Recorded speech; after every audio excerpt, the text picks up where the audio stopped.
Amrita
Together to welcome our guest of honor, Shri S. Krishnan, Secretary, Ministry of Electronics and Information Technology, Government of India.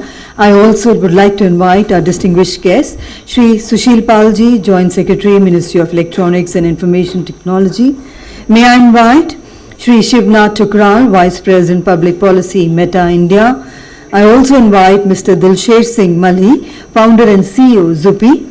I invite Shri Devesh Tyagi, CEO, NIXI, Chairman Coordination Committee, IIGF, Ms. Amrita Chaudhary, Director, CCAOI, and Professor Rajat Moona, Director, IT, Gandhinagar, and also the Vice Chairman, Coordination Committee, IIGF.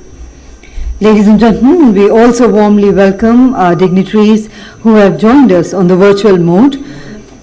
I welcome Mr. Chengitai Masango, Head of UN Secretariat for the IGF. A very warm welcome.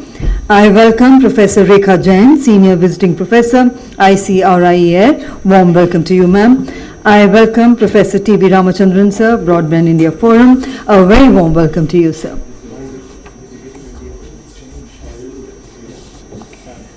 And ladies and gentlemen, our Honorable Chief Guest, Shri Jitin Prasadaji, the Honorable Minister of State for Commerce and Industry and Electronics and Information Technology, Government of India, will be joining us shortly. But we are going ahead with the proceedings of the inaugural session.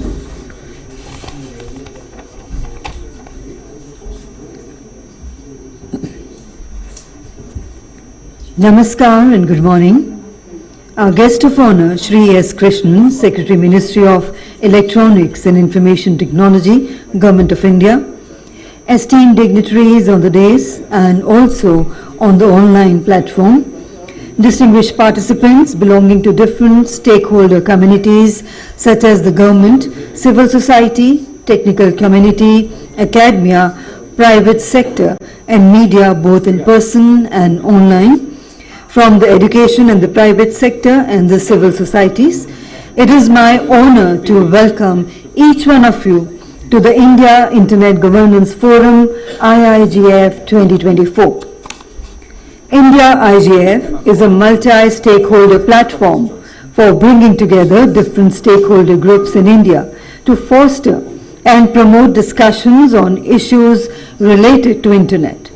The aim of IIGF is to promote India's vision of a digitally empowered society and knowledge economy as envisioned in Digital India. This year being our fourth edition, the overarching theme is Innovating Internet Governance for India, with 5 sub-themes which are empowering connections, access, inclusion and rights, legal and regulatory frameworks, responsible AI, is being recorded. Trust and safety, and building green and sustainable Internet. IIGF is organized by a multi-stakeholder coordination committee and several subcommittees. We wish to thank our sponsors who have continued to support this multi-stakeholder platform over the years. We convey our gratitude to our platinum sponsors Meta, the gold sponsors Surbhi and CDAC, and our silver sponsor Broadband India Forum, BIF. And our chief organizers for the event are NIXI and the Ministry of Electronics and Information Technology, Government of India. Today, ladies and gentlemen, we are privileged to have with us an esteemed panel of dignitaries, policymakers and industry leaders who will provide us valuable insights into shaping Internet governance in India. And I would request Dr. Devesh Tyagi, Chair and CEO NIXI, and Chair IndiaIGF, to kindly do the honors of welcoming our esteemed dignitaries on the dais with a floral bouquet. We welcome our guest of honor, Shri S. Krishnan, Secretary, Ministry of Electronics and Information Technology, Government of India. A very, very warm welcome to you, sir.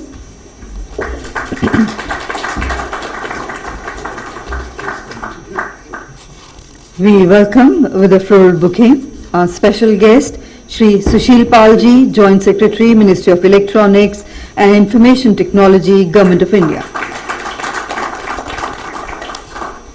We welcome Mr. Shivnath Tukral, Vice President, Public Policy, Meta India. And we also welcome Ms. Amrita Chaudhary, Director AIORI.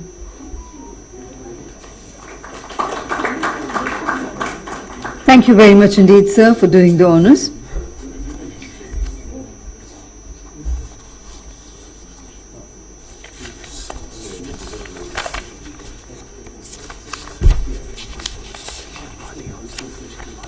And we would also like to welcome Mr. Dilsher Singh Mali, founder and CEO Zupi, with a floral bouquet.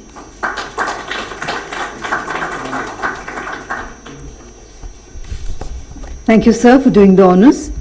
Once again, a warm welcome to all our distinguished dignitaries and gratitude for sparing your valuable time and being here with us.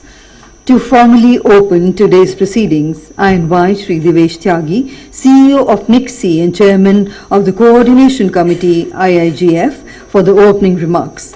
Shri Tyagi, as a true leader, has been instrumental in driving not only the National Internet Exchange of India, but also encouraging and nurturing Internet governance initiatives in the country. So please join me in welcoming Shri Devesh Tyagi ji for the opening remarks.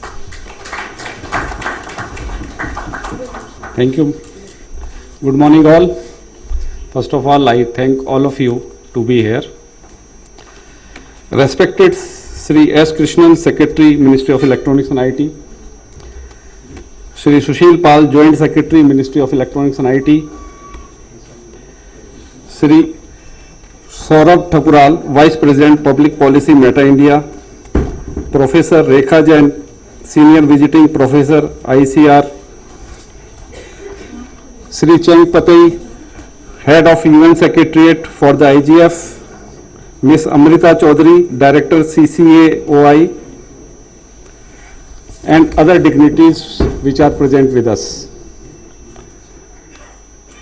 Today is a historic day for all of us in chapter of IIGF, since we are here together, will be celebrating fourth chapter of IIGF in our country. As you are aware that IIGF is a multi-stakeholder group in which there is a various diverse representation.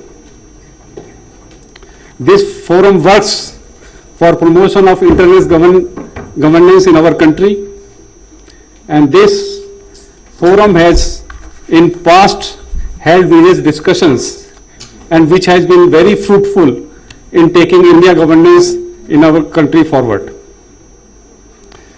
As a part of IIGF, we had multi-stakeholder consultation which happens at different point of time during the particular sessions, and whatever is the outcome of those discussions is then presented to Ministry of Electronics and IT for taking it forward. We are representing our country in various forums, and input which are gathered here are playing a critical part for making our presentation or our presence felt at the global forums. I would say that India Governance Forum, our collective task is to undertake the power and potential of resilient internet for all for our shared and sustainable common future. Our main purpose is to build a resilient and empowering internet, which means addressing the dark side of our digital reality. That means when we talk of our India, there are 955 million users at present, but there are many which are still to be taken on the internet. And as they say, that next wave of internet users will come from southeastern countries, and where India will play a very critical role. We are basically approaching various stakeholders so that our internet performs well and it reach to the unreached and serve the underserved. And we are able to do, or we are able to achieve this in a very significant manner. So we had assembled here today to strengthen our internet governance ecosystem through organizing the 4th edition of India Internet Governance Forum, that is IIGF 2024. This year's themes aptly reflect the sentiments of our multi-stakeholder community to think out of box with a creative problem-solving attitude, for which we have to innovate internet governance for India to discuss distinguished issues over a period of 2 days. We are all well aware that India is a rich, diverse country which have more than 1.4 billion citizens, 1.2 billion mobile users and 900 billion internet users, which definitely showcases the growth of our internet culture. Digital e-governance and the national security showcase our commitment for a developed India. To focus on core areas, we have certainly thematic areas including empower connections, assess inclusion and right legal and regulatory frameworks, responsible AI, building green and sustainable internet with trust and safety. Crucial to highlight is this year's theme, which focuses on innovating our IG ecosystem in times when the internet is boosting the world's populous nation. The IIGF 2024 is not only the opportunity for us to come together, but also a platform for deliberating on the issue which are impact us.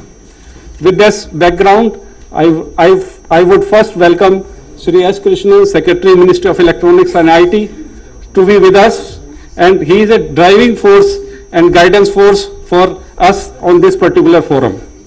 I would like to welcome Sri Sushil Pal, JS Mighty, who is the leading internet governance division of Ministry of Electronics and IT and taking various initiatives which will be definitely making an impact felt on our global presence.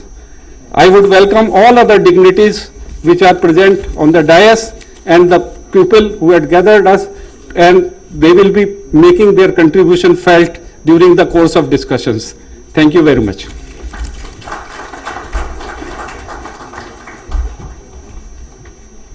Thank you very much indeed, sir, for your warm words of welcome, setting the stage and providing an inspiring start to the event.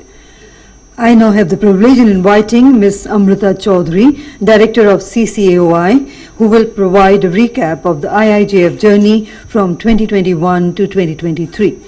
Ms. Chaudhary is an active member and contributor at national, regional and the global internet governance platforms. Among other things, she serves as Director CCAOI, Chair of Asia Pacific Regional IGF, Chain IGF Support Association, Chair APRALO, and ICANN and President ISOC Delhi. So let's put our hands together and welcome Ms. Amrita Chaudhary.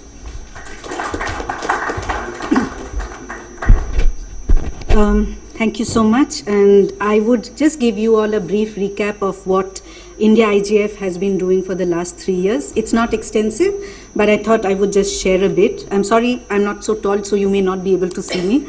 And this I'm presenting on behalf of the Coordination Committee of India IGF, who runs it.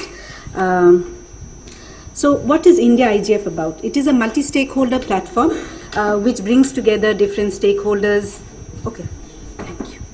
It is the, it's a multi-stakeholder, okay. It's a multi-stakeholder platform which brings together different people in equal footing, and that's important.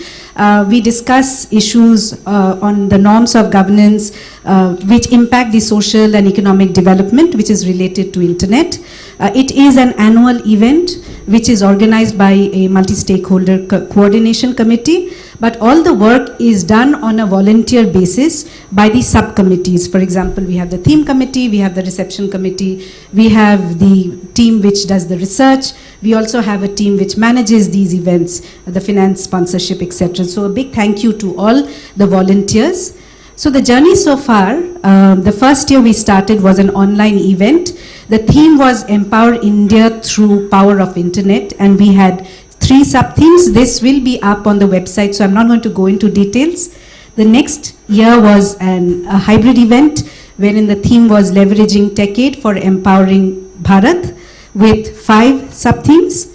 And last year also was a hybrid meeting. The theme was moving forward, calibrating Bharat's digital agenda.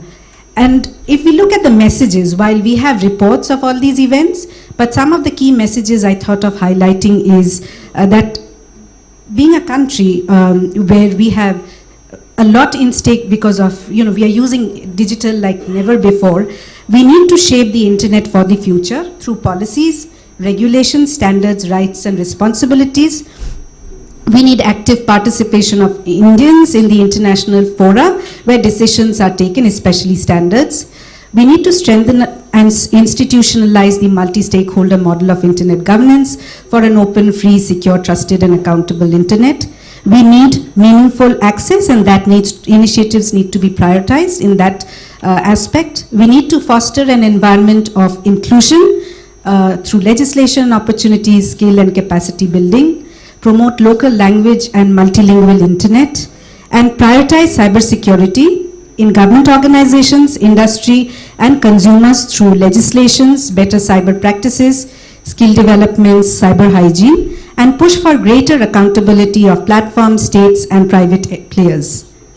In 2022, some of the key messages were that Indian internet should be open, safe, trusted, accountable, and security must be fundamental to the design. We need to encourage secure technologies such as end-to-end encryption, which play a crucial role in securing the internet, and the information should be secure and trustworthy. We need to promote regulation that is tech neutral and forward-looking, and adopt a principle-based national regulatory framework that is agile, nimble and resilient to changes in technology and new businesses. Recognize non-traditional form of exports through the DPIs. In 2023, some of the key messages were that when we want to bridge the digital divide, not only do we need meaningful access, but we also need meaningful content and affordable devices. And we need to develop and promote new technologies that can help to bridge this digital divide. Raise awareness of existing standards and tools for accessibility. Inclusivity by design should be a cornerstone for all access. India needs a trusted and safe internet, and for it is critical to build a resilient cyberspace. We need to enhance international cooperation and awareness programs that includes good cyber hygiene and reporting practices along with skill development, and the policies and programs to promote a culture of innovation and risk-taking needs to be implemented to address India's development challenges and for achieving the sustainable development goals. And that we need to draft an India strategy on internet governance with input and participation from all stakeholders, identify talent and create a talent pool for participation at the international forums and discussion groups, and finally encourage participation in technical standard discussions, and if possible think of organizing an IETF in India. So these were a few messages, and that's all from me at this point of time. Thank you so much.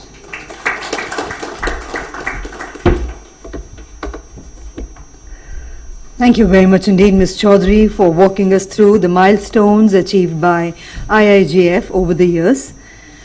And now it is my pleasure to introduce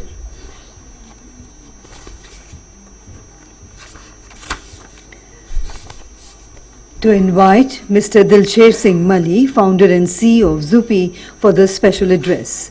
An Indian entrepreneur and innovator, Mr. Mali is redefining gaming and technology in India. His vision has made Zupi a trailblazer among Indian startups in leveraging technology for engagement and growth. So please join me in welcoming Mr. Dilsher Singh Mali for the special address.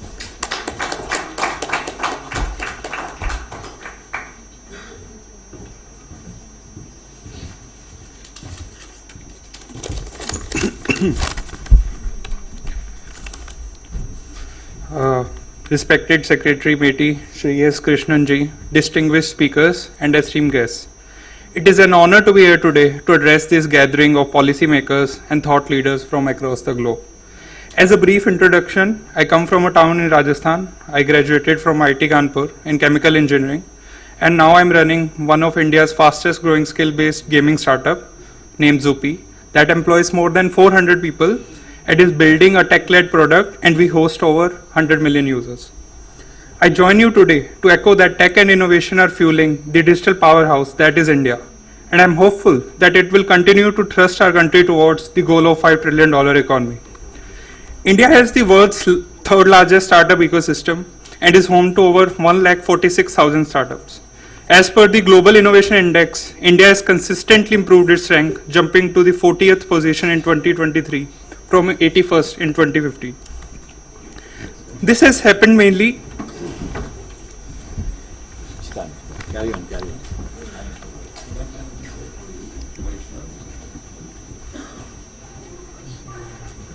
Carry on. Okay. Yeah, sure. Ladies and gentlemen, we are honoured to have with us Honourable Chief Guest Shri Jitin Prasadaji, the Honourable Minister of State for Commerce and Industry, Electronics and Information Technology, Government of India. I would request Shri Divesh Tyagiji, CEO NICSI and Chairman Coordination Committee, IIGF, to kindly do the honours of welcoming the Honourable Minister with a floral bouquet.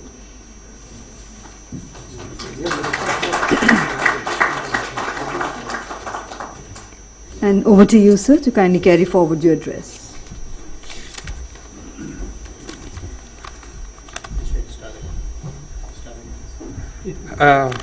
Nice to have you, sir. Respected Minister Shri Jitin Prasadji. I'll continue. So, we are talking about how India has become world's third largest startup ecosystem. And we believe this has happened mainly because of the endless possibilities that arise from a credible digital public infrastructure consisting of UPI and Aadhaar and the penetration of mobile phones across the country.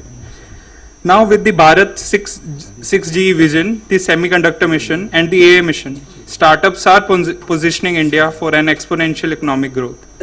Let me list 3 reasons why I think startups are going to be a critical cog in this journey of economic growth. First, startups are adding value to society's experiences. Startups are already redefining how we experience education, healthcare, travel, and even entertainment. The opportunities for innovation in newer areas are endless. Startups will continue to respond to the evolving needs of people and serve as painkillers and vitamins for good social health. Gamification of processes to solve real-world problems is an exciting idea that we call vitamins.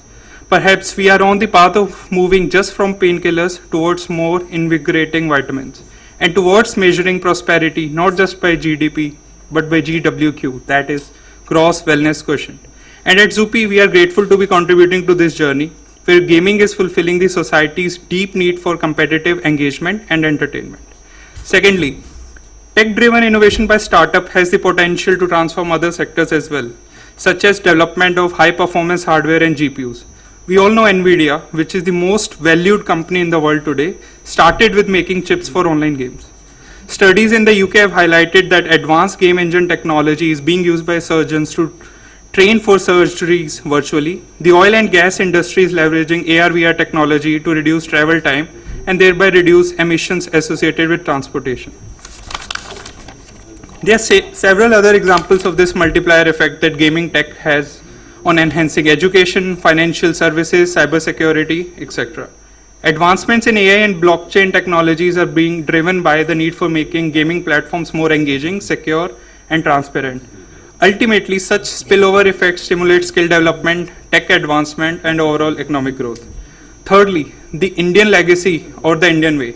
E-commerce was driven and controlled by the foreign players primarily, but the instant delivery model of Indian companies is disrupting the e-commerce and kirana business in a big way. We at Surbhi are redefining the intersection of technology and Indian culture by bringing India's deep-rooted cultural games to be experienced in the form of virtual games that build real-world skills such as strategic thinking, resiliency, and digital fluency.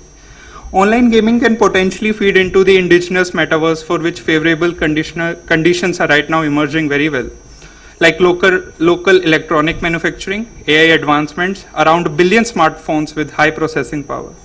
This combination can provide us an edge in global competitiveness in this space. However, I must add that none of this would be achieved or possible without the support from the government. Therefore, I would also like to acknowledge at this forum the pivotal role the government has played in shaping policies and regulations that have fostered innovation. Government support and a principle-based rather than a prescriptive approach towards regulation has enabled startups to innovate responsibly, and I am confident that a similar approach will continue to encourage entrepreneurs like us to stay committed to drive innovation. I will conclude with sincere gratitude to the Minister Ji, Secretary Ji, and everyone for listening to my views, and a huge thanks to the Indian IGF Coordination Committee for organizing this valuable and insightful interaction. Thank you. Namaskar. Thank you very much indeed, sir.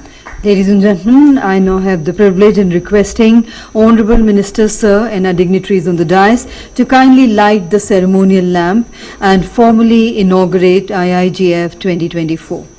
Lamp lighting, sir.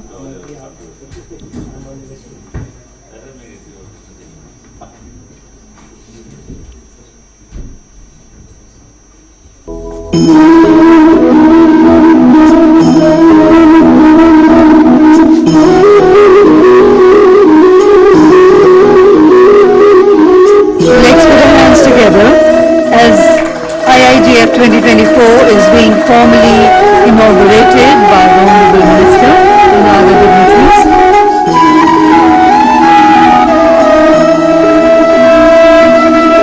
In our traditions, we light the ceremonial lamp to formally begin the proceedings of the event, and also to seek the blessings of the Almighty to guide and bless us for the success of our efforts.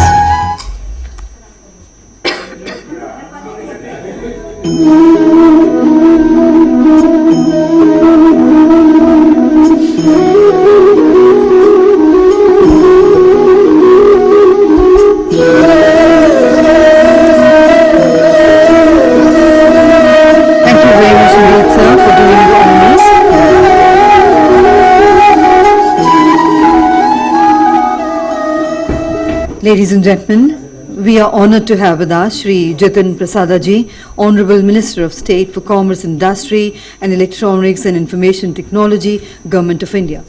A dynamic leader and a seasoned politician, Shri Prasadaji has been at the forefront of driving India's economic and digital transformation, aligning with the vision of a self-reliant and globally competitive nation. Sir plays a pivotal role in fostering trade and industrial growth with a focus on creating jobs and boosting exports through innovative policies. Under his leadership, efforts to enhance India's IT infrastructure, digital inclusion and technology and innovation have accelerated, empowering citizens and industries alike. Shri Jitin Prasadaji envisions a progressive and inclusive India, leveraging technology and innovation as the key drivers for economic and social empowerment. His leadership emphasizes sustainable development, fostering public-private collaboration and bridging the urban-rural divide through effective governance. A staunch advocate of Atmanirbhar Bharat and Digital India, the Honourable Minister's contributions continue to shape India's path towards becoming a global economic and technological leader. So, ladies and gentlemen, please join me in welcoming the Honourable Minister for the keynote address.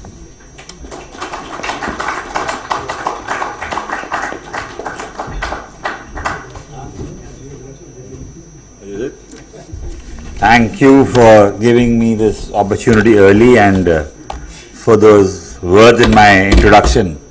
I don't know how much of that I can live up to, but those were very inspiring words which she has spoken about me. Anyway, so good morning, and I'm glad that I'm here with you all today.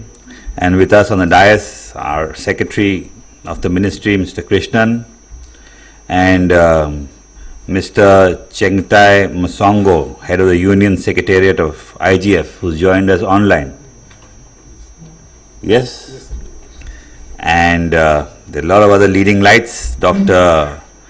Nirmata Narsiman, the Program Director of Saksham, Professor Rekha Jain, Senior Visiting Professor ICR, IER, Professor Rajat Mona, Director IIT, Gandhinagar, Mr. Dilsher Singh Malhi, Founder and CEO, Zupi, who we were just hearing, Mr. Shivnath Thukral, the Vice President of Public Policy of Meta India, who's been known to me for a while, Miss Amrita Chaudhary, the Director, CCAOI, Mr. Devesh Tyagi, our CEO, Nixie, and all the distinguished guests, participants, esteemed colleagues, friends from the media. It is my privilege to inaugurate this India Internet Governance Forum, IIGF 2024, a platform where we convene to deliberate on the future of Internet governance, shaped by aspirations and ambitions of a digitally empowered India. This year's theme, Innovating Internet Governance for India, resonates deeply with our collective responsibility to ensure that the Internet remains a driver of growth that is sustainable, inclusive, and equitable. The Internet today is not merely a tool for connectivity, it is the backbone of our economies, societies, individual aspirations. I remember Pradhan Mantri Narendra Modi ji's lines from his launch of the Digital India program in 2015, when he said, and I quote, "If earlier human civilizations were based around rivers and oceans, then later around highways, and today's civilizations shall be based around fiber optic cables, that is the Internet," unquote. India's digital journey since then exemplifies the transformative potential of technology. With over 1.4 billion citizens close to 1 billion Internet users, India is not only the largest democracy but also a vibrant digital economy setting new benchmarks for innovation and inclusivity. The Honorable Prime Minister has often said that this culture of innovation in our country is the foundation of building of a Viksit Bharat by 2047. Under his leadership, India has become a powerhouse of innovation, evident in our tremendous strides in global innovation index rankings. As we gather to celebrate our tremendous progress in building a robust Internet technology ecosystem, this forum is an opportunity to reaffirm our commitment to harnessing the Internet as a force for equitable growth and sustainable development.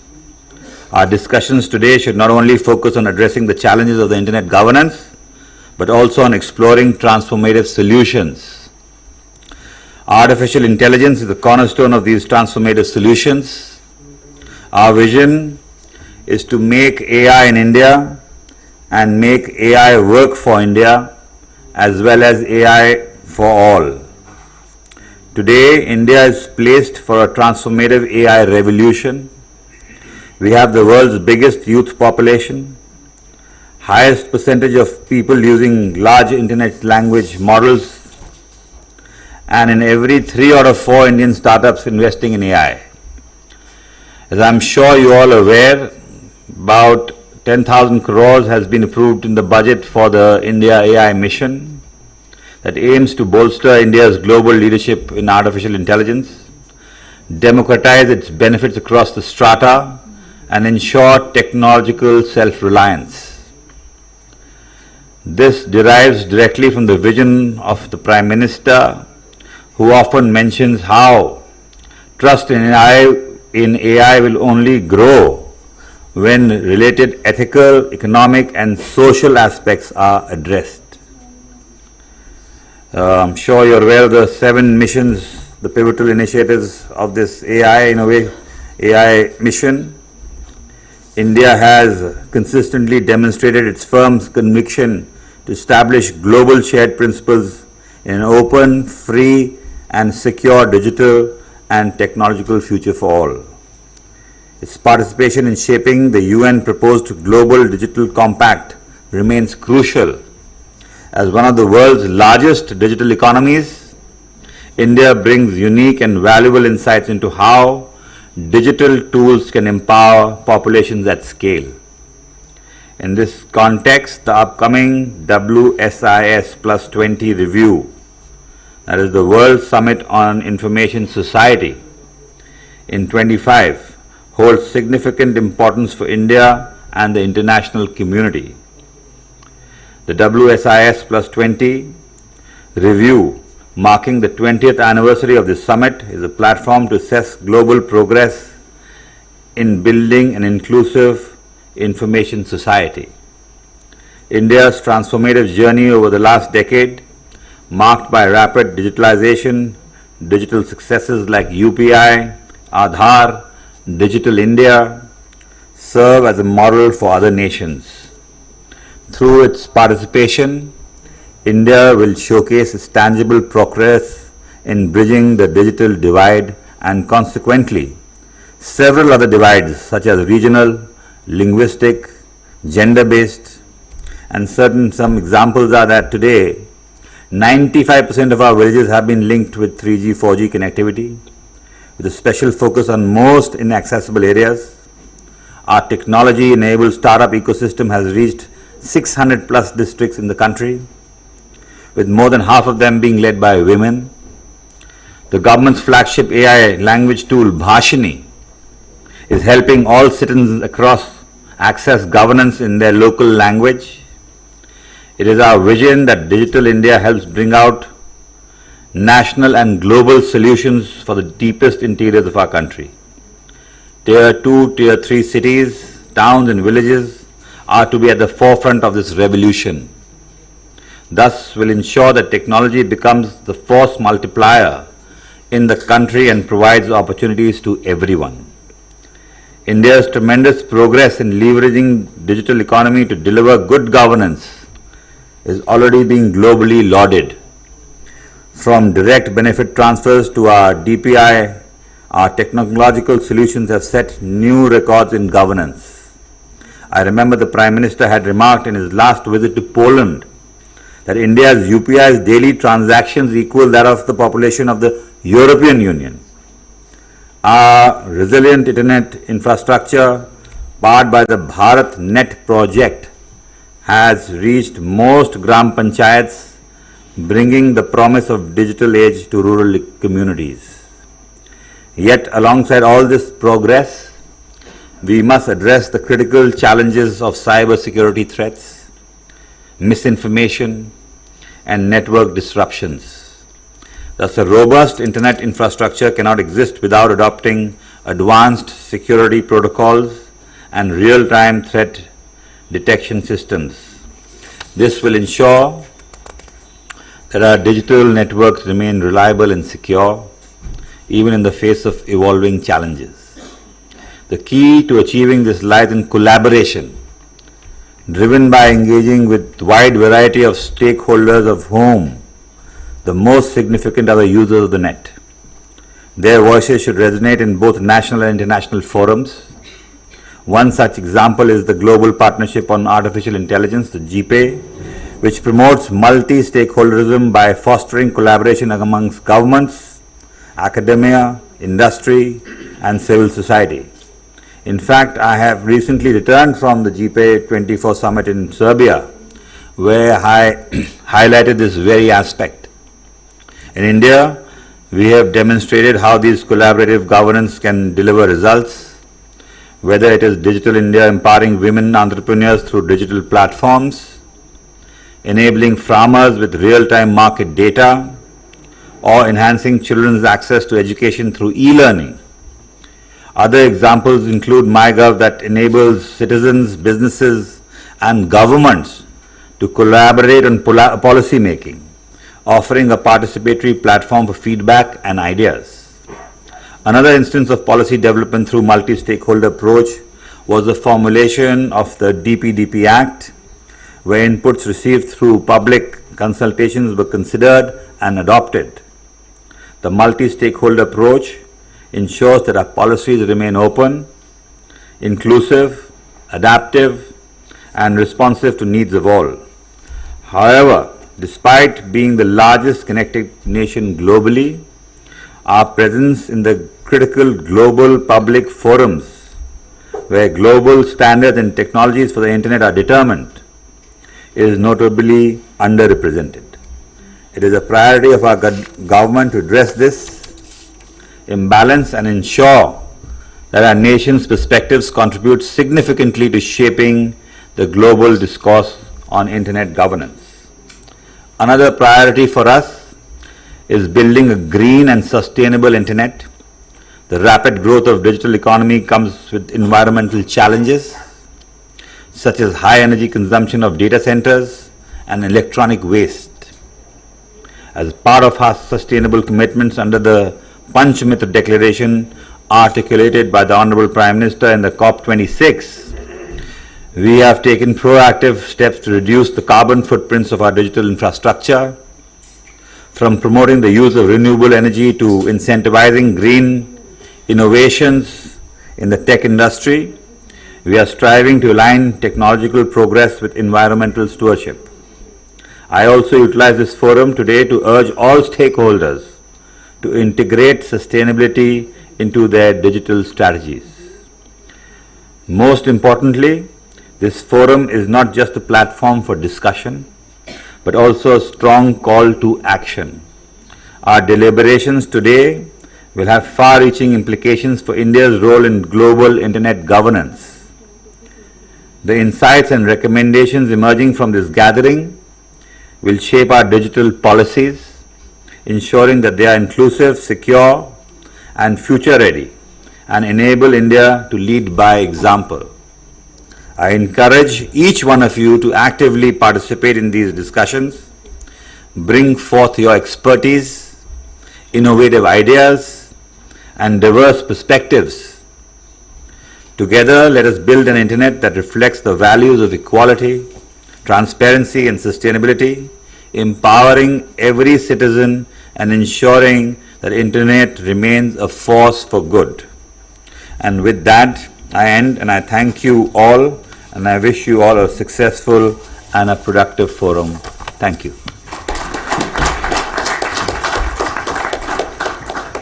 Thank you very much indeed, Honourable Minister Sir, for that inspiring keynote address, and your honourable presence here at the inaugural session is certainly very, very motivating for each one of us present here today. Thank you once again. And ladies and gentlemen, may I now invite for the special address Mr. Shivnath Thukral, Vice President of Public Policy at Meta India. He is a strategic leader, plays a pivotal role in driving policy frameworks and shape India's contribution to India's digital ecosystem. So let's put our hands together to welcome Mr. Shivnath Thukral for the special address.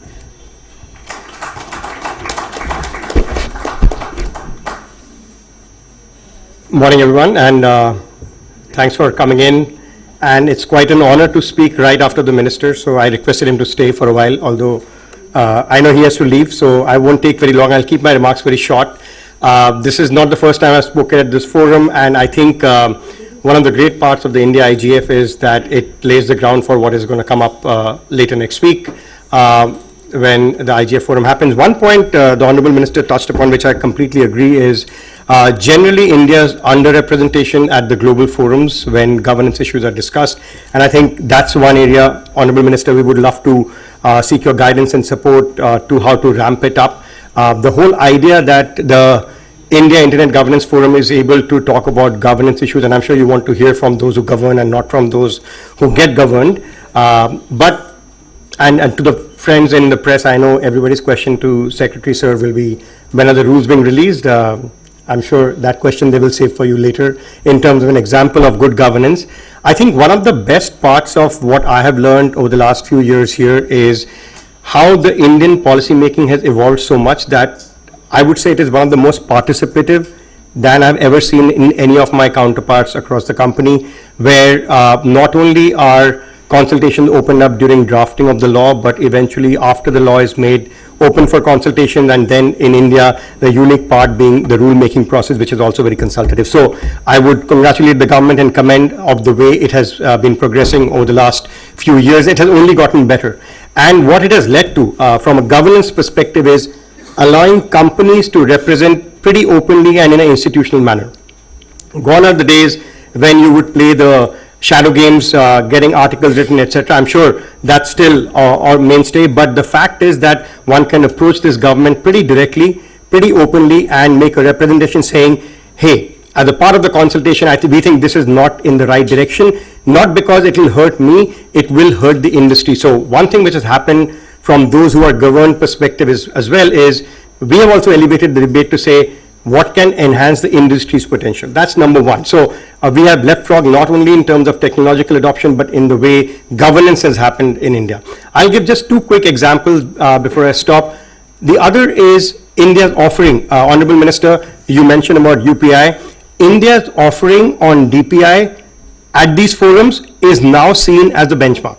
There was a time when everybody used to say, oh, it is only India unique, and I remember Amrita was here last year. I spoke at the closing ceremony here, and I said, when I take UPI or I take DPI to my global forums internally in the company, they used to be zapped. Now they are saying, how can we do it elsewhere within the company?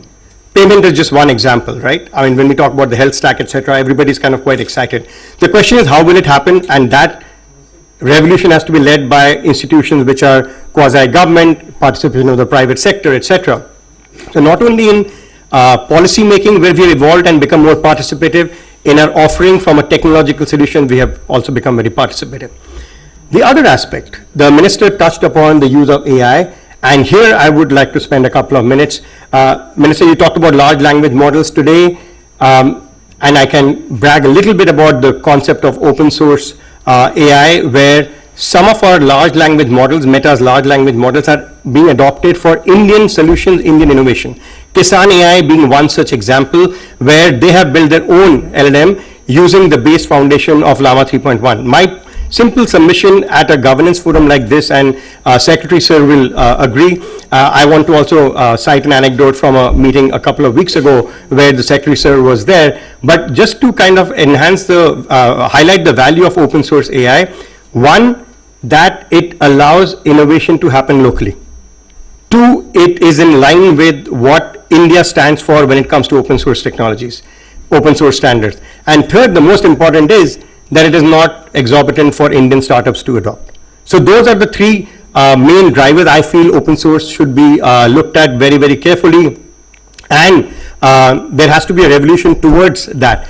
One piece which I wanted to highlight, and it was discussed in a not a bilateral G2G meeting, which was participated with the private companies. The Western fear on AI, like you said, is job losses. The Indian excitement about AI is opportunity. I think the Western hype about, oh, let's regulate them more, they will lead to destruction of human civilization, is because I think they are looking at the other end of the stick, whereas we in India have to look at the opportunity. How we will create more jobs, we will create more companies. I think Dilshed is here. I'm sure AI is mainstay in some of the analytics that you do. I think AI is a massive opportunity for India, and I've heard from a governance perspective very good noises where we don't have to bring in laws to regulate AI. There are enough existing laws. We have to look at the fallouts of AI and use existing laws to do that. Having said that, I think I know I'm being very bullish. I am genuinely very bullish as a person as well. I think India is a land of massive opportunities. For a company like Meta, our role is to be a digital enabler, a digital ally, and we are very excited that Digital India's overall mission is so headed in the right direction that forums like these are a great opportunity, like the Honorable Minister said, as to what is our AI, what is our action item, and our action item should be to make sure how can we be more supportive of this very open and consultative forum, this one as well as the one which we have with the government, and take India's position to the world and showcase that we are the third way, in fact a better way of governance of the internet, which is such a big opportunity. Thank you.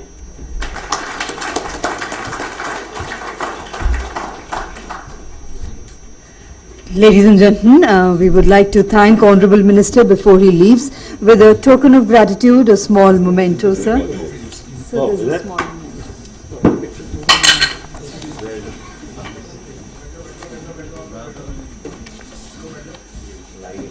I request everyone to kindly, Professor Munga, sir, may I request you to kindly do the honors of presenting a memento to the Honorable Minister. Professor Rajat Muna is Director IIT Gandhinagar and also the Vice Chairman Coordinating Committee. And before the Honourable Minister Sir leaves, may I request you, sir, for a group photograph with our dignitaries.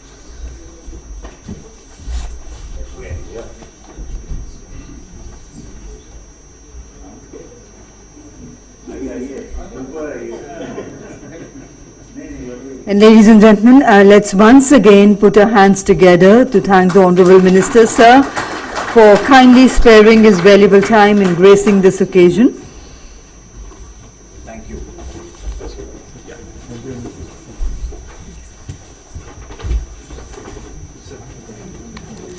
I request everyone to kindly remain seated as we thank Mr. Tukral for his thought-provoking special address. And ladies and gentlemen, joining us virtually, in fact she's already joined us virtually, is Professor Rekha Jain, who is a Senior Visiting Professor at Indian Council for Research and International Economic Relations.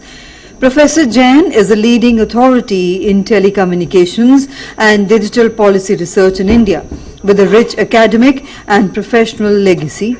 So let's hear from Professor Rekha Jain. Over to you, ma'am. Thank you. Thank you for the introduction. I'm very well aware of the time constraints that we have, and also many of the previous speakers. So shall I start? Is it okay? Yeah. So thank you once again for inviting me and the introductions that you gave. The previous speakers have already laid the ground, and I will not cover those aspects in my presentation. For example, the mobile penetration, the coverage, geographic and population-wise, the UPI predominance, and the usage of mobile money. So what I would like to just say is that ours is a first and early attempt at quantifying the impact of digital infrastructure and services on the GDP. We do understand that GDP is an inadequate metric. Let's go to slide number 6 directly. Slide number 7, sorry, because all of these are well documented. I've just put them there for the sake of completeness when the slides are shared after the conference. So we'll go to slide number 7. Next one, please. Yeah. So I do realize that the GDP is an inadequate metric for measuring the effect of the internet, digital infrastructure and services on the population. However, it is a simple, it is easily understood, and it helps policymakers to make the trade-offs between different policy initiatives. GDP overlooks the critical benefits of digital infrastructure, which includes the social transformation, the time efficiencies that are gained from streamlined processes and automation, and it doesn't incorporate the value of free goods and open data and online platforms. However, and its role in improving epidemic control, disaster management, etc. However, we are still using it, as I said, because it's a simple metric, it is easily understood by policymakers, and it helps us to quantify and support the evidence-based policy making, and therefore I'm continuing to use this as a metric. So here in this study, what we have done, and BIF's support, we have evaluated the impact of digital infrastructure, which is the mobile penetration, the fixed broadband penetration, the increase in speed, and the mobile money adoption and usage matrix on GDP. To our best of our knowledge, this is an early attempt. We have tried to be as rigorous as we could be, but there are many caveats which I will come to towards the end of the presentation. Now, we've relied on existing studies. Can we go to the next slide, please? Yeah, we've relied on existing studies and adopted them for the Indian context. So, during the year, for the 5 years, 2019 to 24, We have looked at mobile broadband, how much it contributed, the fixed broadband and the speed of communication, mobile communication. We find that 10% penetration, based on earlier studies, we know that 10% penetration of mobile broadband contributes to 2.4% of GDP. And therefore the contributions, which were $149 billion in 2020 are $137 billion in 2023.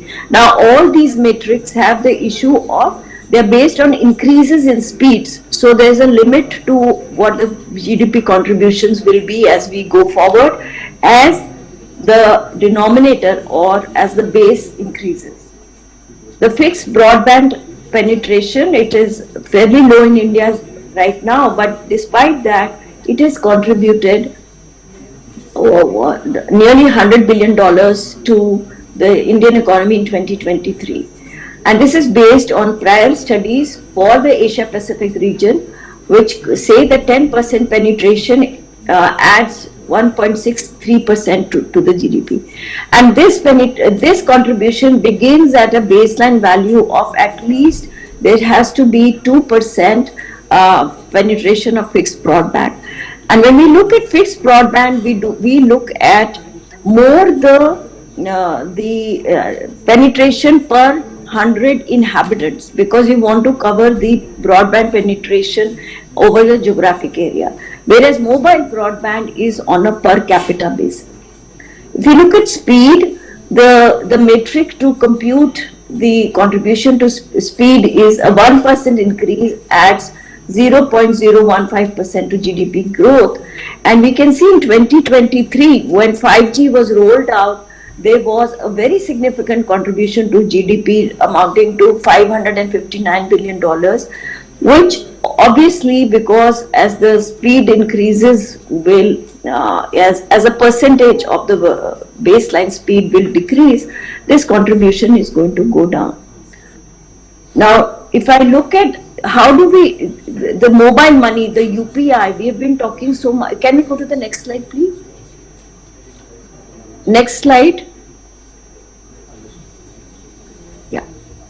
So we looked, so there has been so much conversations about UPI, the role of standards and the adoption across the spectrum, whether it is the large platforms adopting the electronic and mobile money, or it is the government doing direct benefit transfers through the mobile, or it is the QR codes, the widespread usage of all of those that has contributed to this growth.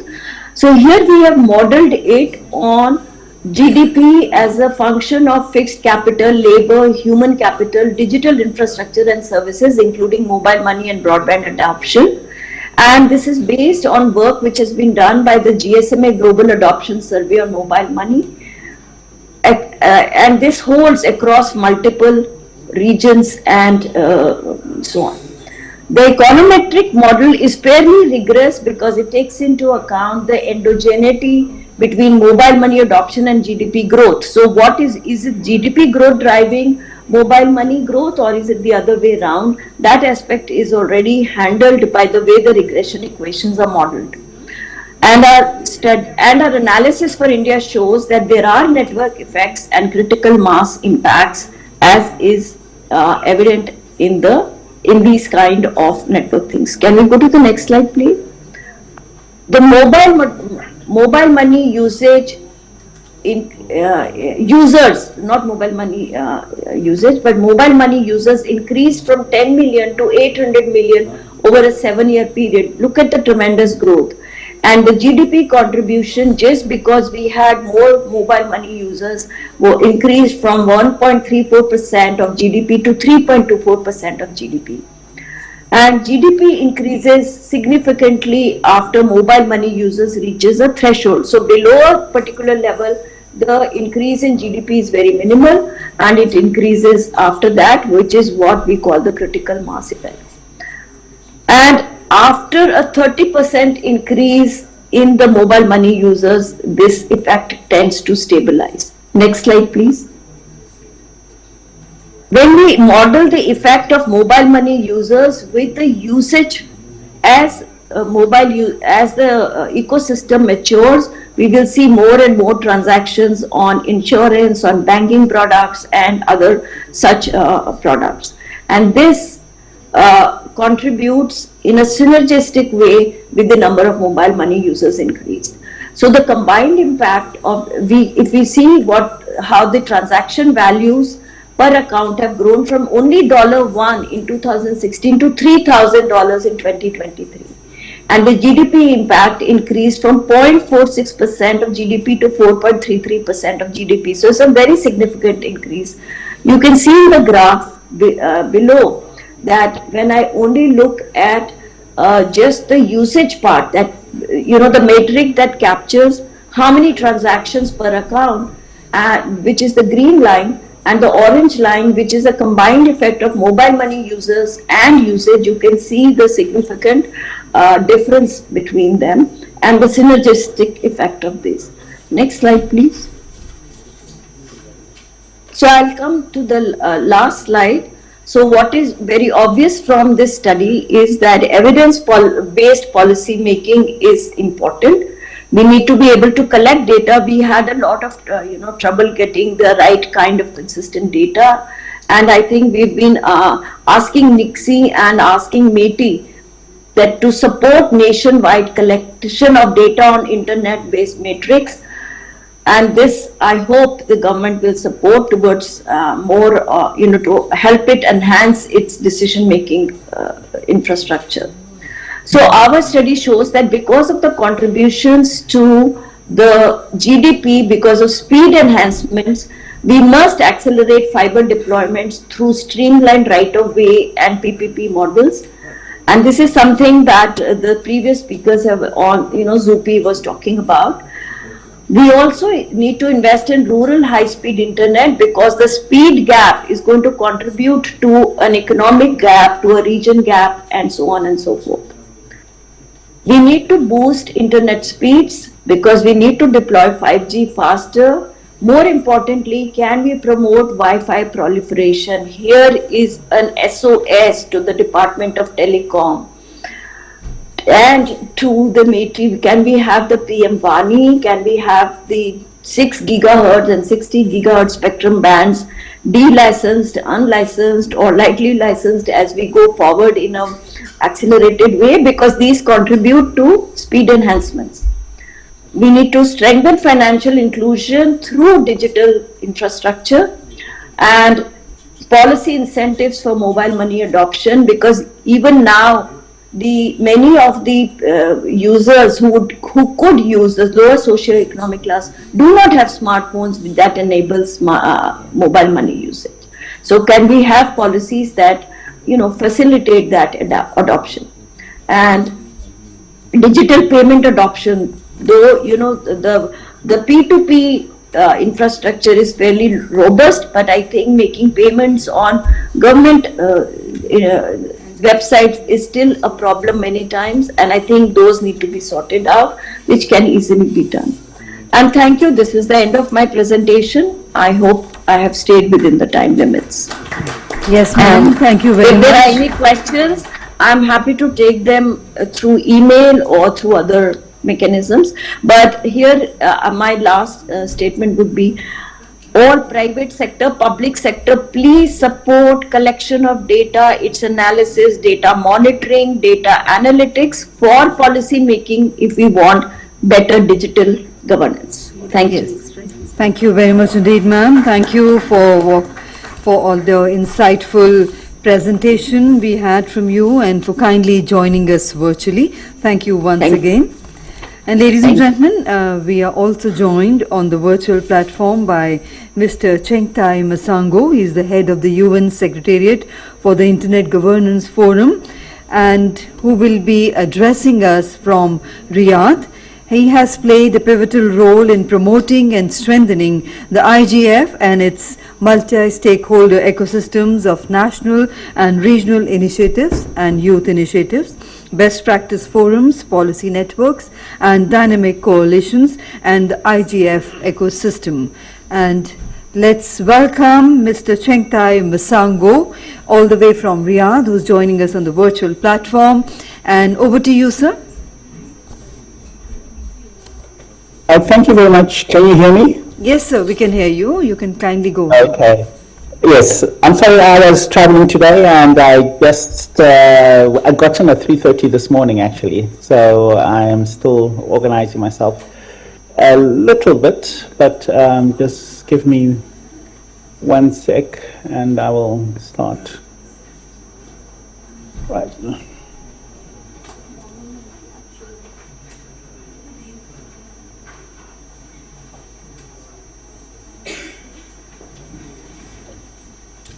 Right. I hope the distinguished delegates are still there, so I'll just start my prepared speech that I was supposed to read out earlier today.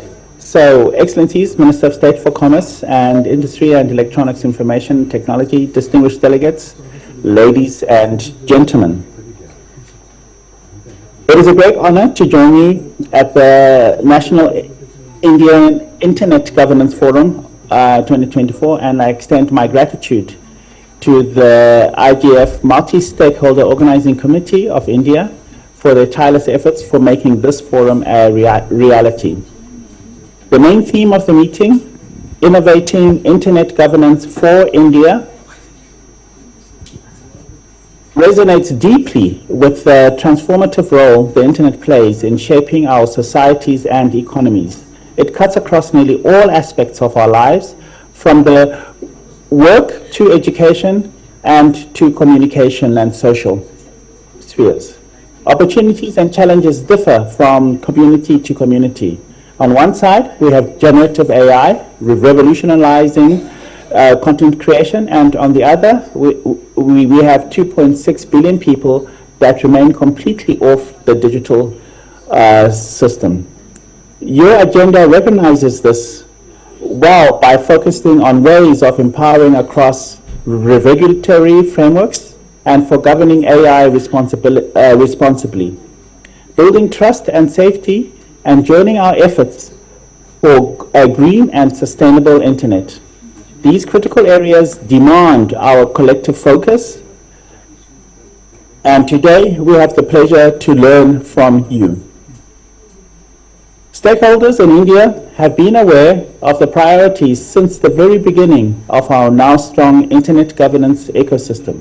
As a pioneer in the global internet governance, India was one of the earliest hosts of the Internet Governance Forum back in 2008, demonstrating the commitment to fostering multi-stakeholder approach to shaping our digital future.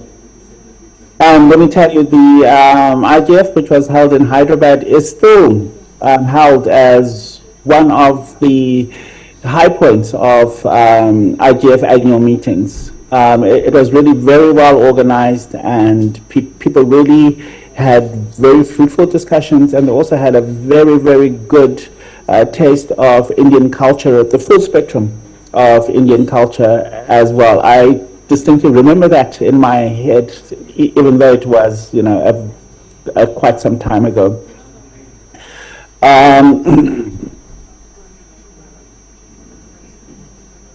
Ladies and gentlemen, India stands at a unique juncture. As one of the largest digital economies in the world, your actions and policies can inspire and influence global internet governance frameworks. The decisions made at IndiaAI will not only shape your community's digital future, but also contribute to a more inclusive and sustainable global digital ecosystem. The timing could not be better, as the 19th annual IGF meeting starts in just a few days.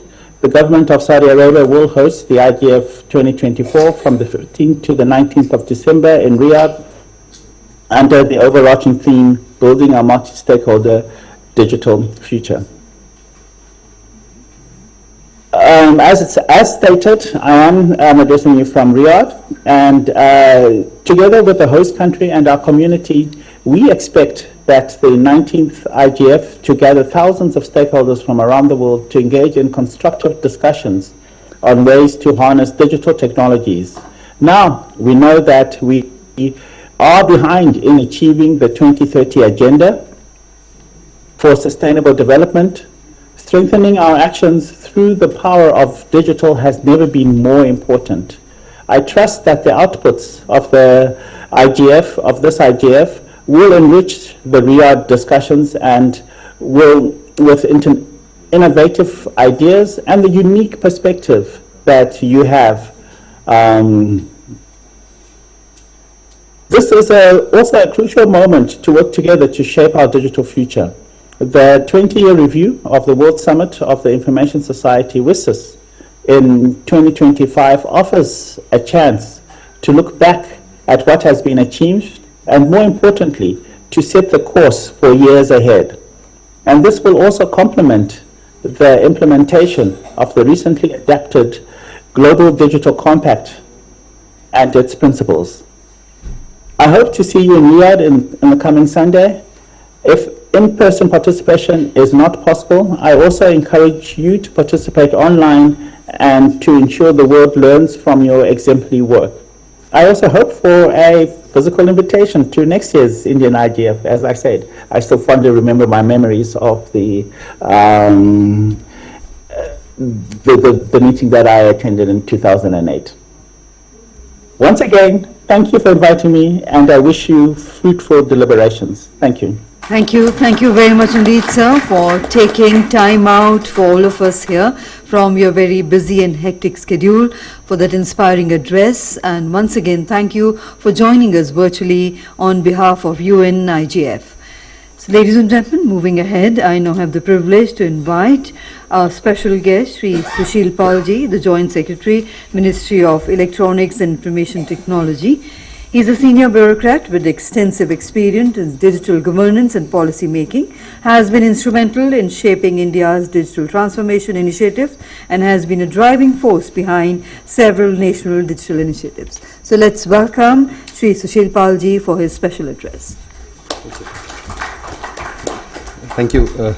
Morning, everyone. Honorable Secretary, sir, Secretary Meti, Mr. Shivnath Thakral from Meta, young gaming entrepreneur Dilsher, CEO Nixie, Amrita, ladies and gentlemen, and Mr. Shengtai as well from UN. Let me begin by congratulating Indian IGF by choosing a very appropriate theme, innovating internet governance for India. I also see that they have chosen very relevant topics under this innovation theme, which includes harnessing the power of AI, making internet infrastructure resilient, multi-stakeholder engagement in the internet governance, and also focusing on the green and sustainable internet. As we all know that Internet Governance Forum is one of the primary multi-stakeholder forums for a policy dialogue on the internet governance issues. This has been further underlined by the leadership panel of the IGF, which has further suggested that IGF continues to play a very important role and needs to further, enhance its engagement for a larger global impact outreach and also suggest their strategies. IGF has actually evolved into a important global digital forum, by fostering almost more than 150 national and the regional internet governance forum across the world, and all of them they contribute actively to the policy dialogue and the evolution of the policy for the internet governance. Today's Indian IGF forum, today's event is one of such national and the regional internet governance event under the overall umbrella of the IGF. This particular event has a special focus also because this might be the last event for India before the IGF further gets its extension or maybe gets into a new avatar after the WSIS plus 20 policy review process. We all know that this was IGF was formed in 2006 as a part of the Tunis agenda of WSIS 2005 process, and it is maybe next year when WSIS plus 20 review takes place, it might be the time as to review as to what all IGF has achieved. IGF was actually conceived primarily to inspire and also to inform the public as well as the private sector on the emerging issues of internet governance. Therefore, as we come closer towards the end of the extended tenure of the IGF, we prepare ourselves for the review of the IGF mandate, it would be worthwhile to reflect upon the achievements, on the contributions, as well as the progress made by the IGF. We also need to kind of reflect whether the existing terms of reference of the IGF, which was devised 20 years back, still holds relevance. Earlier, the focus has largely, the existing TOR of IGF, which was devised 20 years back, largely focused on more on dissemination and policy engagements, and also informing all the stakeholders. But now, maybe we need to move beyond this agenda of accessibility. While the accessibility or connectivity agenda of the internet still remains relevant, roughly around more than $2 billion people still needs to be connected. But then with the emerging technologies issue, I guess the risk and the user harm also occupies a much larger role, because this actually impacts the level of trust with which people use internet. Maybe it would be a good time also kind of a review as to whether IGF does it actually need any kind of a funding support. This has been going on, this deliberation has been going on for past many years, but I think there has not been any concrete action. Whether IGF needs more funding support or it actually needs more power, it actually can, so that it can actually emerge as one of the important and a significant stakeholder in overall ICANN internet policy engagement. From the government side, as a part of the GAC, which is the Government Advisory Committee in the ICANN, I think we faced many issues related concerning the internet governance, and these issues range from the new rounds of the GTLD, application support for the new GTLD rounds, the high cost of applications and dissemination of information in the languages, other than the 6 languages. We see that the Portuguese is the new language which has been added in the ICANN. I think, do we not, being the largest, one of the largest users of the internet, do we not have a case to project maybe one of the Indian languages as the language in the ICANN? The accuracy of whose data is another important issue, and enablement of the mechanism for providing information on an urgent basis whenever these informations are sought by the law enforcement agencies. These are also very important issues which impact the developing countries a lot, because this actually impacts the level of trust in the users. The creation of a new regional internet registry is also an important topic, and recently we saw that a policy paper has been circulated by the ICANN for the creation of a new RIR, and it's actually, very baffling to see the policy paper which has been circulated, because the new policy paper talks about that no new IRR can be created by carving out from the existing from the geography of the existing RIR. So it's very confusing as to kind of conceptualize as to then how and why do we need a new RIR as such, and also existing RIR would be decided, the creation of any new RIR would be decided by the committee consisting of the existing RIR themselves. So it's kind of being a petitioner and a judge in its own cause. So I think although we from the Government of India side we have shared a detailed policy response to the ICANN on this policy paper, but we would also request Indian Internet Governance Forum to go through that policy paper and maybe our responses as well, and also take it up to take it up with the ICANN at the relevant forum, so that we can make a case for a creation of a new RIR, not only for India but also as well as the neighboring country. Creation of a new regional internet registry actually also is very important, not only in terms of the management of the internet governance within the country, but also in terms of creating capacities of the people as to how the internet is managed. So this technical capacity building of the community is very important, and apart from that, it also gives us a place in various committees of ICANN. So if we are looking for a larger representation in the ICANN in various committees, I think definitely there is a strong case for having a RIR which is in India or for the larger subcontinent. Our experience in ICANN has also been that the process of consultation has been very long and time-taking, and even UN Secretary General has also remarked that last year actually as a part of the GDC that there exists a clear gap in the internet governance, although the gap was not clearly spelled out, but this concern actually has been made at various forums by the top leaders. We understand that the internet is a very complex process, and it connects actually thousands of the networks across the world, and they all work at the same time in every possible second by working on a common set of standards and protocols.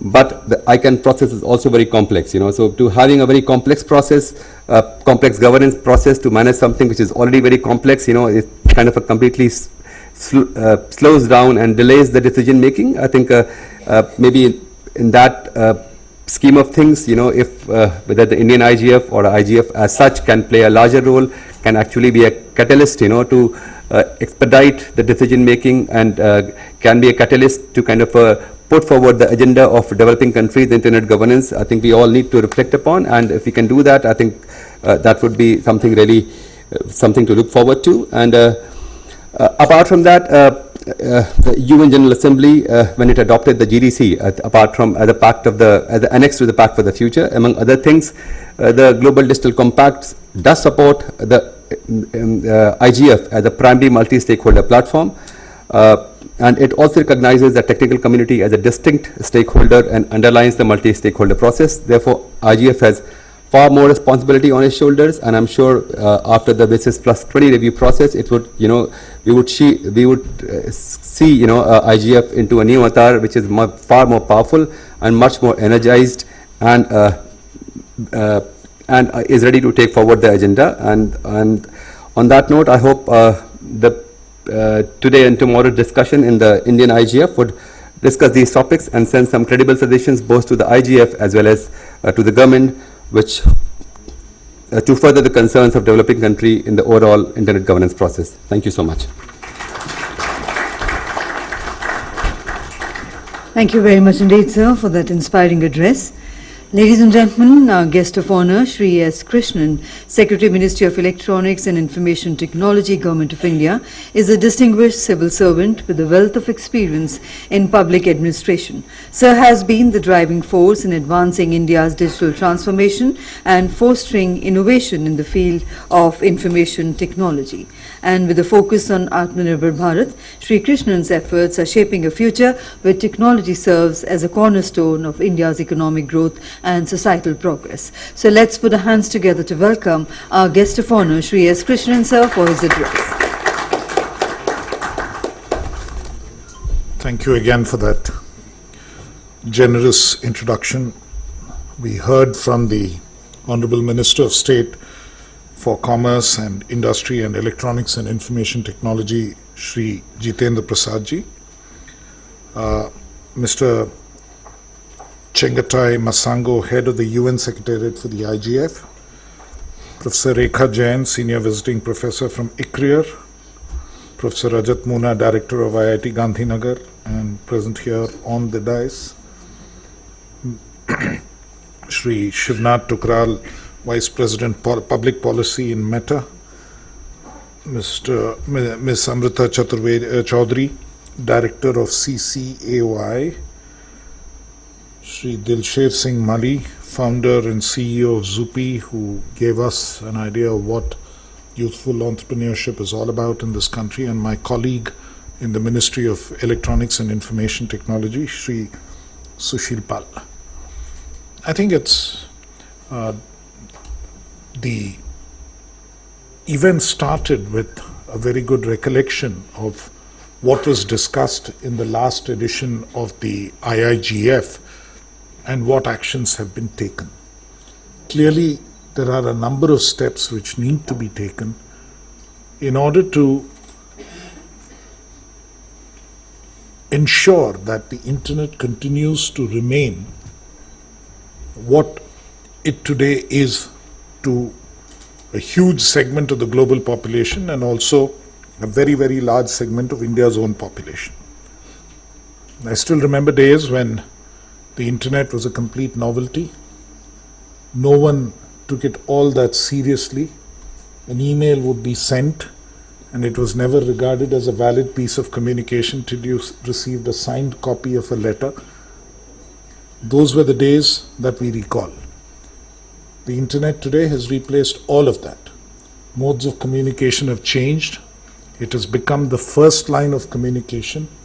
Today we have laws which are written as being digital first. So we are in a situation where we have adopted the digital mode of functioning into practically everything that we were doing. large chunks of the internet were governed and administered almost entirely as a voluntary effort at a particular point in time. That was the time when we were trying to popularize the use of the internet, something which people were attempting to make sure gets adopted more widely. It's a bit like what Victor Hugo said, you can never stop an idea whose time has come. Nobody could stop it, and now everyone uses it, everyone adopts it. It's part of what we do on an everyday basis. It's part of our life every day, every minute. Even as, many of you scroll through your phones here or look at something, you're finding information, getting information, you have things which sit in your pocket. That's how much digitalization has changed the world in the last 20 years, 25 years. That being the case, I think it's very important that something which has become an essential part of everyone's everyday life is protected, conserved, made resilient, and we ensured that it is not weaponized against us, against humankind. I think that is what is very essential. So we've moved beyond a stage where you're just trying to ensure that it gets adopted more widely.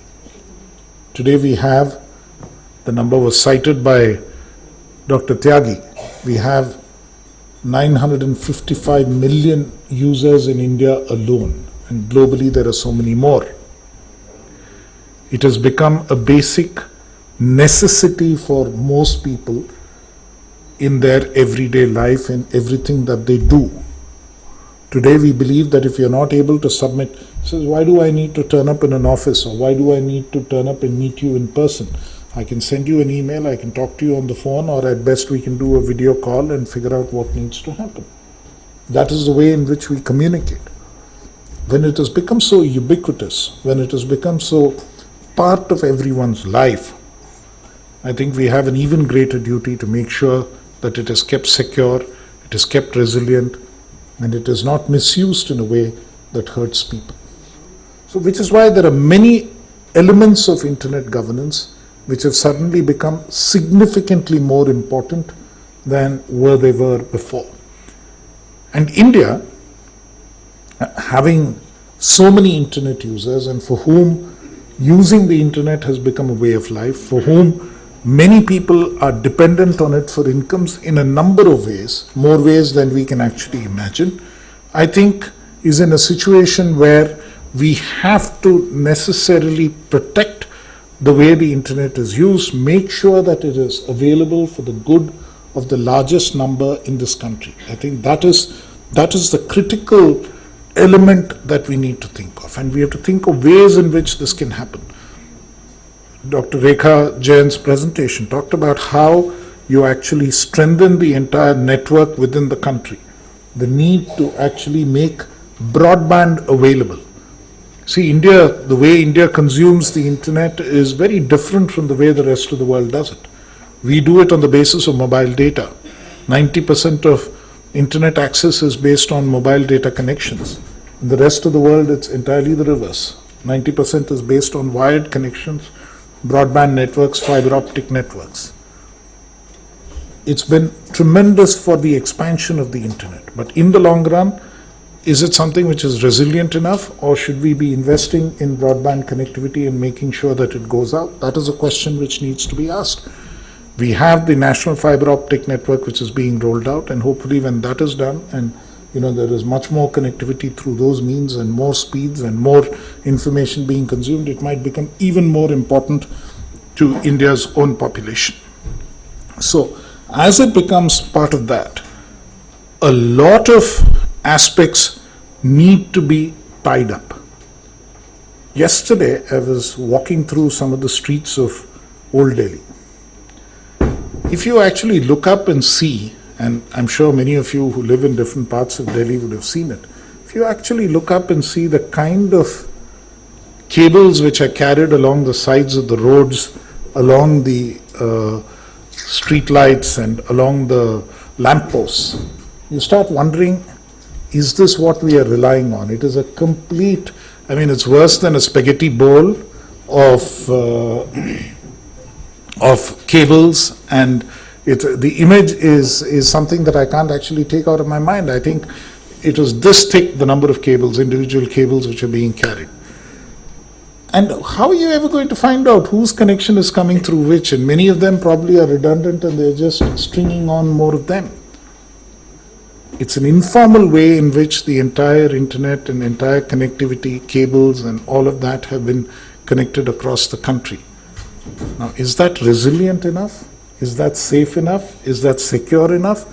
Is it something which will withstand various kinds of possible disruptions? We've become so dependent on it. Isn't it time that we focused on the kind of infrastructure on which it is carried and the way that it actually works for us? That is becoming significantly more and more important. That is an area where I think we need to focus on much more. Within the country, undoubtedly, the extent of the way in which we are carrying it through, the way in which we are able to offer reliable connectivity, the way in which you are able to offer reliable bandwidth is becoming virtually a necessity, and who knows, one day it might just get enacted judicially into a right. So, into an entitlement that people can have, which means that governments need to focus on this and need to focus on how to make that particular set of infrastructure much more resilient. We have a large number of submarine cables which lead the internet into the country. Now, what happens if at some point there's a disruption? Are we stable enough within the country to ensure that all the services that need to be offered to citizens of this country can be offered even in the event of a disruption?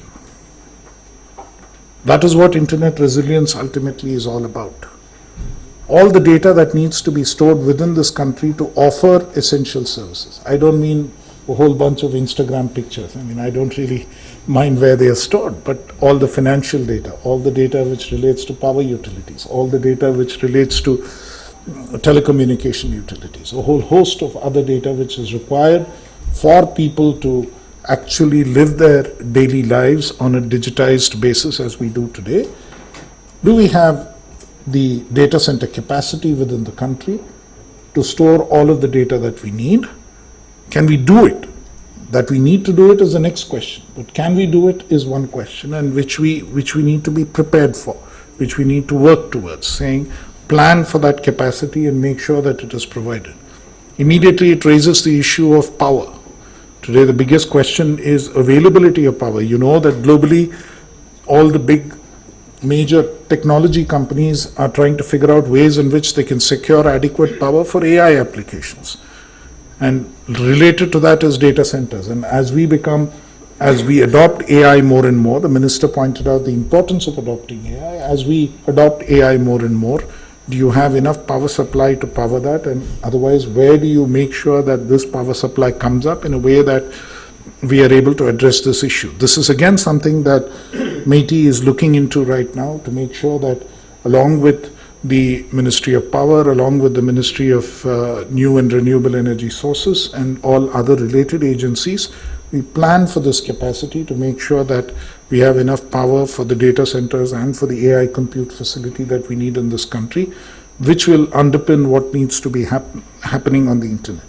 These are all issues which are extremely critical. Equally, how the internet itself is used. Today, we do not have, it is very easy for anybody to open a new internet domain and squat on a particular piece of internet real estate.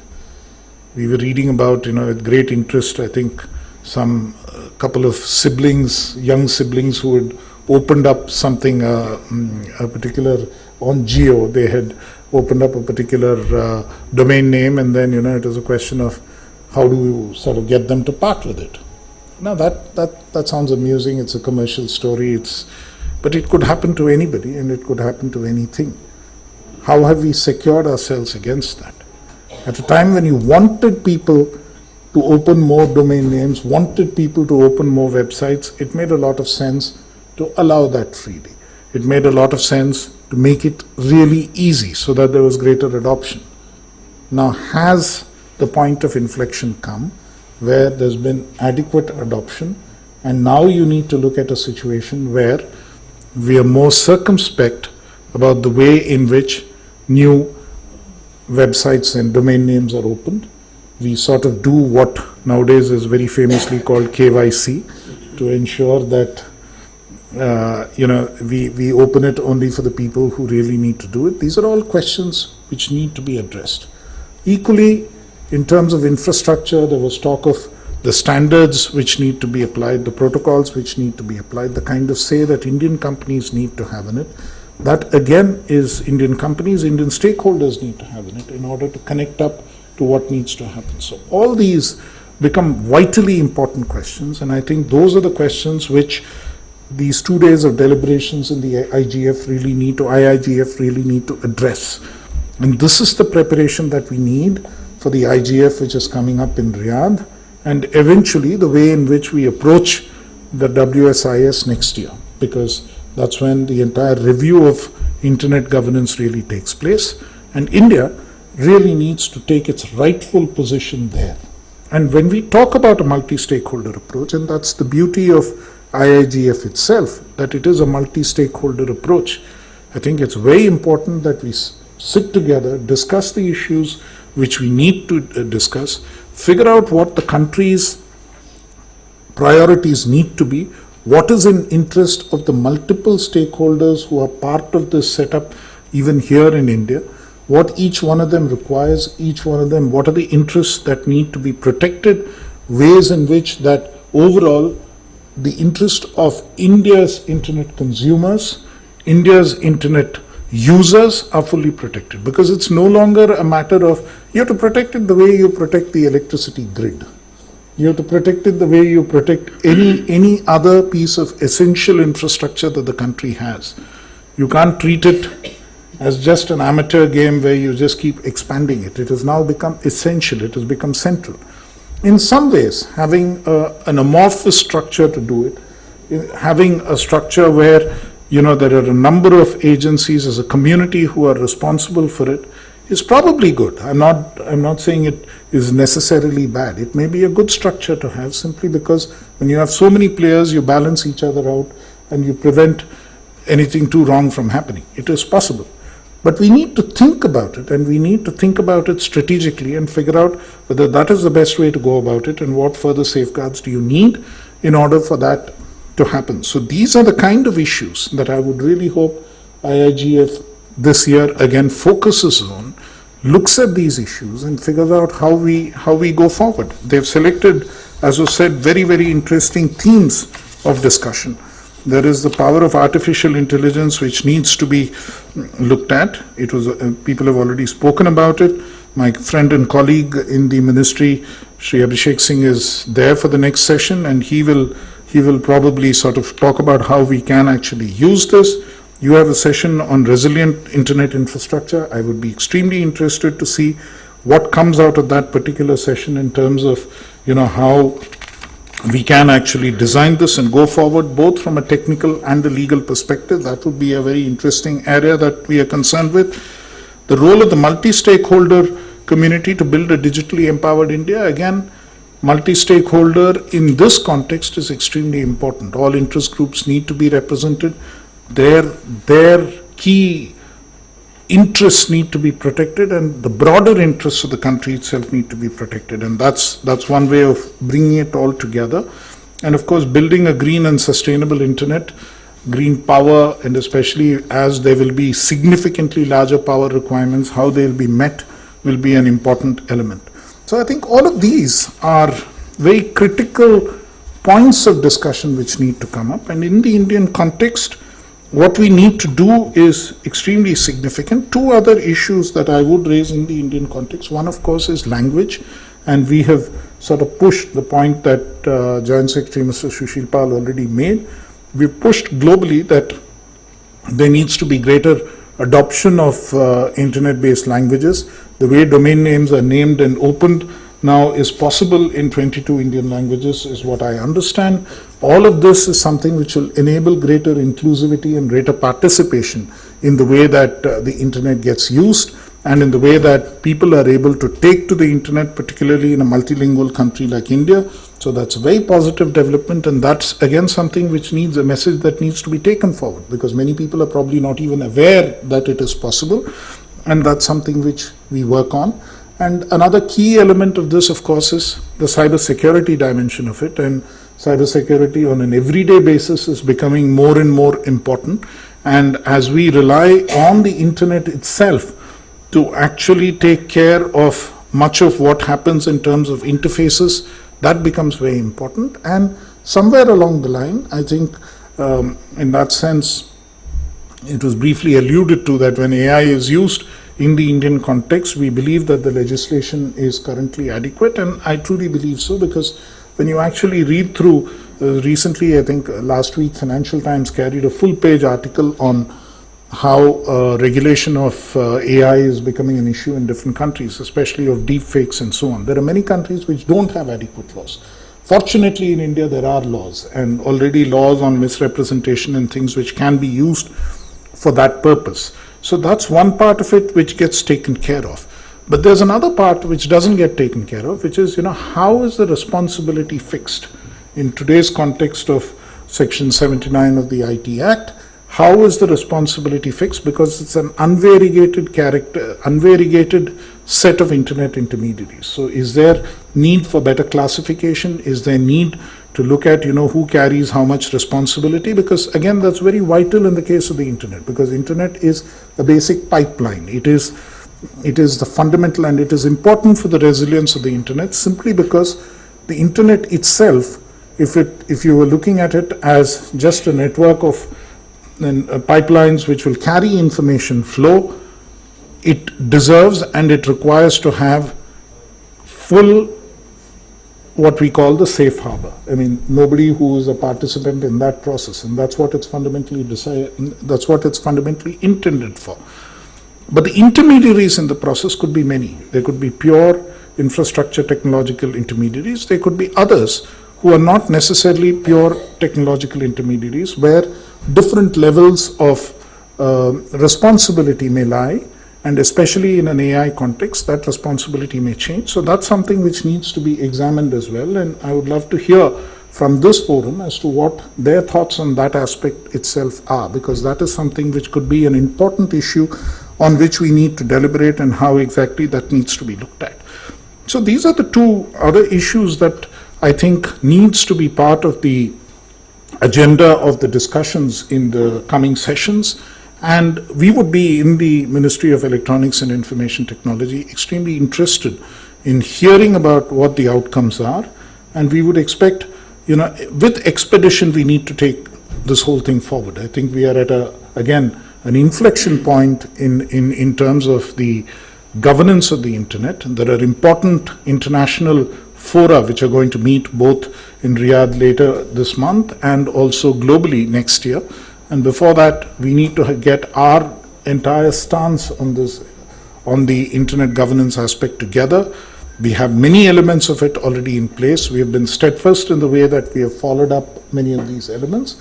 And I think as a forum, as a multi-stakeholder forum, we should get everybody on the same page, literally, so that we are able to be a much more forceful voice in the international fora. And India, representing 955 internet users, has a voice which is equivalent to its population, equivalent to its importance in the globe, in the Internet Governance Forum as well.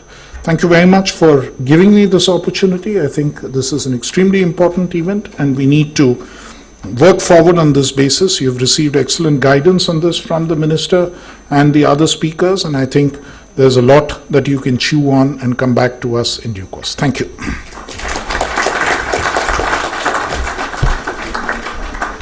Thank you very much indeed, sir, for that thought-provoking and inspiring address we had from you. Ladies and gentlemen, before we move ahead, we would like to acknowledge the august presence of Shri Abhishek Singh Ji, Additional Secretary, MITI. A very warm welcome to you, sir. And I would now request Professor Rajat Moona to kindly do the honors of presenting a memento as a token of gratitude and appreciation to our guest of honor, Shri S. Krishnan, Secretary Mighty. Thank you once again, sir, for being here with us and for that wonderful address. I would request you, sir, to present a memento to Shri Sushil Palji, Joint Secretary, Mighty.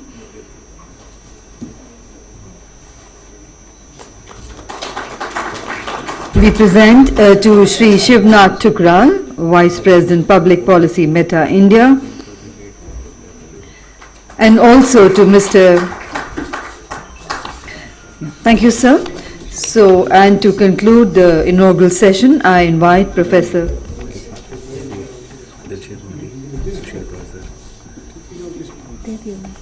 We present to Mr. Mali also.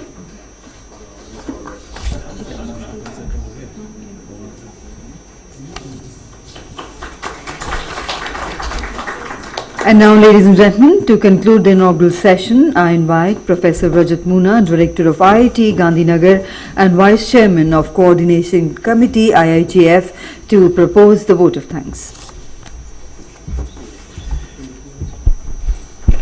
Thank you. And today we had a very auspicious start of India Internet Governance Forum. Shri Jitin Prasad, Honorable Minister of Ministry of IT, Industry and Commerce, he actually talked about and did put some very interesting aspects of merging internet with AI and such kind of things. And we are extremely thankful to him for being able to spend some time with us. Secretary, respected Shri Krishnanji, your talk today actually did put in lot of scope for what the internet is going to be, and your openness to be able to say how we can incorporate the things from here, I think is very heartening. And thank you for that, being here for such a busy time. You could spend so much time here. Joint Secretary Shri Sushil Pal, for sparing his time here. My other fellow colleagues, Professor Rekha Jain, for giving a beautiful talk on data, on internet and policies built around that. Shri T.V. Ramachandran, President of Broadband India Forum, for not only being present here, but also guiding the entire IGF 24 and right from IGF 21 onward as one of the Vice President of the Coordination Committee. Shri Shivnath Thukral, Shri Dilsher Singh Malhi, for being here. And also Shri Devesh Tyagiji as Chairman of IGF Coordination Committee, Ms. Amrita Chaudhary, member from IIGF Coordination Committee, Mr. Changtai Masango from IGF for being able to address us, and everybody else. I would like to extend a warm thank you to all of them for being as part of journey of the inaugural session today. All the distinguished delegates, people from ministry, people from societies of the government ministries, people from Broadband India Forum, Abhishek ji, Additional Secretary in Ministry of IT, all members of IT Ministry, all members of societies and everybody else present for being here. I think on behalf of Coordination Committee, from bottom of my heart, I actually extend my thanks to all of you, people from media, people who have supported coordination and volunteers. Thank you very much for such a big show. Thank you. Thank you very much indeed, sir. And with that, ladies and gentlemen, we close the proceedings of the inaugural session, thanking each one of you for your participation. And I would request all the dignitaries along with IIGF committee members for a group photograph. All the IIGF committee members to kindly, and we now have a short tea break of 15 minutes. I would request everybody to kindly come back in time for the next session. Thank you.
Hello.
But we will finish at 1:50. Finish at 1:50. Time कितना हो रहा है? We don't waste that much of time. पहले से तैयार होके बैठ जाए.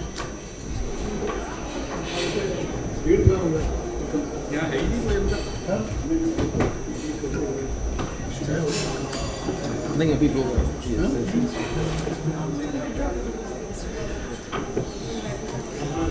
को बुला दी.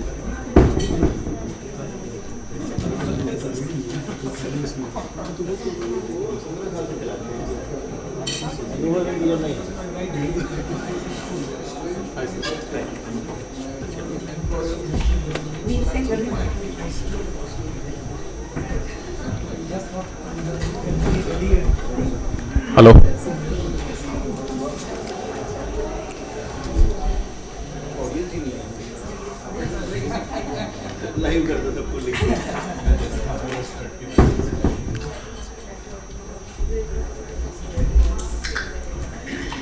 सर शुरू 2 मिनट दीजिए, सब आ रहे हैं.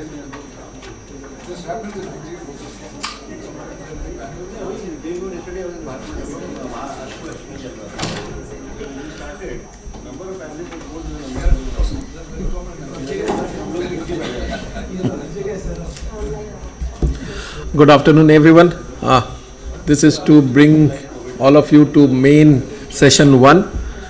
This main panel session 1 is about India AI mission, harnessing the power of artificial intelligence for a sustainable future. The session title again, harnessing the power of AI for a sustainable future. This session is being moderated by Mr. Rakesh Maheshwari, who is currently an independent consultant and former senior director and group coordinator of MITI. Mr. Maheshwari, I'll hand it over from you to introduce your panelists and take the session forward. Thank you.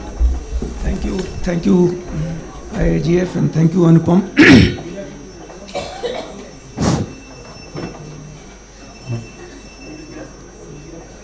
We start directly because of paucity of time.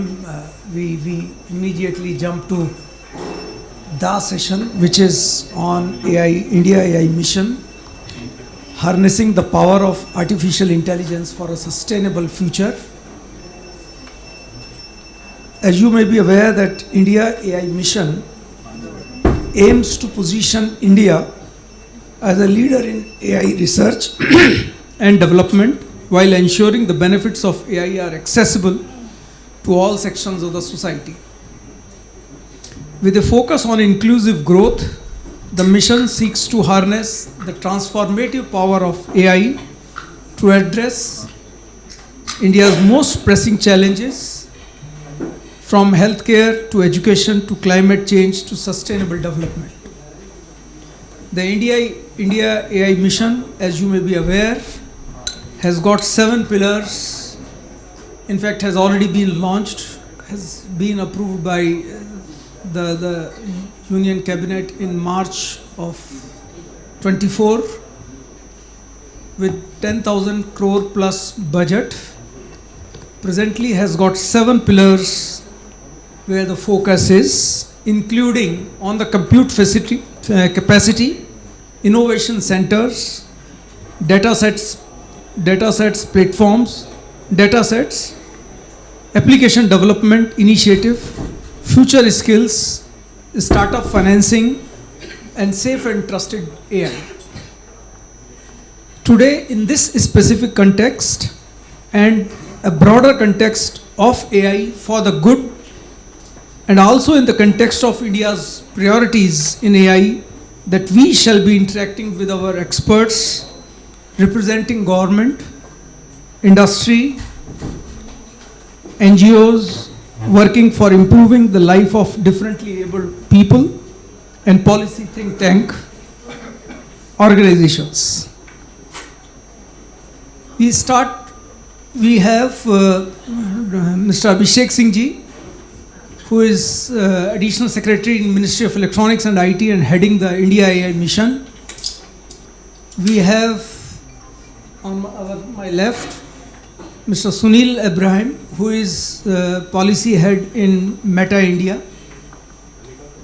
We have Dr. Salil Natarajan, who is a founder of a think tank, Apte Institute, based in Bangalore. Profession-wise, a law graduate, but has done a lot of programs, lot of, I'll say, education, particularly in policy area, in governance area, including her PhD in UK. And we have Dr. Devendra Manocha ji, who is founder of Saksham Disabilities, in fact, working for limiting the disabilities. Lot of, I'll say, association with Indian organizations, with international organizations, and working in this particular area of increasing the accessibility for the differently abled people. So, starting from this, I welcome all my fellow colleagues and panelists, and start with Abhishek Singh ji, because this session is about India AI mission, and you have been leading the mission as to what are the objectives of this mission, how exactly government is going ahead, what is the present status, and how do you think we will be able to take it forward. So thank you Rakesh ji, and congratulations for to the all organizers for organizing this India Internet Governance Forum. This has become like an annual event in which we deliberate on various issues related to internet governance, issues related to technology advancement, and issues related to how we can ensure that technology and internet works better for all of us. Today's session, as Rakesh ji mentioned, is about India AI mission. And I was just, in fact, over tea, I was discussing with my colleagues and saying that we have been speaking more about India AI mission than doing. So there have been several events that have been held about India AI mission, and which we have highlighted the key pillars about India AI mission and what is happening. So what I will do is that not only the pillars and what is happening, but I'll give you an update of where we have moved forward in the implementation of the India AI mission. As we all know, this program, as Rakesh ji also mentioned, was approved by the Union Cabinet on 7th of March this year with a fund provision of almost 10,371 crores, with an objective to address the gaps that existed in India's AI story. And India has long been regarded as to a country which has got a lot of potential when it comes to AI. We have been the technology garage for the world, providing solutions for almost across the world. Our companies are providing solutions to the banking sector, to the transportation sector, or to the entire world almost. Then our tech manpower, our engineering workforce are like working in almost all global companies across, some of them even leading them as CEOs. So we have been long regarded as a country which has got very strong technology strength when it comes to personnel, when it comes to manpower. And even in the field of artificial intelligence, if we look at the most recent Stanford AI Index report, which rated India as the #1 country when it comes to AI skill penetration. Similarly, if you look at the GitHub projects, number of GitHub AI projects on GitHub, India has been the leading contributor there. So similarly, we have very robust, vibrant AI startup ecosystem in which a lot of startups are taking up initiatives in the field of artificial intelligence, getting funding also, building solutions. But two areas in which we have lacked kind of strength globally has been with the investments in research, wherein China and the United States lead India by a wide margin. And second is with regard to availability of compute. And it was felt that if we have to gain leadership in the field of artificial intelligence, we need to address the gaps that exist in our AI story. And towards this objective, what the government did was that last year, sometime around September, October, 6 working groups were formed to look, which had experts from industry, from startups, from academia, from government, and these working groups looked into the whole matter into great detail and identified the gaps that government needs to address. And based on the report of the working groups, the IndiaAI mission was conceptualized, which focused on addressing all the challenges that the working groups identified. And what were they? The 7 pillars were identified on which the IndiaAI mission was based. And first and foremost, of course, was with regard to availability of compute, because compute had been a challenge which almost all researchers and startups have been saying that they don't have access to the H100, the AMD 250s, and the high-end AI compute which is required for building AI-based solutions. In fact, government had set up Airawat as our first initiative for addressing AI-based challenges. But Airawat has got almost in the equivalent of the AI compute language 676 GPUs. But the fastest computers which globally are being used by companies are in excess of 30,000 GPUs. And now GPU clusters in excess of 100,000 are being built up. In fact, Elon Musk's company, they built a 100,000 GPU cluster in 19 days flat. So, and when we look at companies like OpenAI, when we look at Meta, when we look at Google, their researchers have access to much higher compute, and because of that they are able to make LLMs. So if you don't have basic compute available, then it will become a big challenge. So towards this objective, under the program, it was built that government will set up a process by which a minimum of 10,000 GPUs, though it's much smaller compared to what's being done globally, but it's felt that we'll incubate setting up GPUs in India. And happy to mention that we floated an RFP for empaneling service providers who will be able to provide GPU infrastructure within India, and we wanted each one of them to provide a minimum of 1,000 GPUs, and we have got 19 bids. The bids closed last week and they are under evaluation. The 19 bids have been received for empanelment, and even if half of them qualify, we will clearly have availability of more than 20,000 GPUs. Some of it will be available in the beginning of next year, and by June I expect that more than 20,000 GPUs will be made available. There are other companies like Yota, which has made plans for 16,000 GPUs. Jio, when Jensen Huang was here in Bombay last month, they announced a program for building up a 1 gigawatt data center for AI compute. So what I see is that in the next few months, the availability of compute will be solved, and part of it will be done by IndiaAI mission, and part of it will be done by industry. So that problem will be resolved to a great extent.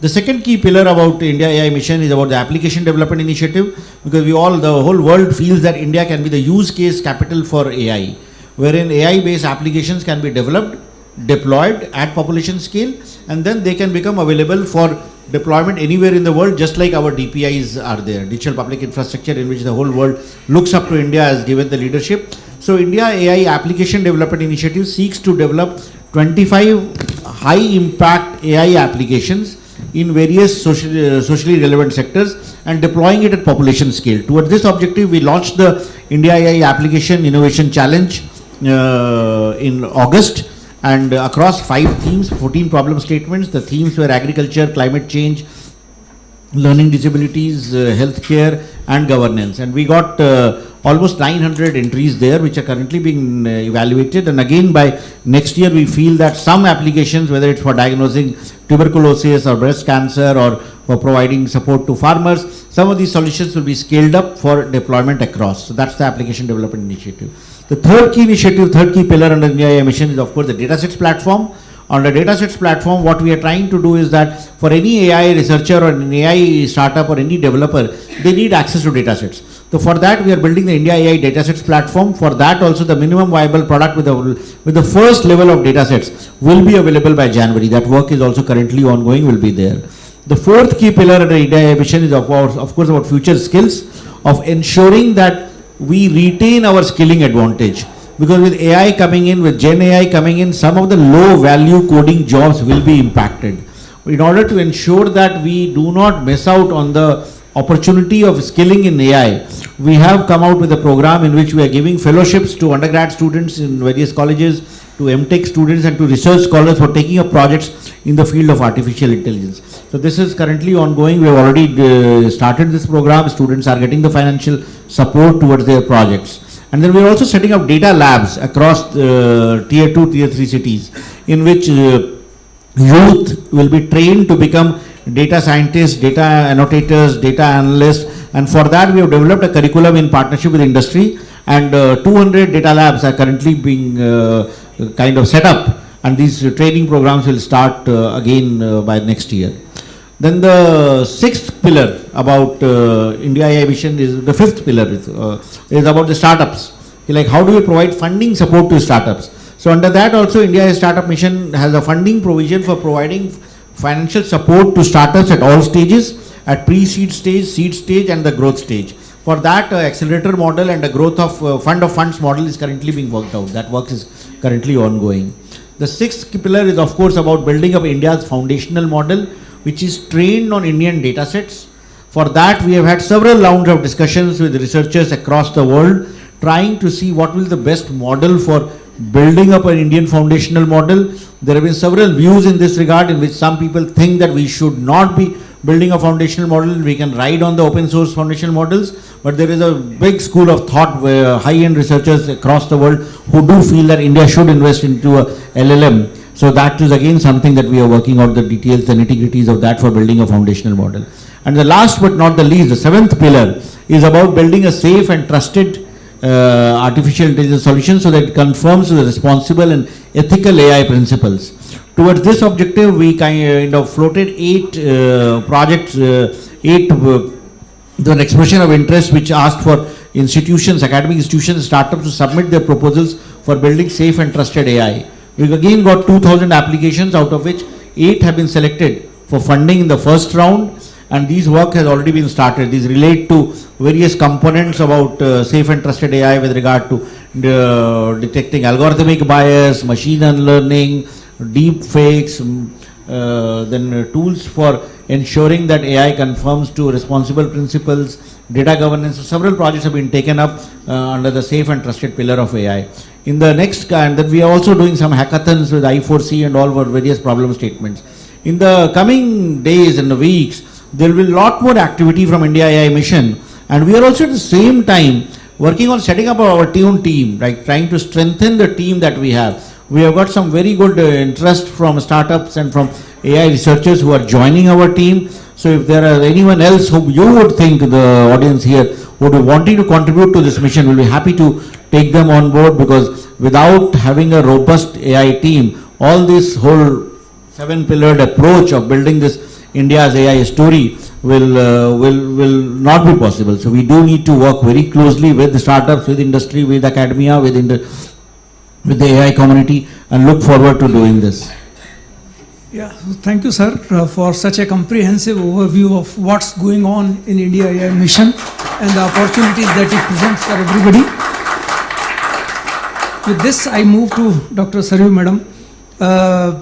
You have been particularly working for inclusive growth and accessibility, thereby ensuring AI benefits for all, including the marginalized communities and underserved population. How do you think it's going to be possible through AI, particularly when we have such a huge digital divide between the rural and urban haves and have-nots. What's your take, and what kind of opportunity does AI present? Thank you for that, sir.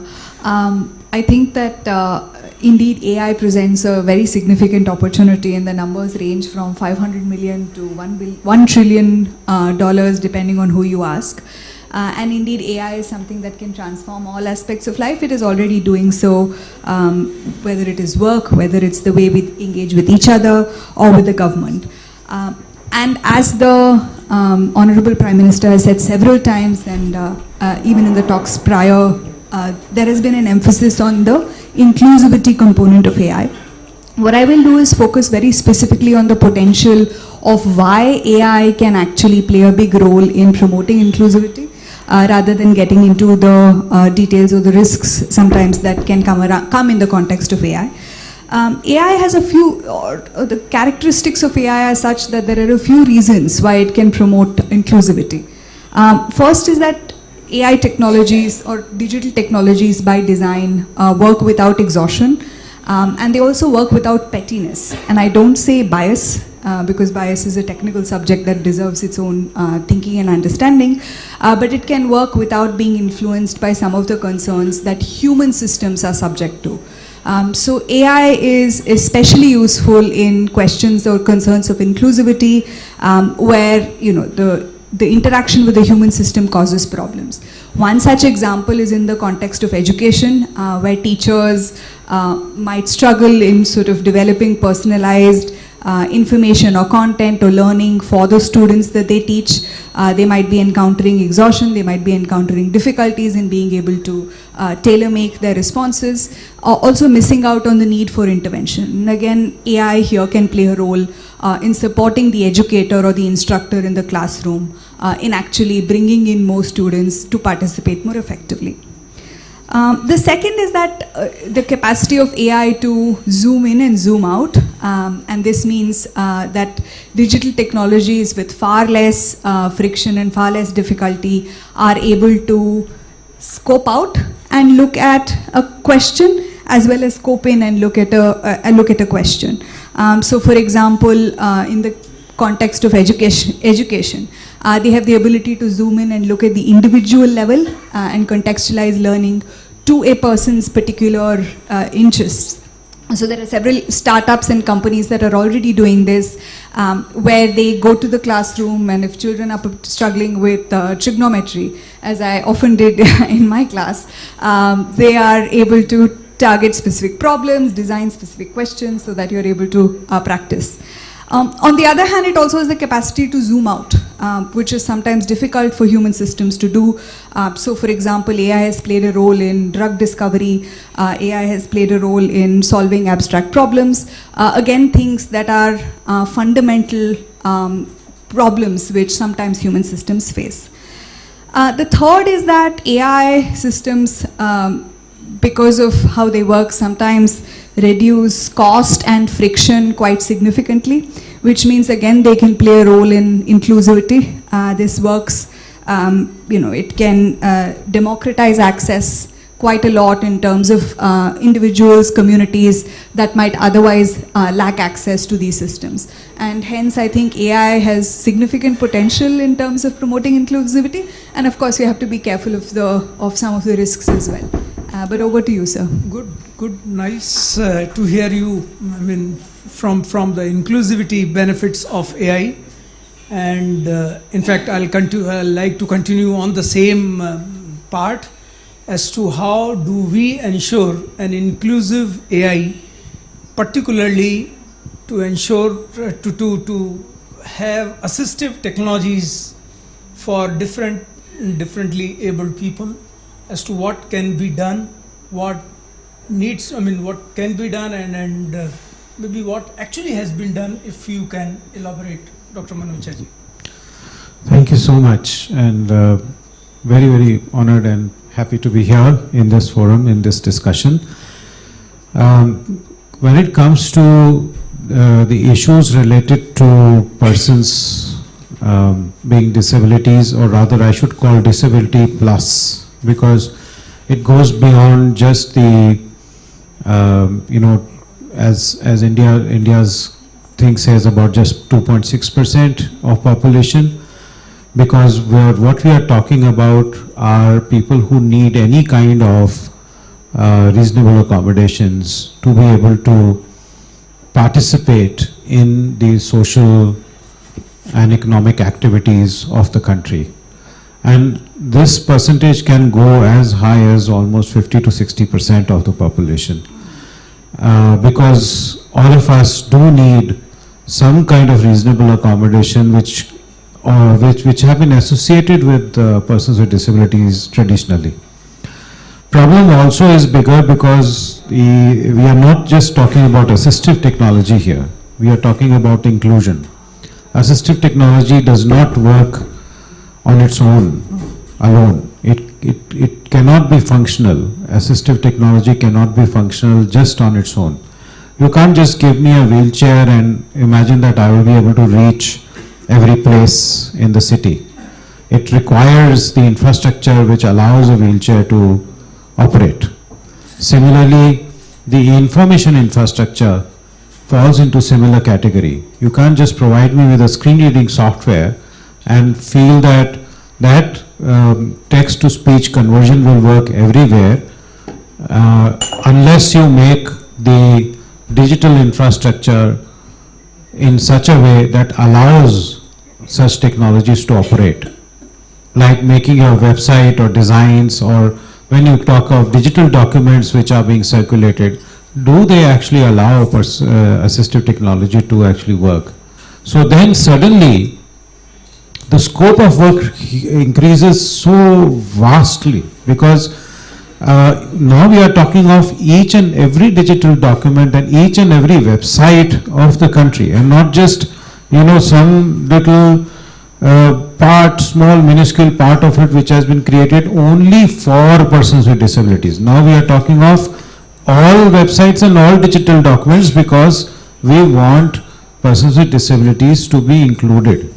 Now when this scope becomes so wide, we are extremely short of human resource which are trained to handle such accessibility issues right now.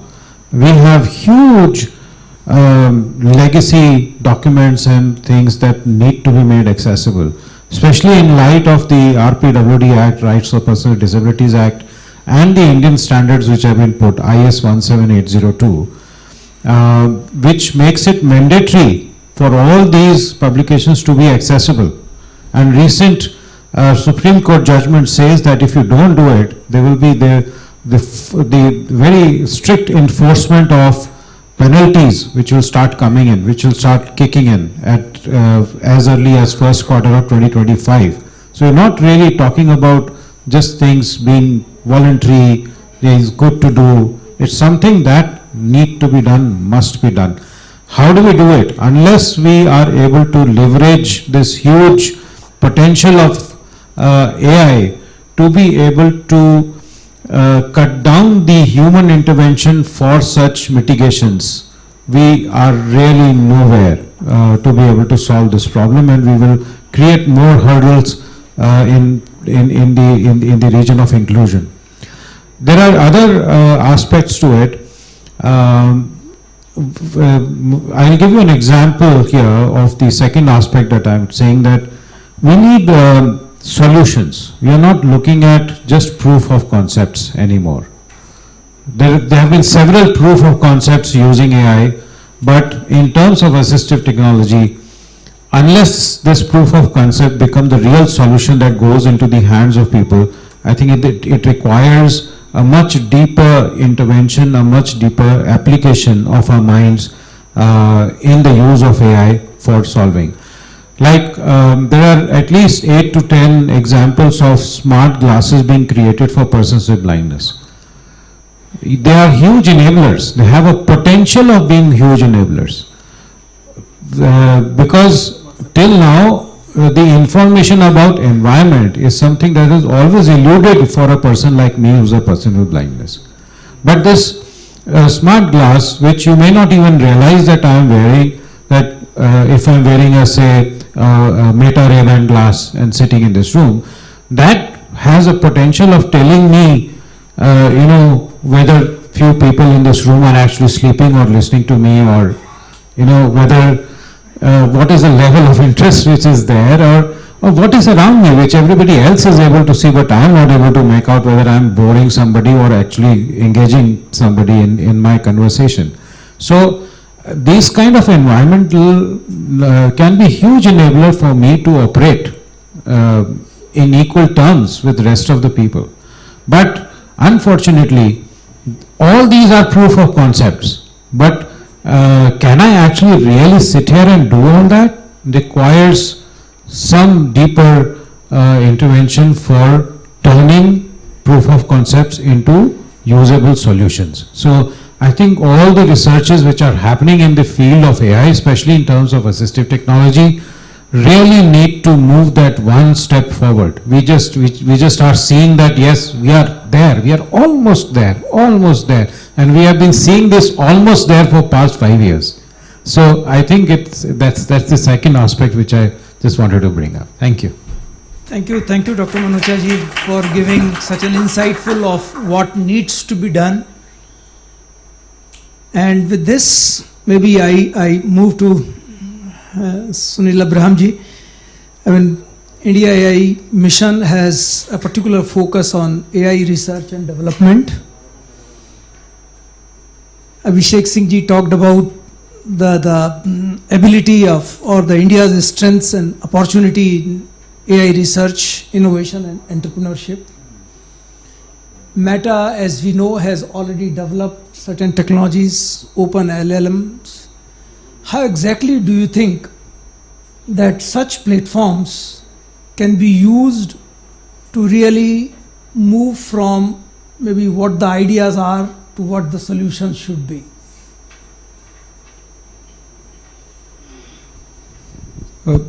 Thank you, sir, for your question, and thanks to all the organizers of the IIGF for giving me this opportunity to share some thoughts. The year is 2024, but I go back all the way to 2005. I was one of the lucky people at the WSIS, the second WSIS meeting at Tunis. At that time, the objective was to go and speak to as many people as possible about open source software and to have some mention of open source software in the Tunis declaration. 19 years later, I'm here again to talk to you about the same topic, which is open source software. And I want to connect it to the point that Mr. Manocha just made. How do we move from one or two limited and small examples, proof of concept or pilot, to a situation where everything moves to the next level? And what Mr. Manocha is specifically talking about is accessibility. And he said that we want every single website to be accessible, we want every single mobile application to be accessible, we want all the content on the internet ideally to be accessible.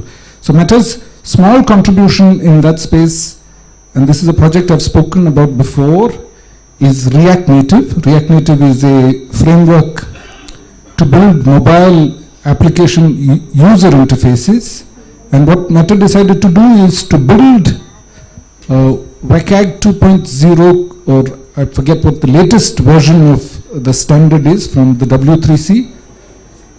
That accessibility, sorry? 2.1. So 2.1 compliance is built into React Native. So previously, sir, 20 years ago when we built websites, we first built the website, then we used to test it for compliance with accessibility standard, then we used to spend 10% or 15% of the budget building that compliance. Whether it was e-governance website or whether it was an ordinary commercial website, that was broadly the process. Today we've moved, thanks to this shared project, that people have to intentionally break accessibility. If they don't intentionally break accessibility, the product is accessible to whatever degree. So that is how we need to move as a society, which is we need to have shared resources such as open source projects and open software that will allow us to shift the whole of society, not just have one or two small examples. So how does Meta contribute to the India AI mission? I think we make two contributions. We bring the digital public goods, that is number one. The second, which I don't think enough people talk about, is we provide versions of these digital public goods free of cost on our surfaces. I think that's also very critical for a country like India, that people don't get charged. So our vision is very different. We don't want one AI model which rules the whole world. We want thousands, perhaps millions of AI models to be there in India. If you look at the Llama family itself, very different models we have. We have a 405 billion parameter model, which is a very big model, very expensive, even to host and infer on. And in the Llama 3.2 family, we have a 1 billion parameter model. So that's a model that we can load onto laptops, even if they're not expensive laptops. On some expensive phones also, you could locally load this 1 billion parameter model. About a month ago, the Meta engineers released another family of models. Again, I'm reminding you, we like lots of models, not just one or two models. That was called mobile LLM. That is a model which has a 128 MB size. So even on a budget phone, we will be able to load the full model weight file into the memory, and we can do inferencing. A friend of mine was in a rural part close to Nagpur, but with very limited connectivity. He was working on a project. He did not have access to LLM, but with this type of vision of LLM, where on local devices, on non-expensive devices, we can show all of this. I think that is one way of reducing energy cost, reducing dependence on internet connectivity, and still giving the power of technology to as many people as possible. I'll speak about one more science project, since Secretary Krishnan had spoken about sustainability. The bigger project is called Open Materials. It's a little bit like a dry online chemistry lab. And the project which is most famous within that is called Open Catalyst. And what Meta is trying to do is contribute to the research for zero carbon fuels. So it is a way in which researchers across the world can produce catalysts that can split water into hydrogen, so that there is zero carbon when that fuel is burnt. So not only do we work on having a variety of AI models and also small models, which are important for contexts like India, but we're also working on the energy question and how to solve that. Thank you, sir. Yeah, so thank you, Sunilji. It appears there are a lot of, I'll say, exciting opportunities, but a lot of awareness also needs to be created. We also have in AI the issues of what we say responsible AI, ethical AI, talking of maybe regulating AI, but because the session is already going late, I'll not directly take up these with the panelists, but leave it to you now as audience. Maybe if you have any questions to ask from us, we'll be happy to respond to them. Maybe some 2-3 questions we can take.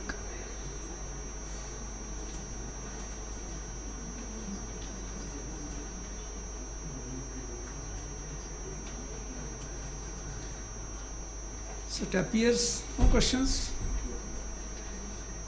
Any questions? Not having courage to ask questions or having no questions, please. Yeah. Can I have a mic, please?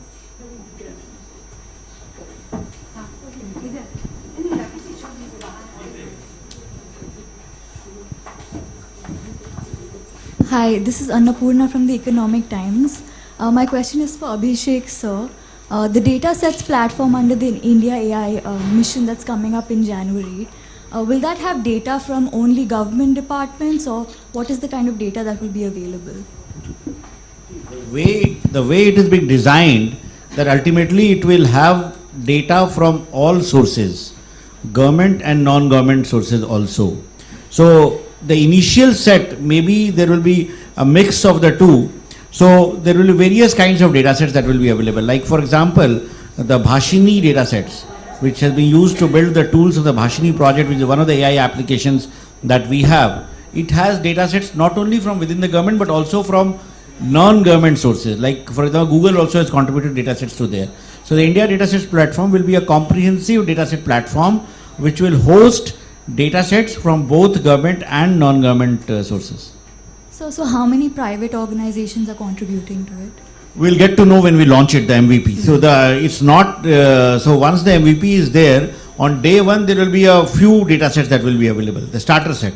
But it will be a constantly evolving platform, and more private sector partners are expected to join in. We can't force anyone to share data sets on that. It will be their own choice. But yes, the architecture will be such that it will be available for even private sector partners to contribute data sets there. Thank you. Yeah, maybe any more questions? So if there are no more questions, I'll like this opportunity to thank all my panelists. I hope we had a very useful discussion in terms of IndiaAI mission, the opportunity it presents, the opportunity the AI as a subject itself presents, of course with certain challenges. There is need to be done from moving from R&D to practical solutions, and there are good opportunities being made available by big tech, at least Meta that we heard from. Maybe we need to have more awareness and capacity creation being done. So with this, I thank the IIGF for having given us the opportunity to be able to interact with you, to be able to share our viewpoints. Thank you very much. Thank you, Mr. Maheshwari. Can we have a group photo of the panelists, please?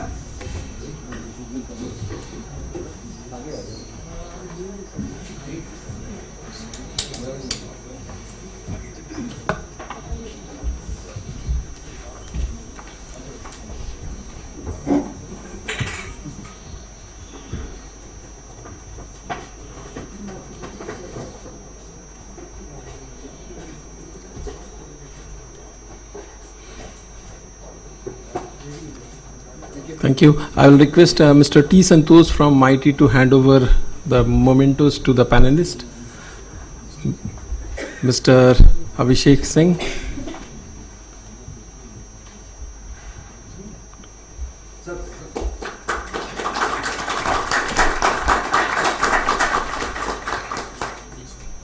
Mr. Sunil Abraham.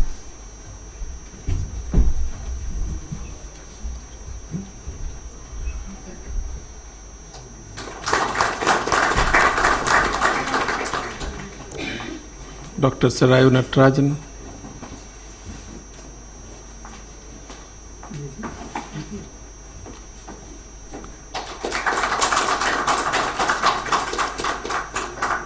Dr. Deepak Manocha.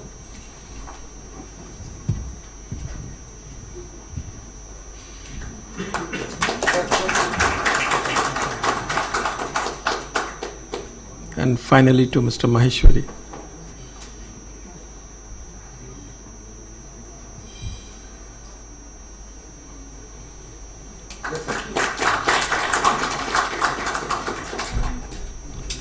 Thank you. Thank you, Santosh ji.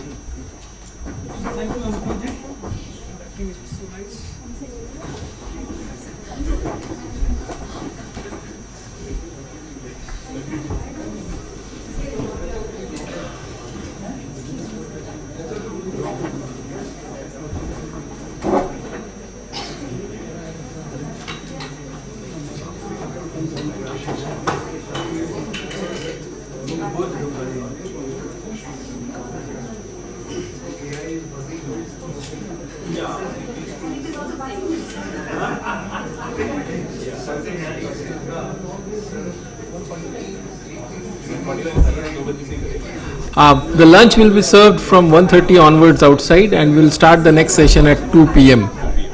Thank you.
When will the two people be available, like seen on them? Like they've joined, but when is the screen share? Will be visible.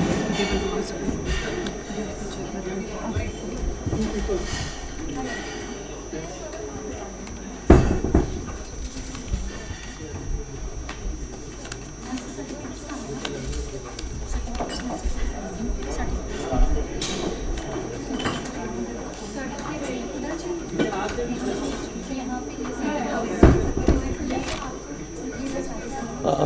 Sonia, if you can want to speak once and test.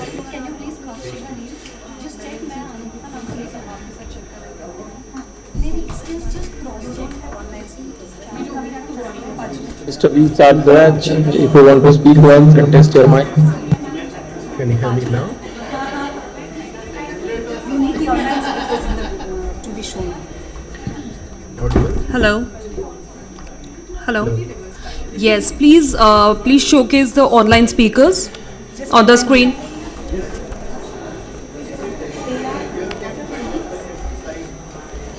What are the online speakers'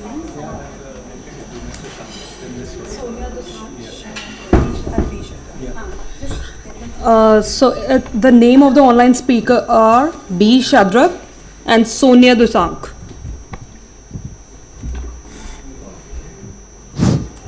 Hello. And also the online speakers are the co-host, so they can mute whenever they want. Okay, let's start with the workshop 1, enabling AI for all by all. Just 1 second. Yes.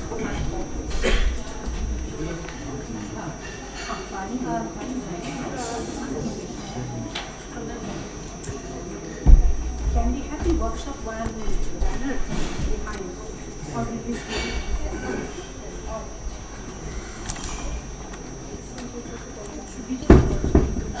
Okay, should we start with the session or we are waiting for someone? No, we can start. Yeah. Okay.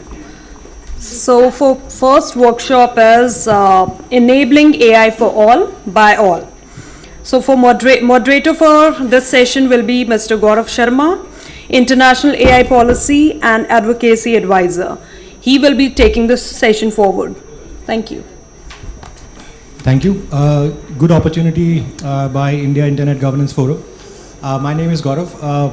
As per the script that I have, the run-off show, so the opening remarks have to be done by IIC, and I invite Kushal to please do the same. Thank you. Thank you so much, Gaurav. I think at the outset I would like to take this opportunity to just express my heartfelt gratitude for all the panelists as well as Gaurav for agreeing to become a part of this session where we collectively deliberate how we can create an inclusive and robust AI innovation ecosystem in India. I think before I hand it to Gaurav to introduce our panelists today, I would like to just take about 2 minutes to introduce International Innovation Code, which is the organization that is facilitating this session today. IIC is a young professionals fellowship program based out of the University of Chicago Trust. We've been in establishment since the last 10 years, founded in 2014, and we essentially place passionate professionals with about 3 to 7 years of work experience in mission-driven organizations, mostly government organizations, to work on critical, sustainable projects that are looking at creating long-term impact. Within the digital and AI sphere, we've been working very actively since about 2019. Mostly through support from the Ministry of Electronics and IT, where we've had a team placed, or multiple teams placed in fact since 2020. We were the domestic knowledge partners for G20, enabling India to focus on the most critical priority area, digital public infrastructure, in the digital economy working group during our presidency. We're also helping the AI and emerging technologies division in terms of conceptualizing and now implementing the 10,000 crore or $1.2 billion IndiaAI mission, and we'll also support India's presidency efforts of the global partnership on AI. Thank you so much everyone for joining us. I would also take this opportunity to introduce Gaurav. Gaurav Sharma is an advocacy advisor and has worked with regional and multilateral organizations across the globe. He comes with over 18 years of multidisciplinary experience in international development, foreign security, policy and information technology. Formerly, Gaurav was an AI advisor at the German Development Corporation, popularly known as GIZ, from 2020 to 2024. He was also an AI Tech Policy Fellow at the Academy of International Affairs in 2022-2023. He coordinates the annual hub for the Geneva Center for Security Policy in India since 2013 and served as the ambassador for the Global Leadership Academy for Asia Pacific 2019 and 20. With that, Gaurav, over to you, and thank you so much for helping us moderate this session today. Thank you so much, Kushal. And thanks a lot, IIC, for bringing this all together. It had been a mega effort, so again, congratulations.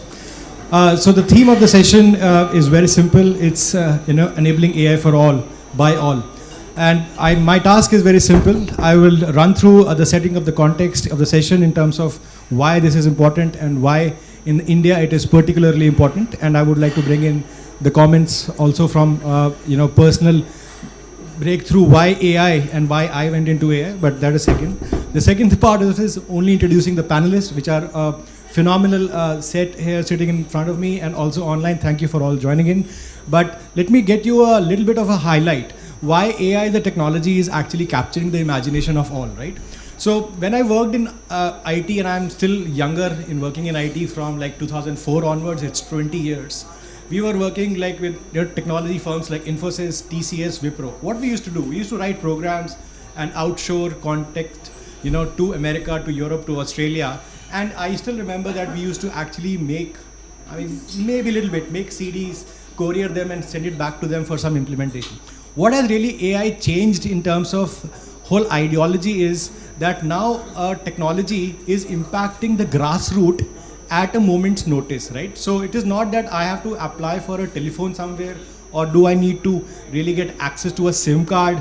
Basically, all the infrastructure which is available in a sense of technology, of smartphones, or you have the high bandwidth, you are impacting a farmer, you are impacting vulnerable communities, you are impacting low digital or digitally dividend population. So basically you are looking at the marginalized communities which can be impacted on thematic areas all the way from agriculture, education, healthcare, disaster risk management, everywhere.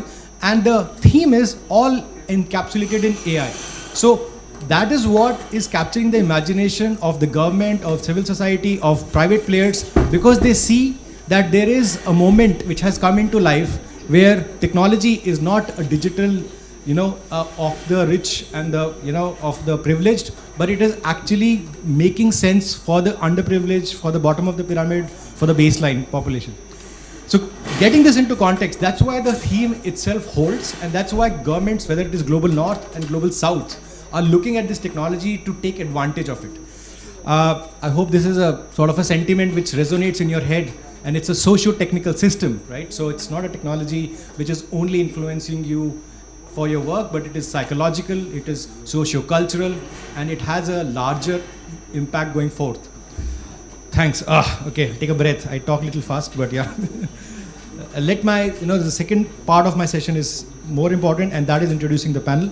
So I'll start with introduction to all my panelists. I'll start with Mr. Ajay Garg, sir, advisor at Cohen Advisory and director of Digital Tech and Law Group, Anand and Anand Associates.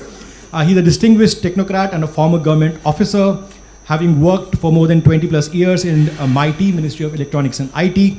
And he retired as a senior director and currently serves as an advisor for Cohen Advisory and Digital Tech and Law Group, Anand and Anand Associates. He has played a pivotal role in shaping technology and trade-related strategies for India, representing the nation as a lead negotiator in global forums such as UN, RCEP, G20, WTO, the list goes on. So thank you so much, sir, for being here and sharing the stage with you. And it's an alphabetical order, so Charu, maybe you come next. Maybe are you sitting like this, or maybe I've taken the notes wrong way? Yeah, okay, sorry, Aparajita is there. Yeah. My apologies. Sometimes I try to crack a joke which is not so rightfully.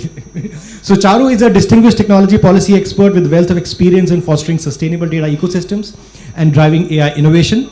Her human-centered, gender-responsive and climate-conscious approach has been instrumental in leveraging data and AI for inclusive digital transformation. And Charu has made significant contributions to intergovernmental and global forums advocating for open, secure and inclusive digital ecosystems worldwide. With a career marked by leadership roles, including principal at Omidyar Network India and policy manager at Facebook, now Meta, she serves as an independent consultant in India, like me a little bit, but dedicated to ensuring the safe and responsible use of data and AI to promote social innovation. Marching on, Aparajita Bharti. Thank you, Aparajita, for being here. Aparajita is the founding partner at the Quantum Hub. It's a policy consultancy firm specializing in technology policy with a focus on data governance, privacy, digital inclusion, and safe and trusted AI. With deep expertise in governance and policy affairs, her work spans the intersection of technology, gender, and regulatory institution design. Aparajita's contribution and collaborations include organizations such as UN Women and the National Institute of Urban Affairs, reflecting her commitment to advancing inclusive and effective policy frameworks. Thank you so much, Aparajita. Now moving on to online speakers and coming back again. Ms. Sonia Dosanjh, I've got the name right, ma'am. Associate Director, Head of AI Analytics at CDAC Mohali. Ms. Dosanjh has more than 25 years of teaching and research experience in developing state-of-the-art AI solutions in the field of big data analytics and explainable AI. She was also a member of AI Sectional Committee of Bureau of Indian Standards, and prior to CDAC, she worked with Fujitsu India Telecom and Vickers Ballas Information Software Technologies Limited. She has worked with more than 15 years in CDAC and has contributed to research projects as principal investigator with more significant work in development of automated research greenhouse control systems installed at Indian Agricultural Research Institute. And that was inaugurated by the Prime Minister in 2017. Thank you so much, ma'am, for being online. Coming back, Ms. Kirti Seth. She is ex-CEO, ITES, IT Enabled Services, for Sector Skills Council at NASSCOM. Ms. Kirti is a distinguished business leader with 35 years experience and recently served as a CEO, which I said, of Skills Council at IT at NASSCOM, India's premier industry association. And in this role, she played a pivotal part in shaping, implementing industry-aligned, public-funded skills development programs. Moving on, she is advocating for industry perspectives in policy deliberations and contributes to employability-driven policy formulation. She has been a force behind the National Technology Skills Platform, Future Skills, and I hope most of you know it, a global acclaimed public-private partnership between NASSCOM and MITI, Government of India, and she has also represented India at the G20 Digital Economy Working Group discussions on digital skilling and digital partnership on AI. Last but not the least, if I'm right, B. Shadrak, I got your name correct, Director, Commonwealth, and he's online, Educational Media Center for Asia.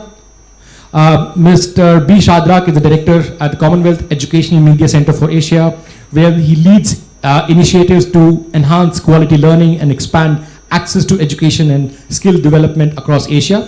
He also served on the Global Steering Committee on the Global Partnership of AI and represents his alma mater as an international ambassador for his alma mater. Loughborough University, a little bit. I hope I'm not tongue twisted. Yeah, where he earned his PhD in information science. Professor Shadrak brings a wealth of global leadership experience, having previously served as Asia coordinator for World Wide Web Foundation, global CEO at the telecenter.org Foundation. Thank you so much for all my speakers. Now, my first question, and as I started, I will loop in back Shri Ajay Garg sir and ask my pertinent question to him, given his extensive experience with the government. And we are having a set of 2 rounds of questions just for how the stage is set. Sir, your mic is not working? I'll still get the question first. Yeah. So India has successfully championed technology for good through the key initiatives, right? So, I mean, the Digital India, our DPI story is very well known, and sort of, you know, the whole aspect of AI, again, on the theme part of it, from your experience and what in the last session, Shri Abhishek Singh sir championed India's AI mission story. what would be your recommendations for designing AI policies and governance frameworks that ensure that AI is inclusive, equitable, and is accessible to all sections of a diverse society like India? Thanks. Thank you, Gaurav, and thank you, IGF. Let me start off with, if you are talking about anything digital, you cannot leave internet aside. So what I believe in is that internet has been the most innovative global common good that mankind has ever created. And that's the fact that when Berners-Lee came up with internet, the whole concept was of open, secure, and for use for all. But unfortunately, what has happened some 30 years down the line with internet is that the top 8 large platforms are occupying more than 85% of the traffic on the internet today. And when we talk about inclusiveness, we have to really think through that, where have we gone wrong in implementing the most innovative global common good that mankind has created. The first. So what was that? It was a proprietary platform-based economy, mainly propagated by the West, that actually propelled the spread of internet. The unfortunate part was the large digital divide between the haves and the have-nots, or the developed and the developing economies. So the benefits of internet in terms of economic value was with the top 8 companies with total valuation of around 25 to 30 trillion dollars as of date. Of the 7+ billion population of the world, only 1.5 billion population was able to take the benefits of internet because of the digital divide that was there in large parts of Africa and large parts of Asia. That's the thing.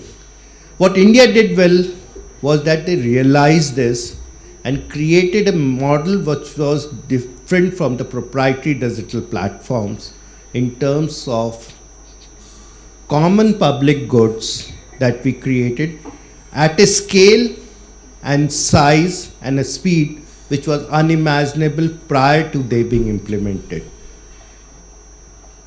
Think of a situation when we have more than around 1.25 billion digital identities, more than 1,000 banks and fintech ecosystems linked to a common gateway called the UPI. Every Indian has a digital bank account, and this jam trinity is creating seamless transfer of social goods or social benefits to all. More than 1 trillion transactions happening on UPI, and UPI is just a 6 years, 7 years creation. Even the largest of the developing banks in India, the State Bank, to reach the 5 million marks of consumers on it took more than 100 years. And in 7 years, we have more than 1 trillion transactions on that. That's the power of India's alternate story. And it needs to be replicated globally. We tried to do it in the G20 platform. We tried to give models. Our Prime Minister talked about a leadership role on the Global South in propagating this model. I'll not talk about skills when Kirti is sitting here. So it will be very inappropriate on my part, but that is one thing, that we have the largest skilling ecosystem in this country. So this is what we have as a background to digital. And we talk about now AI. And if AI are built on large language models, and the type of investment and money that goes into it, and the type of computing power required, there's again a great sense of what I get it, and there's a possibility that again it gets concentrated as an economic or social benefit in the hands of a few controlling it. This time it won't be just the West, but someone from the East also will be controlled. The problem is threefold. If AI is not inclusive, it's not only AI is in the control of democratic powers, it is also a large amount of AI is in the control of authoritarian governments.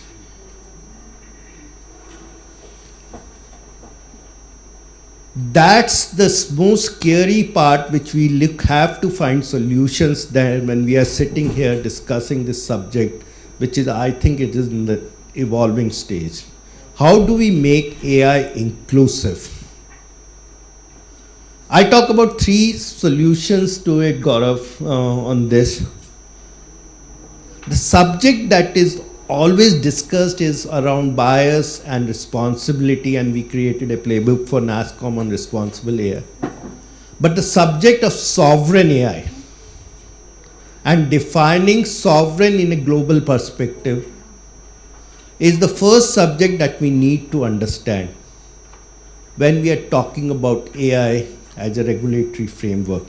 What we consider as sovereign, whom do we give the control of AI in the hands of when we are talking about policy perspectives and evolving policy space. The first example of the EU AI Act, in the last part of it talks about inclusiveness, but again it's trying to control the use of AI. It's not trying to control the proliferation of AI for societal benefits. It lies in the model that we have developed in DPI is how do we make an inclusive AI model which is sovereign, interoperable, based on large amount of collective IP. That's what we think is what the way forward is. The problem is twofold, that how do we manage data in an AI world? India is the largest creator of data with 850 million plus internet users, all said, all included. But where is the governance model around it? How do you bring both the public and the proprietary data onto a platform for AI to make? How do you bring in the large problem statements, problem sets that India has, and India needs to solve them if we want to call ourselves as a really a Viksit Bharat by 2047. The large array of problem statements which can be solved by technology exist, but have we brought it onto a platform for giving an opportunity for the large skilled population of ours to solve them? Have we given them an opportunity to reach out to the people that actually require it? These are some of the key issues that... No, sir, thank you so much for setting the stage. And I take your point on internet. I mean, 3 billion population globally still don't have access to internet. So where are we talking about it? And the idea of Global South is also being championed because India is being looked at. What India does, I think Africa, East Asia and South Asia will follow in a sense of understanding, because if it can be done for India, ideally it can be done for Indonesia, Philippines, Ethiopia, Kenya, at least the like-minded democracies which are, which has been set foot. I would actually take your, cue and pass the mic to Kirti, because I think skilling stands as a fundamental not only for capacity building, not only for enabling, not only for adoption, but usability. Because digital divide is the buzzword in any technology forum, right? So Kirti, I mean, a bigger question, but as per your convenience, I would like to understand, I mean, not me, but let's say the audience, where do you envision the evolution of AI gaps, right, in the skilling domain? And what challenges do you foresee in developing localized, customized AI type of solutions for, again, the diversity of India? And yeah, over to you. I mean, your thoughts, most welcome. Thank you. So large question, and I think coming from the scale that Ajay started from and to get to this, I think both are huge, huge topics. When we talk about skilling for AI, I think it sounds simple, but it's at so many levels. It's at who's your target audience, what is the requirement of skilling, when we talk of skilling, whose responsibility is it? Is it something that the individual will take care of, the government will take care of, the private sector will take care of? Who needs to learn what and for what purpose? I mean, it's an endless ocean. But having said that, I think there was a very elegant, what should I say, representation of how to think about it, which we had proposed in the National Program for AI. There was a policy document that I think that was published, I think, last year, where we said think about it from as a pyramid structure, where you talk about few, many, and all. Very simple, but it's very eloquent, because when we talk of when we think of India, and you talked about inclusivity, you talked about so many people in terms of how to leverage this technology. That's the all that we talk at the base, where people may be literate, may not be literate, there's a language problem, but they're users of this technology, and they are influenced and by what the few are putting out there. So for the many, there is the skilling aspect of what should you be careful about. It's about how to leverage it. I think that is something we don't talk enough about, to say AI can be a game changer when we talk about a country like India. I'm sure each one of you is experiencing the power of ChatGPT when you're stuck, is experiencing the power of translation when you're stuck, is saying ki, oh, I have to, say this I have this recipe, I want to translate from Hindi to English. It's magical the way it happens. So we are literate people, but I have also seen someone, my contractor, who can't write English, but he can send me a voice message. He can type in English, in Hindi, and it will come out in English. So this is all AI. So how can we use AI to open up the world to people who we think will be left behind? But actually AI can bring them in. So AI is a tool for inclusivity. That's an aspect of skilling that we must talk about. And I'm happy to say that I think we as a country are aware of this. When Project Vishwakarma was launched, I don't know how many of you know about it. It was launched last year, or was it year before? I'm losing my timelines. But it was meant for artisans, craftspeople, tradespeople, to say, how do we skill these people to improve their livelihood? In that, there was a module of 6 hours which was put in for digital literacy.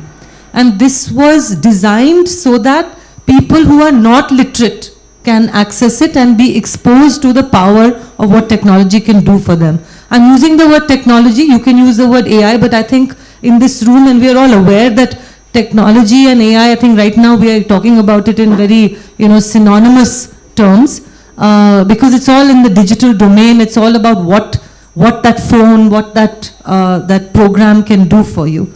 So that's where the all comes in. And the many comes in will be, the Infosys and the Wipros and all that you talked about. People who will be building the applications that these people will use. What is it that they need to know about AI?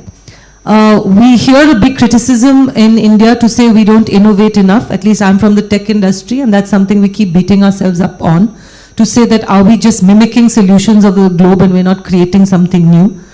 There, I think, while we talk about AI and AI skilling, I have a view which says that we need to really talk about domain, and we need to talk about fundamentals. Because if you want technology to innovate, and if you want technology to do cutting edge solutions and do those things that we want all to consume, then we have to understand the funda. Matlab, you have to know maths, you have to know stats, you have to know physics, you have to know mechanical engineering, you have to know chemical engineering, because how will you use AI otherwise? I mean, you can write a program, but if you don't know how the genome works, or if you don't understand what thermodynamics is, I mean, you can't build anything. There, I think it's not a problem of skilling, there's a problem of education. So we cannot talk about skilling in isolation without education. There is a responsibility that has to come back to our academic, our education system.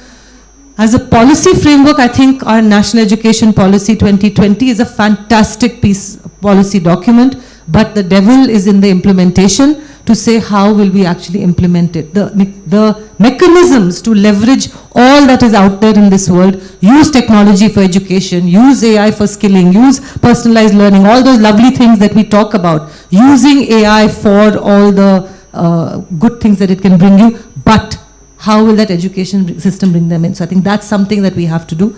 The few, I think, is not such a big problem. The few, I would say, are IITs, our professors, our scientists who are doing some amazing, fantastic work. They have the best resources available to them. I don't think, I don't worry about them too much, but the only thing I worry is that our many needs to bubble up to the few, and what are we doing for the many to increase the number of our few? So I think from a policy framework or a challenge perspective, it's really at the few and at the many level. Dovetail, education and skilling. How do we put the right incentives, right mechanisms in place? We know what to do. I think that is one, being in the skilling ecosystem and working so closely with academia, I said we know what to do. The question is we have to go and do it. It's an easy statement to make. Go and implement. The problem is who is going to implement, and have we taken responsibility, don't externalize the problem, to say what am I going to do to make it happen. To me, that's what we need to do. As soon as you start doing that, I think it begins to fall into place. Thank you so much, Kirti. I think you touched upon many aspects of not only the skilling as a knowledge sort of creation, but also a mandate to make people confident about technology. You also mentioned on the building capacity, and I mean honestly I also was asking ChatGPT what should I write as my introductory remarks, and it gives some very fascinated answers, but it does not dwell into the requirements of India specific per se, right? So you need to come out with your own very domain specific, as you said, use case specific thinking. Moving on, I think I will take this topic of building capacities and request Mr. Dr. Shadrak. So SEMCA, if I'm saying the name correct, is undertaking extensive work in building capacity, right, of stakeholders, especially those often excluded from the AI conversation. And this is the context, enabling AI for all, the farmers, the teachers, to factory workers. And what have been some of the key learnings from these efforts at your end? And what practices must be prioritized in including these marginalized and vulnerable communities, both in building and using AI? Over to you, Dr. Shadrak. Thank you. Thank you. The very reason SEMCA was established about 35 years ago was to cater to the marginalized, mainly to bring education and the skill ecosystem closer to them. But irony would have it, the pandemic was much more powerful than the work carried out by my organization for 3 decades or so. But in the process, we created the open schooling system, the open university system, and largely the open education ecosystem overall. That said, as an organization that is advising the governments and also strengthening institutions to include the excluded, what we do is we encourage them to use technology and technology-enabled policies and practices to do so.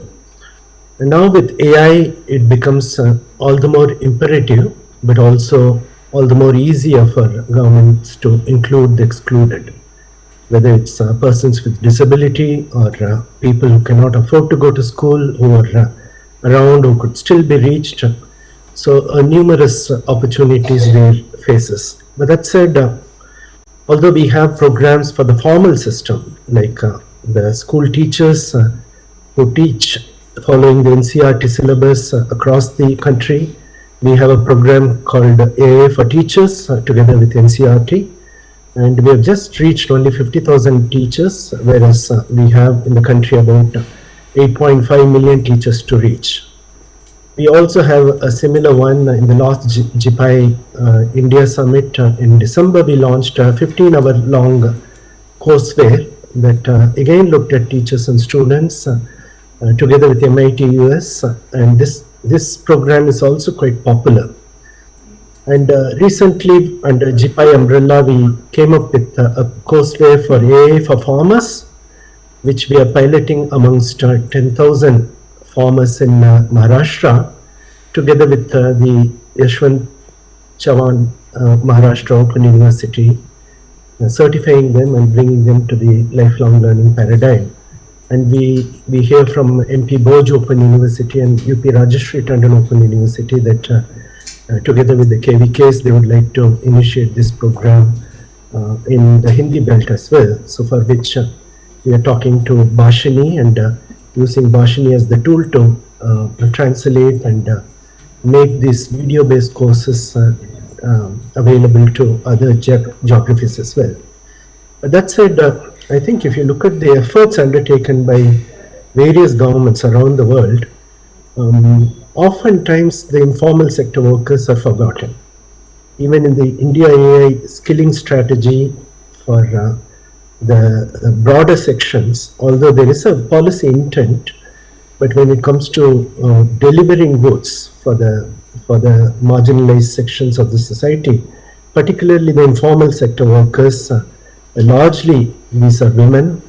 We do not have a very concerted program as of now, and we hope that this beginning that we are making through the AI for Farmers course would expand in itself to also providing for factory workers, artisans and others and so on, in a manner that it becomes a dynamic learning system where the use cases are very current, the ones that are relatable, and the ones that they can see already happening in their lives, so that the confidence building mechanism could be engineered.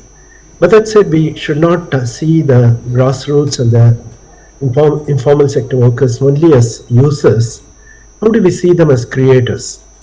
See, I used to work with the World Wide Web Foundation with Sir Tim Berners-Lee very closely, where we created the Access to Affordable Internet program under the WWO Foundation.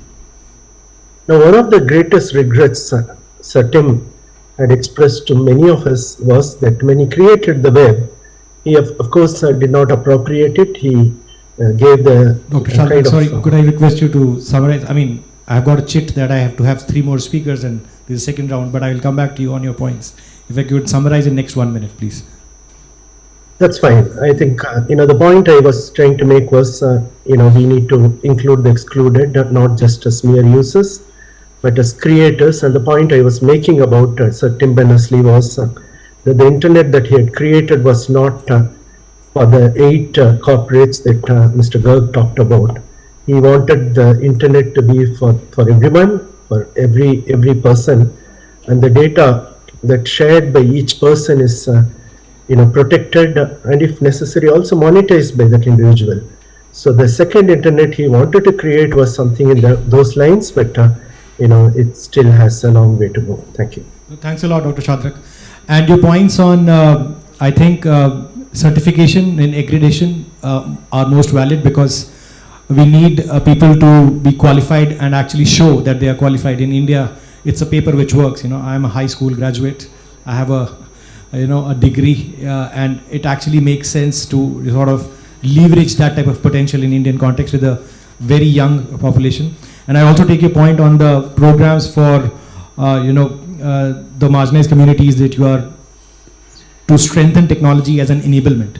So all this leads me to my next speaker, Ms. Aparajita Bharti. And I think the question on this now comes in the realm of gender, because 50% women and 50% men, the whole conversations bridging around the digital divide needs to include this conversation in gender. And given the potential of AI to both perpetuate systems, but also perpetuate biases, as well as, whether they are empowering communities or disabling communities, and what steps should be taken to sort of create a more gender balanced approach in the AI ecosystem. And sorry, because I like the discussions, but maybe if you can summarize in 3 to 4 minutes of your points and come back to you. Thanks, Gaurav, and thanks IIC for inviting me. I think in terms of, the gender aspect of AI, I would like to just go back to the session's name, which is AI for all and AI by all. I think let's talk about AI for all, first of all. For example, AI decisioning, where are we using AI decisioning and how that can impact women? I think a lot has been said about it, but let me just refresh the kind of use cases where AI decisioning is getting used. For example, credit, healthcare, employment, education, selection. And of course, we live in a very imperfect society, and we already know that, it's patriarchal, and across cultures, women are not getting the same opportunities as men. And obviously, given that AI is trained on historical data, some of these biases are getting reproduced, and there are many studies that have actually shown that. I think UNESCO just did a study, I think 2 months ago, where they actually tested many popular AI models, and they said that all of these models actually show a gender bias. They also show a bias against people with disabilities when they were testing it for employment selection or education selection. Of course, now that is something which is very problematic, because we have taken so many hundreds of years to come to a point in society where even talking about gender equality and it's a policy goal. And now we have a system which is trained on historical data that, if we are not mindful about, can actually perpetuate those biases, and then it becomes a loop, right? If you do not give women the same opportunities, then of course they will be further left behind, and then you kind of get into that loop again. And I think a lot, thankfully, the good thing is, because gender equality is now front and center, even if you look at India, the Prime Minister has really been talking about women-led development, because everybody recognizes that the next wave of economic growth will only come if women are at the center of the economy, and they are basically, we are talking about skilling, but that's actually a human resource that to a large extent is untapped. Our women's labor force participation is still 40%, and that is in rural areas, and most of the women are actually engaged in agriculture. If you look at urban areas, it's about 27% still. So I think gender dimension when we talk about AI for all is very important, in the sense that the data sets that we are training our AI systems on, they need to be balanced in a way that they do not perpetuate those biases. And I know that there are people who have a lot more technical understanding, but I think a lot of techniques are being experimented upon. For example, in most of the companies that are building foundational models, there is red teaming to actually see whether AI is actually leading to biased answers. There's also synthetic oversampling techniques, so that if there is a minority in a data set, do you oversample it, give it the same weight as the majority, so that those biases are not perpetuated. But I think all these techniques are very new, because generative AI itself is very new, and I think a big role is of institutions that we are setting up now globally, AI safety institutes. I think we should not call them only AI safety institutes, but also inclusivity is such a big part of safety. If I'm not getting my health insurance because of some AI decisioning, that's not only it's unsafe in a very different way, but it's also impacting my life goals. And therefore, I think this needs to be in the center of the conversation. And sorry, just half a minute. I think AI by all, we all know that women are underrepresented in STEM workplaces. In India, 40% women actually are there in STEM courses. But if you look at engineering, etc., the number drops. If you look at workforce, it drops further to 29% or 27%. That is one part. So we need definitely more AI, women in AI development. But second is, what use cases are we deploying AI for? Are we only deploying AI for use cases that mostly men use, or are we looking at most marginalized women and also seeing, for example, our frontline workers like ASHA and Anganwadi workers? Are we deploying AI models to make their life easier? And that is where I think IndiaAI mission will have a huge role to play, because the 8 companies that we spoke about, they're building foundational models, but it's up to other, every society to also identify the use cases that will really help women and, other marginalized groups to take this opportunity, to make the best use of this opportunity. No, thanks a lot, Aparajita. I think the societal, cultural, linguistic, demographic aspects leads me into my next speaker, Charu. Maybe again a big loaded question to you, from a fairly large market for the production and consumption of AI. I mean, given your sort of experience working with global funders, everything all right? Okay. Yeah. What are some of the cases or sectors that India can sort of champion, is already championing, or should leverage to strengthen this diversity component, right? And how it can be enabled again. Enabled defines use. Yeah, thanks. Thank you, Gaurav. And I think so I really like Kirti's framework, because I think a lot of times when we talk about AI, we only talk about on what Indians will consume as AI. But I think a very important point over here is actually India has a capability to build. That's actually not something you see in many global south countries beyond India. And therefore, I think as we think about access, and Aparajita also made this point, we have to also think who's building, right? So it's not just India in Delhi, but like really how are we making sure there are more women, there are more people, just more diversity in who's building.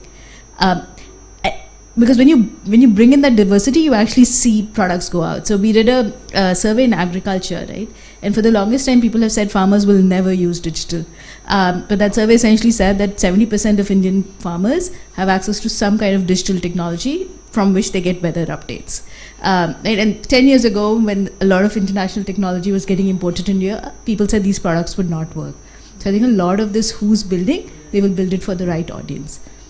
I think the other, as we've seen technology travel from India to other parts, I think we've seen that this is really where the industry play is, right? India actually has and I think when Kirti spoke about many, she hinted to it. There's actually a massive opportunity to collab with other disciplines which India has a very strong hold in. So Earth observation is something that we've seen India actually develop some really, really outstanding pieces. Because we have ISRO, we also have actually extremely good experts in physics and maths, a lot of these other technologies and thinkings coming together. But also because there's actually that ecosystem, right? You can actually pilot very quickly because it's very simple to get some of these images, or there is actually IoT devices that can be created locally.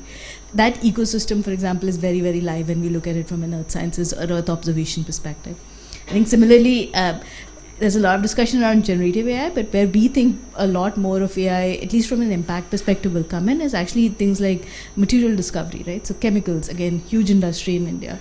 Pharmaceuticals, right? Is this an opportunity for the pharmaceutical industry, which is really focused on generics, to kind of bring pharmaceuticals and AI to look at drug discovery in a completely different manner? And in our own experiences, right? So for example, present work and in the past, we've seen how what sometimes seems really trivial, right? You're building an early warning system. Just to be able to replicate it outside is such a huge challenge. Sometimes you're actually exporting Indian engineers to just replicate something. So I think as much as we look inside and we say we don't have enough talent, we still have probably more talent than most of the world outside. But with that, let me hand it back to you. No, I do believe talent is in plenty in India. I mean, and India has always been phenomenal in startups ecosystem, and the jugaad has become a norm rather than the word. So moving on to my last speaker, not the least, with the I would like this ma'am, Sonia ma'am, to have your experience in building responsible AI solutions. From and in your lifespan, you have seen some development practices that the government actually undertakes, which is prioritized, which can be prioritized for the AI to be inclusive by design. How much of this thinking, additionally, again, your work with, working at CDAC, how much is this, the other missions, initiatives, and which was talked about also in the last session, the supercomputing mission, the quantum computing mission, and now the IndiaAI mission. How much of this will sort of coagulate itself as infrastructure and resources to potentially help India build AI for all? Over to you, ma'am. Yeah, thank you. Thank you for the invite. Am I audible? Yes, ma'am. Yes, you're Yeah. audible. So the first part of your question about inclusivity and AI, building responsible AI solutions. So it's pretty clear now that AI, if it isn't inclusive by design, it's, you know, something like a bridge that will only reach halfway through. So it's going to leave too many people, you know, stranded behind. So, and AI is going to be as powerful if it is not inclusive. And if we are building AI just for a slice of, you know, a society as such, and so we're going to miss out opportunities to transform the lives of millions of people who need it the most, at least from the government side of things.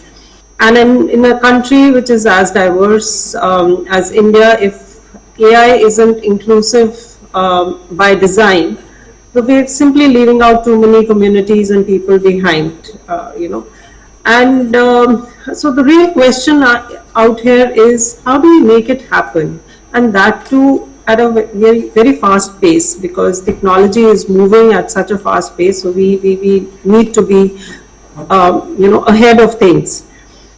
And in order to make sure that it doesn't just serve a few people, we actually need, you know, some design principles in place. So the first and foremost thing from my point of view, and when we start out with any initiative in AI solution development, is the first and foremost question is, who is it meant for, who's included, and more importantly, more important than who's included is who is being left out.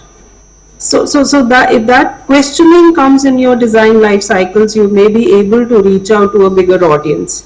So from the government point of view, from the governance point of view, if you think AI should be just like, you know, someone has pointed out the internet technology, I would talk about related more towards something like electricity. So you don't have to think about it, how it works, what is the underlying technology about it. You just need to know that you need to plug into a switch and it's going to work out for you.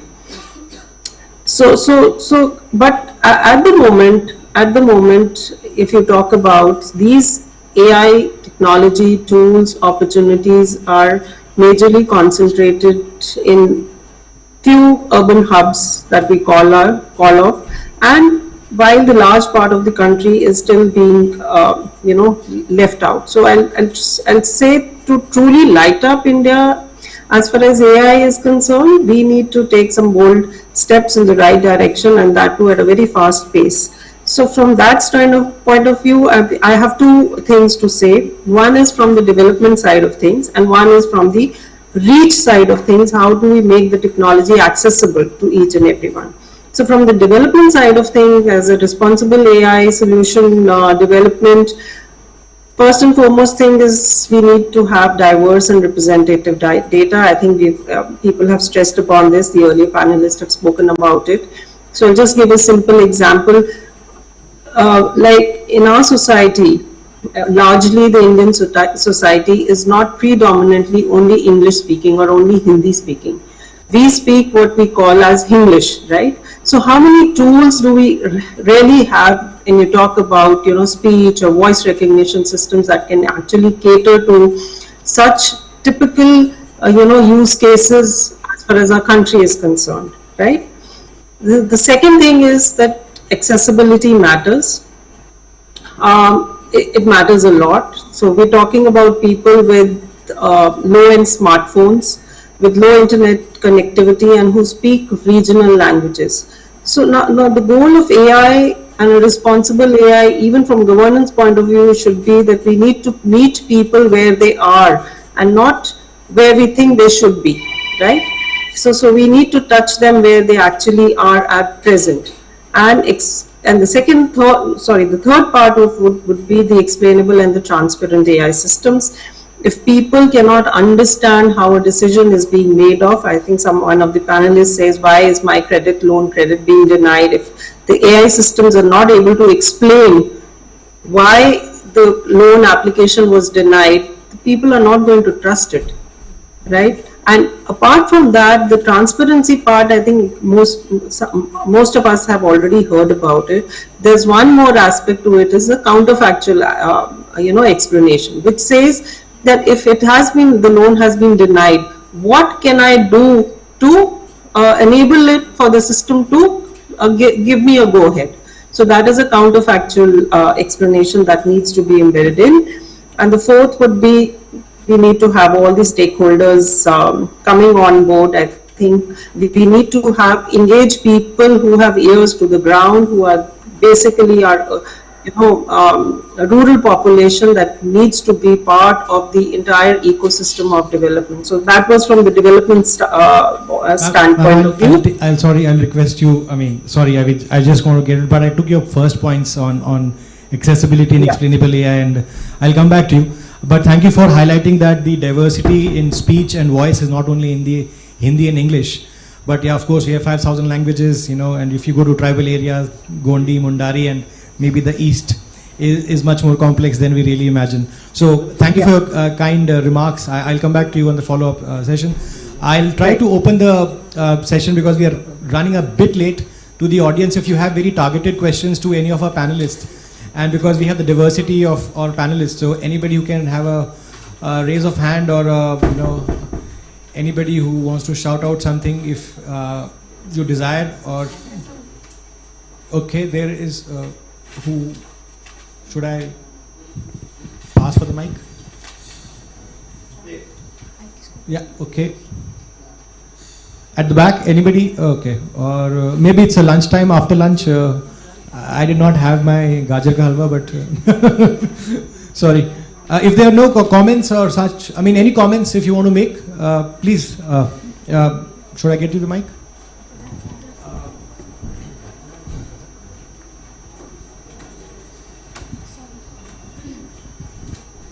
So, after hearing everybody on the panel, I have one point to make and float question also. It's an open-ended question. So, taking cue from what Ajay sir said, and Ma'am Aparajita ma'am and Kirti ma'am also. So everybody has talked about the sovereignty and the controlling nature of AI, that who should take control of it and who should be the real owner. So that India is leading in the global south. It's coming from the east now. So drawing analogy from the Startup India initiative, the way it has flourished in the recent years, can we encourage the tech community, the youth that is leading this tech sector, to really take that ownership and build systems, build SOPs, and build these initiatives, these startups on this line in AI, and so that there is the real ownership in the hands of Indians and the youth who's going to use it and is going to lead the way forward. So this is one. Thanks. Follow-up question? Or no, this is just one point. And it's forward in that. Okay, thanks a lot. Sir, maybe you're the ideal person, and the names were highlighted of Aparajita and to... He talked about a very important perspective, that the startups should be the central hub of creating an India AI ecosystem. Very aptly said. India has the capacity with the large product space that the Indian startups are around 25,000 tech startups, deep tech startups are actually occupying. They have the capacity. The challenge lies with the fact that how do you provision them the resources? Abhishek must have talked about a 10,000 crore AI mission prior to launch. 8,200 crores of GPU space being allocated. But think about the amount of 8,200 crores is too small a amount for a type of GPU space that is required. The second is, when you talk about sovereignty or inclusiveness, how do you provision with them? It's not possible for them to create LLMs today. We don't have enough funds, and Charu won't be ready to give $1 billion for developing an LLM. We might be talking about agentic AI, which is 2 years down the line, which is a real game, can be a real game changer for India. The challenge lies in the fact that we should think 2 years ahead of what AI is today. That is important. Agentic AI, if it is the future, which is actually able to create productivity. The present generative AI models are information-based systems. And I don't consider them something better than an improved Google search. Sorry for... No, that's absolutely right, sir. So we need to create a real productivity and economic values through AI. And I think agentic AI is one possibility, and we should really come up with a large program for startups participating. We have a very strong SaaS program in this country, and this can be one step ahead. Thanks a lot. Aparajita, you have 2 comments on anybody else, ma'am? You'll have. Yeah. I think sir has already kind of covered what the challenges are. I think the resources that Silicon Valley has. I was just in San Francisco 2 months ago, and I was a little shocked and quite depressed, to be honest, because I think just the amount of resources at disposal, and obviously this data that these organizations are now using has been collected over so many years from across the world. It's very, very hard to compete with that.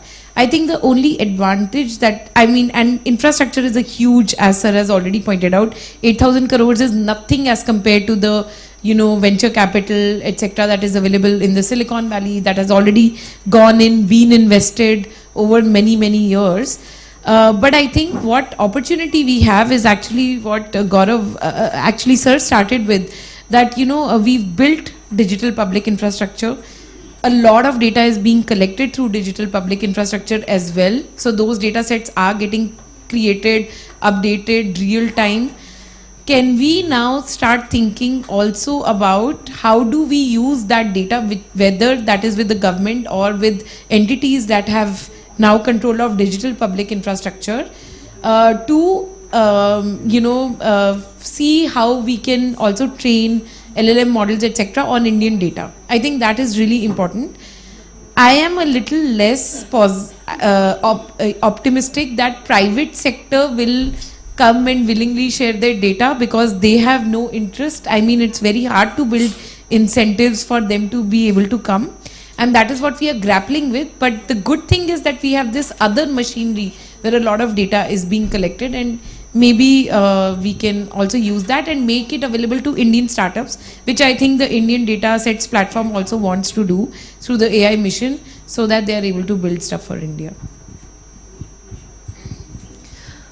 So I'm just taking an optimistic view, because in my view, I think the only view that we can have is an optimistic view, because since we're looking into the future, taking a pessimistic view is like thinking of doomsday, which is, what's the point of that?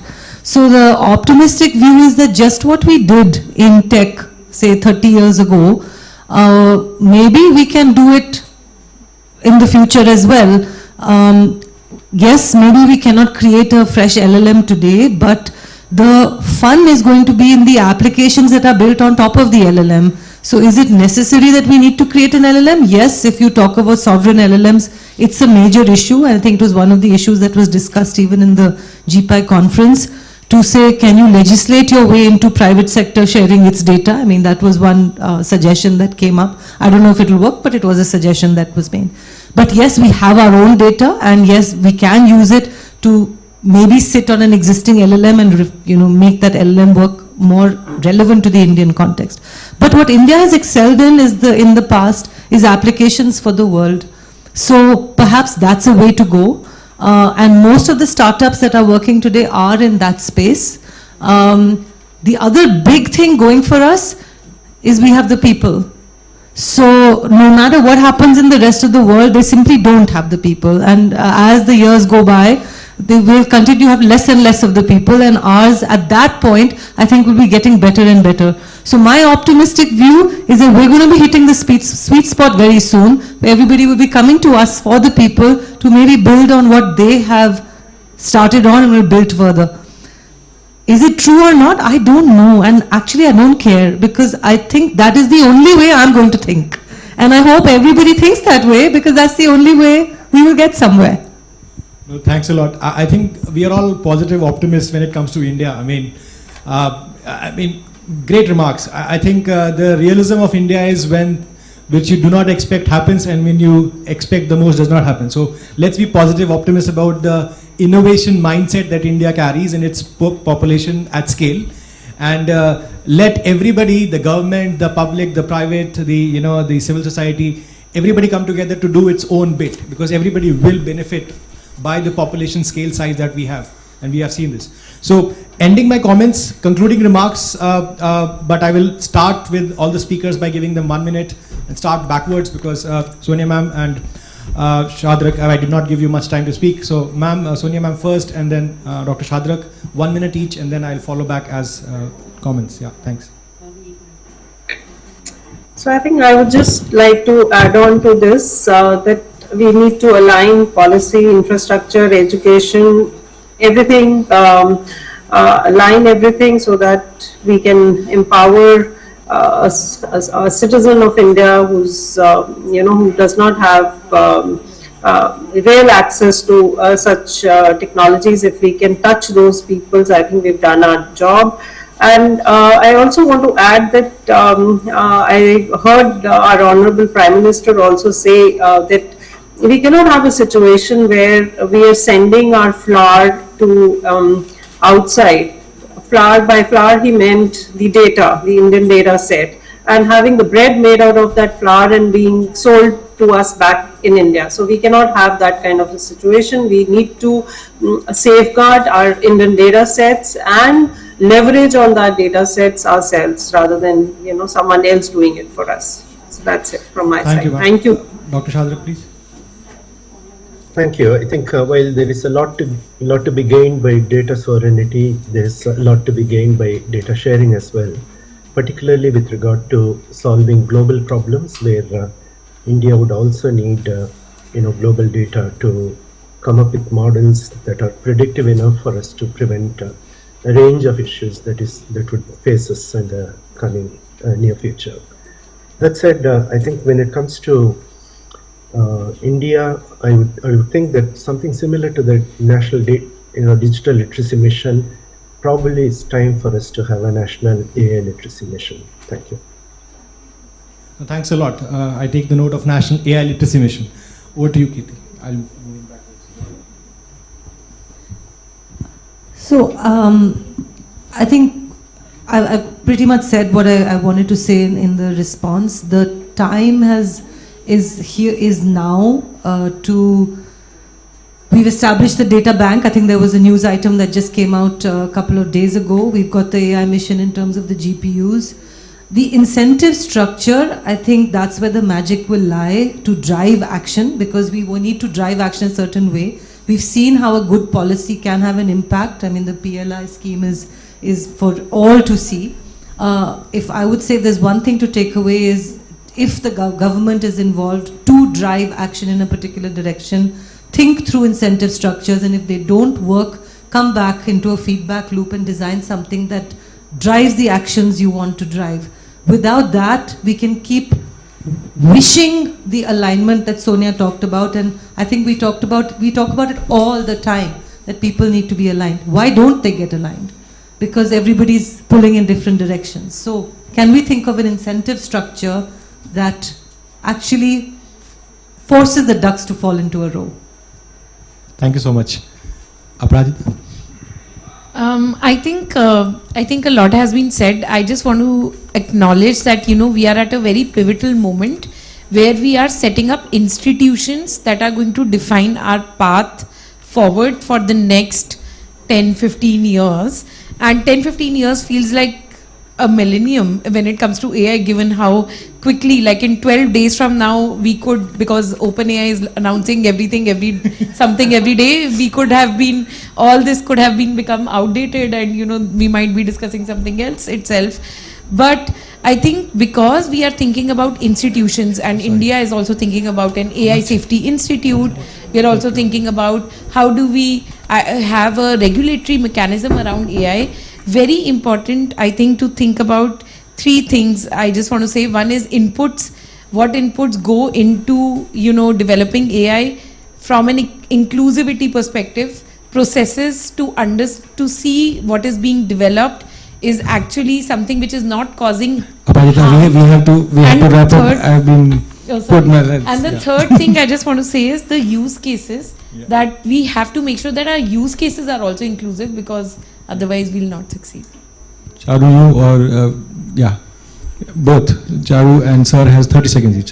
Very quickly, I think we have to see inclusion from the perspective of who's building it. So as we think about expanding it, we have to expand who's building it. Great. So this I came up today morning also, 7-point agenda for AI for all. Sovereignty, security, privacy, inclusiveness, transformative, fairness, accountability and reliability. Wonderful. You plug these 8 things, yes. You have got AI for all. Yeah, absolutely. Thanks a lot for the interesting and detailed session. Clap for ourselves and for the resilient audience. Thanks a lot to everyone who sat through. I mean, what do we do next? Nothing? Okay, good. Yes, okay, so we can have a photo. There's a photo session. and there's a certificate. Okay, before fine. that, what we can do is, I would like to request Dr. Govind for the facilitation.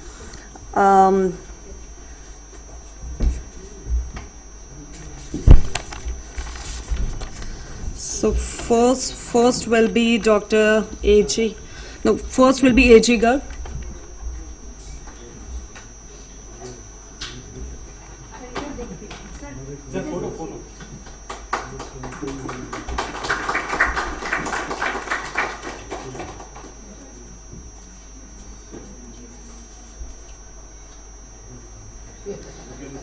Miss Aparajita.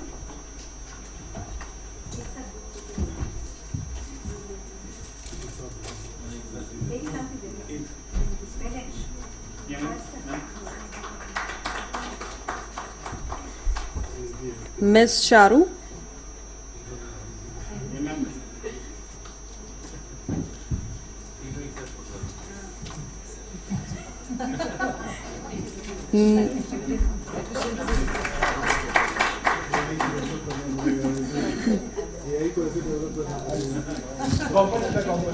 Next is Miss Kirti Seth.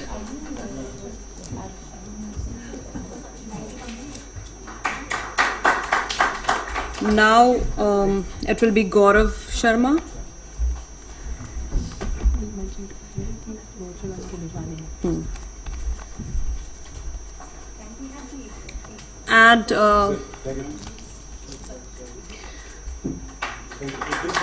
And for our virtual speakers, we will send the certificates to you, B. Shadra and Sonia. Thank you. Can we have the background speakers on the screen? Thank you.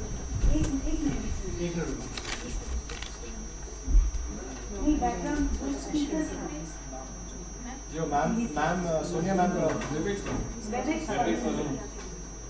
yes, now ready.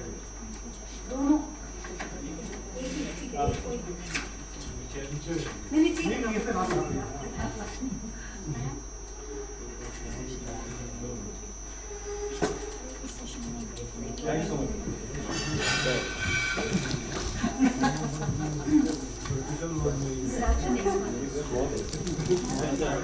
Start the next one.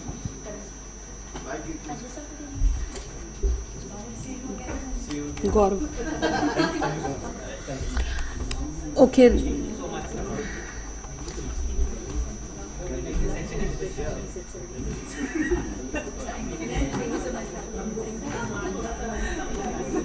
Thank you all for the wonderful session. Now we are moving forward to our next workshop 4. Intersection of competition law and artificial intelligence. I would request Aman Mishra, Senior Research Associate at the Dialogue, to moderate the event. Aman Mishra. Okay, so sorry, Saksham will be moderating the session.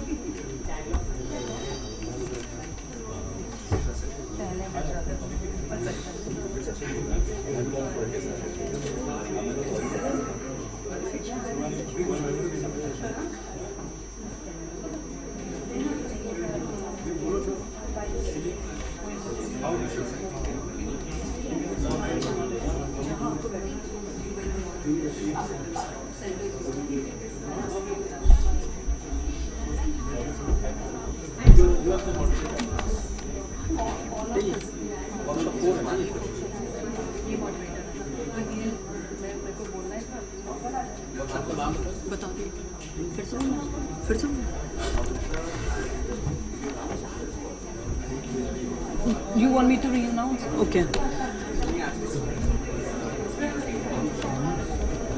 So this moderator, this section. Sanjay. Next moderator. Moderator, Razvi, Sachin Kumar, Sandeep is not there. He's not there. Showcase हमारे panel के बाद है.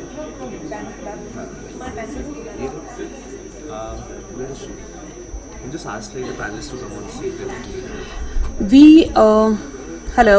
We are starting with workshop 4, so I'll request all the panelists to be here.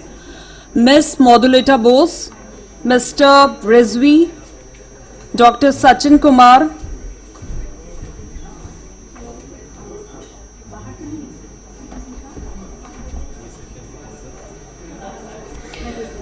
Workshop 4 is Intersection of Competition Law and Artificial Intelligence.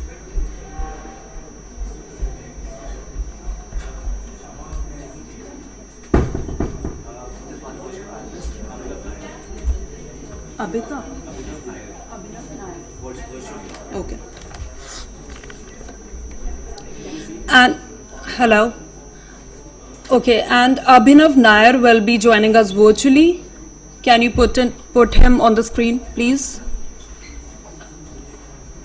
Abhinav Nair.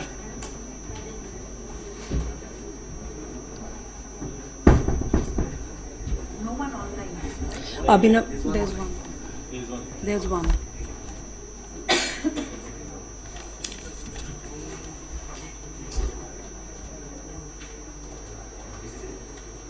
I'm not sure. They're checking.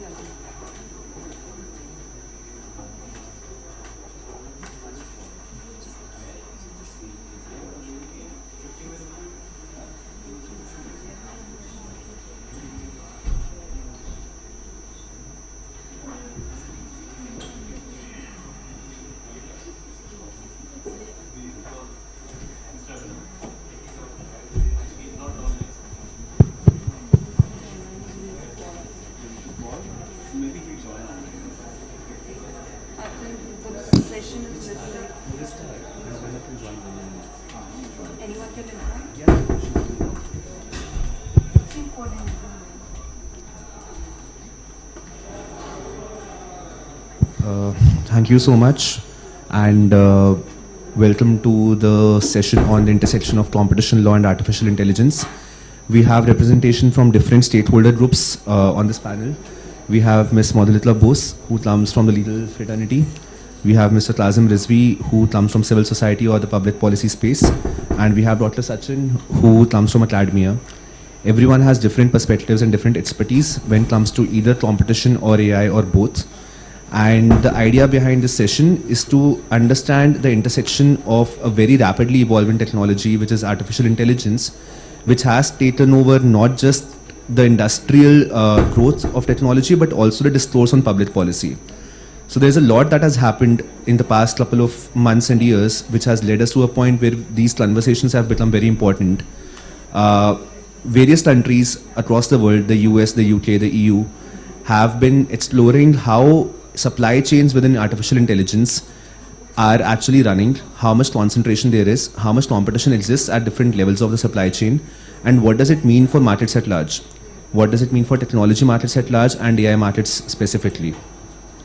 So we want to discuss that today, and for that we have multiple stakeholders and multiple perspectives present.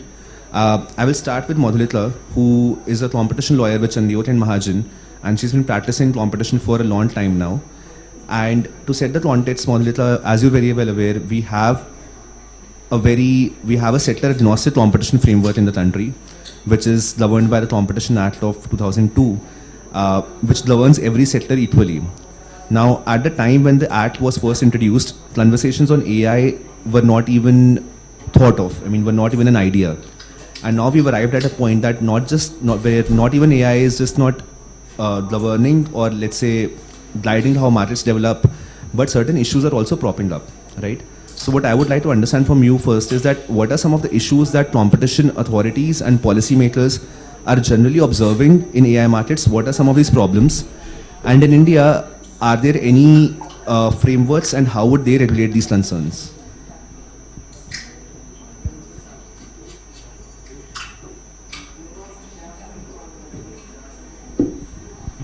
Good afternoon, everyone. Thank you, Saksham, for that question.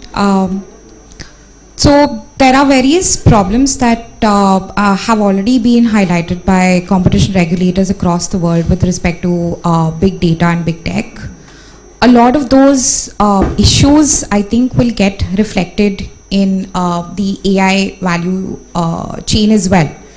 So things like data dominance, self-preferential treatment, etc. These are all concerns that is something that we'll see with the AI ecosystem as well. Currently, there have already been a lot of ex-post, investigations that have been taken against these big tech companies on these kind of issues. So we have a framework already in place under the Competition Act, which is an ex-post traditional framework. Personally, I believe that this is equipped to handle the kind of issues that AI will see. And again, then there is also the Digital Competition Bill, which is there, which is proposing an ex-ante framework, which is to anticipate some of the problems that can take place in digital ecosystems, including the AI ecosystem. Now, what are some of the issues that the regulators have specifically highlighted with respect to AI? Because this is a completely new regulatory domain for most competition regulators. One is the data feedback loops, where, so there are a lot of, so if you look at ChatGPT, they already have a lot of investments in strategic partnerships with big techs, right? So you have big techs where competition regulators have been talking about issues like data dominance, etc. So there is a lot of pool of data already available with these strategic partners of AI companies. And then within this ecosystem, if the same set of players also start becoming the service providers. So right now there are a lot of building blocks in the AI value system, in the value chain, and almost every app that we use these days has an AI tool, right? And this is on existing, like for example, all your big techs, for example, Apple, etc. They're already implementing a lot of these AI tools in every app that they have to offer. So these data feedback loops will get created where some party already has access to data. That layer of data is being learned from through ML and AI, and more tools are being developed. And the other thing is obviously the interconnection that plays out in these markets. Like I pointed out, strategic partnerships of OpenAI already with big tech. Yeah. So these are two issues which I think are of immediate concern that regulators across the world are looking at. Okay, so two major concerns which we are actually observing in AI markets from a competition lens. The first one being that, of course, as you said, there are already various companies which are present at various levels of the supply chain for for AI markets. So let's say if we talk about Microsoft, of course, they have the cloud service providers. They also have their own GPUs and supercomputers, and then they have the, let's say, the bottom layer, which is the application layer. So they can integrate these these AI tools or these AI technologies in a consumer-facing app also, right? So that's one, like the presence of same players at different levels of the supply chain, number one. And number two, the data feedback loops that you're talking about. The data that a lot of companies have garnered over the past couple of decades, right, at a scale previously unheard of, now being fed into a system which, runs on it, which uses it as its fuel, right? So that could lead to some competition concerns. Plazim, let me come to you. Now, on one hand, as Moderator mentioned, that there are some concerns on concentration in AI markets and AI supply chains, right? At the same time, in the public policy space, what we have also often observed that some of these trends are not always permanent. We've had concerns about tipping in the past in various markets, but edge fell or could fail, right? WhatsApp took a hit when there was a privacy issue. So there are times when, let's say, when we do see that, okay, concentration and market tipping will eventually happen, concerns have been known to be, for the lack of a better word, blown out of proportion sometimes. What do you think is happening in this instance? Are these concerns something we need to be very concerned about in the short run, or are these some things that we can worry about when it comes to it? Thanks, Akshan. So I think what is necessary is to look at the intersection from an academic point of view, rather than straight away assuming that, let's suppose, if you have one service provider which is bundling a series of services or tying up sort of different types of services and options for consumers and even small business, whether that is leading to an abuse of dominance or not. And at this stage, it would be too premature for us to even acknowledge that there is a concern, because right now, if you see, and you spoke about companies who are, let's say, building cloud service providers who are building cloud services, they're also training, they're also building their own LLMs. What is this leading to is the ability of application layer service to be provided by a lot of the Indian startups in India. So, for example, if you look at these large language models and how they operate, most of them, and especially the models which we are seeing right now, which are being trained on billions of parameters as well, they are basically the fuel for the next stage of AI growth across healthcare, finance, different types of services, chatbot as a service, etc. So I think first we have to acknowledge that these companies and these ecosystem are large building blocks of the AI platforms in India. That's number one. Number two, I think if you look at the relevant market in these cases, the relevant market differs across the value chain. And the open source AI movement, which is picking up thick and fast, actually takes care of a lot of potential competition harms, which we could sort of look at in the next 3 to 5 years.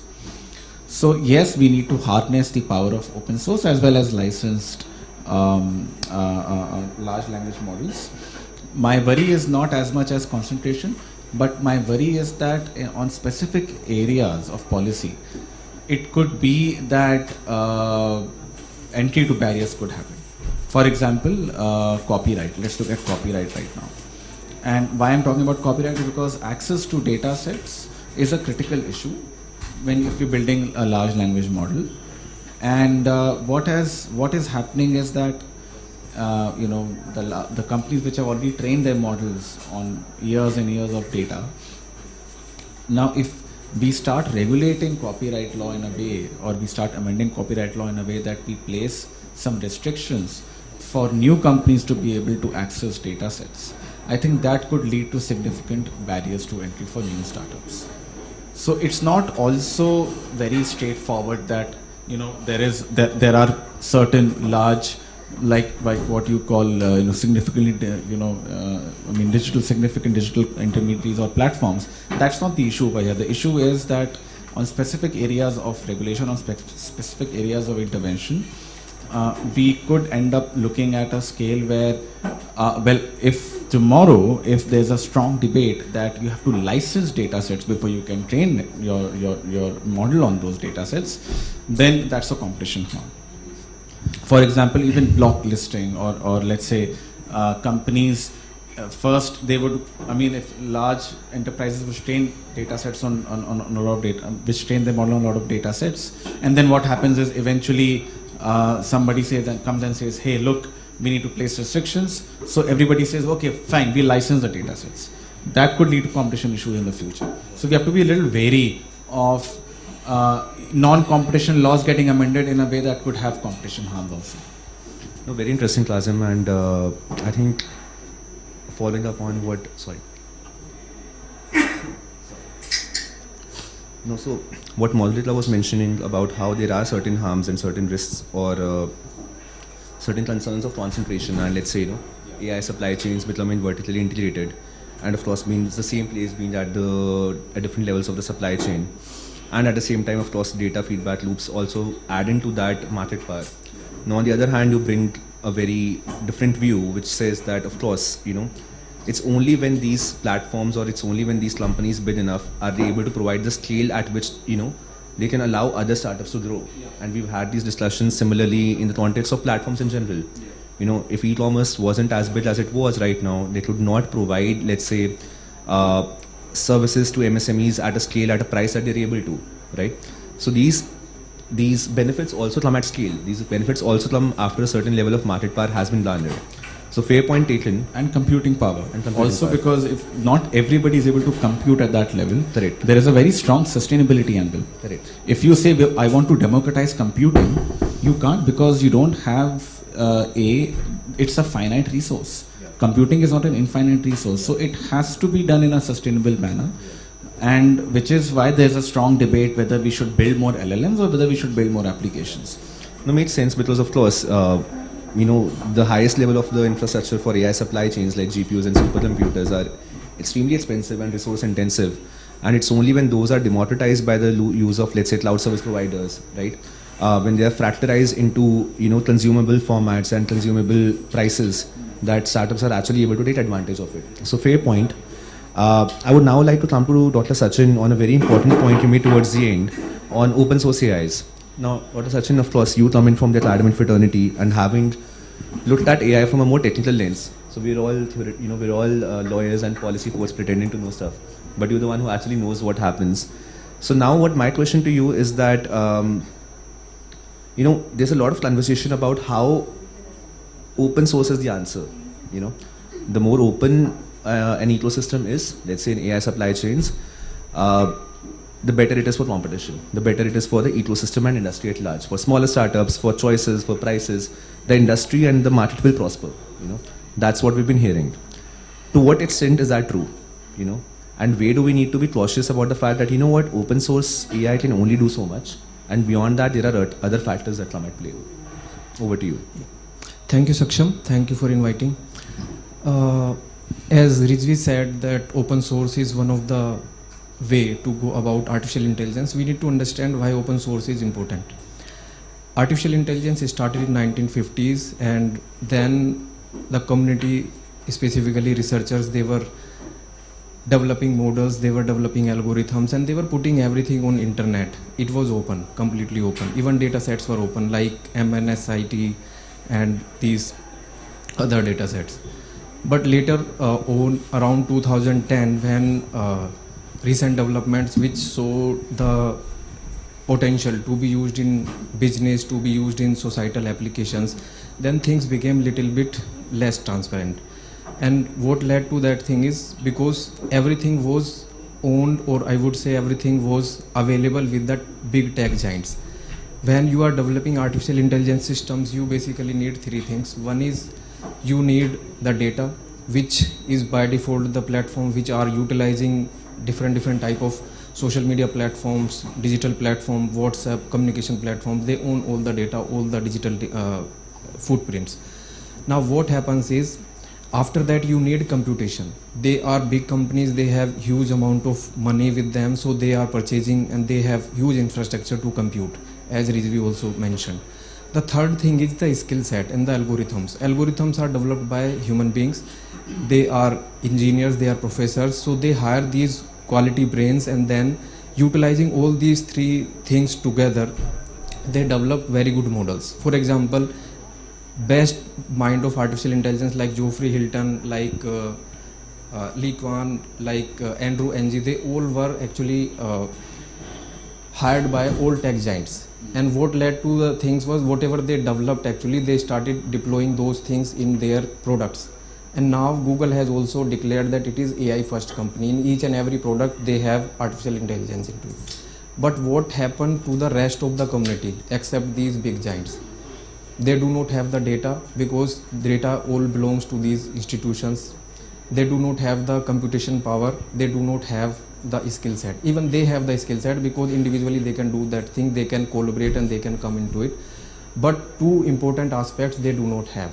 and that's why it is responsibility of governance, responsibility of the institutions, that they should regulate in such a manner so that the companies who are developing things which are in no transparent manner, we don't know what they are developing, we don't know what type of things are there, because artificial intelligence is in itself is considered as a black box. We don't know how it is taking the decisions. So we have to come into this situation that they open the source, they open the data sets, not the proprietary things which they are earning money, but some substandard models, so that the community, students and startups, other community members, they can come and develop on those models, and then society as a whole benefit from it. For example, I would say OpenAI, before this chat GPT, they opened this GPT for the open source, and GPT was used by everyone around the world. They developed customized product on the basis of GPT, and then they were used in education domain, they were used in health domain, they were used in several domains. So for example, when we talk about Global South doesn't have all these things which are required for artificial intelligence, and when this is the situation, then what they have is human resource. So at least data should be provided, as much as code, as much as open source things we can provide them as a framework, like TensorFlow, like PyTorch. So all these things will actually create a very good balance between big tech company as well as the community, which wants to grow, which wants to solve the societal problems, local business problems. So I would say this is very good option to go about it, and companies should actually go into this domain and be a little bit proactive in opening the source and support this open source movement. No, Dr. Sachin, thank you so much. So let's assume for a minute, Moderator, that whatever we've been discussing to a certain extent in the past 20 minutes is the truth, right? I mean, let's say that there are competition bottlenecks at different levels of the supply chain, and there is a need for some sorts of interventions. But to take a step back, personally, I would not agree that I would say that the jury is still out on it, because one thing that we do, when we come to at least competition literature and analysis, is that we have taken a lot of pain over the years, over the past few decades as competition practitioners, to define relevant markets in as accurate a way as possible, right? And right now the jury is still out on what are some of the relevant markets where we have to consider. We've been doing this paper internally at the dialogue, and we've been trying, before we even analyze what bottlenecks might be there, we've been trying to map the AI markets, and it's a humongous effort.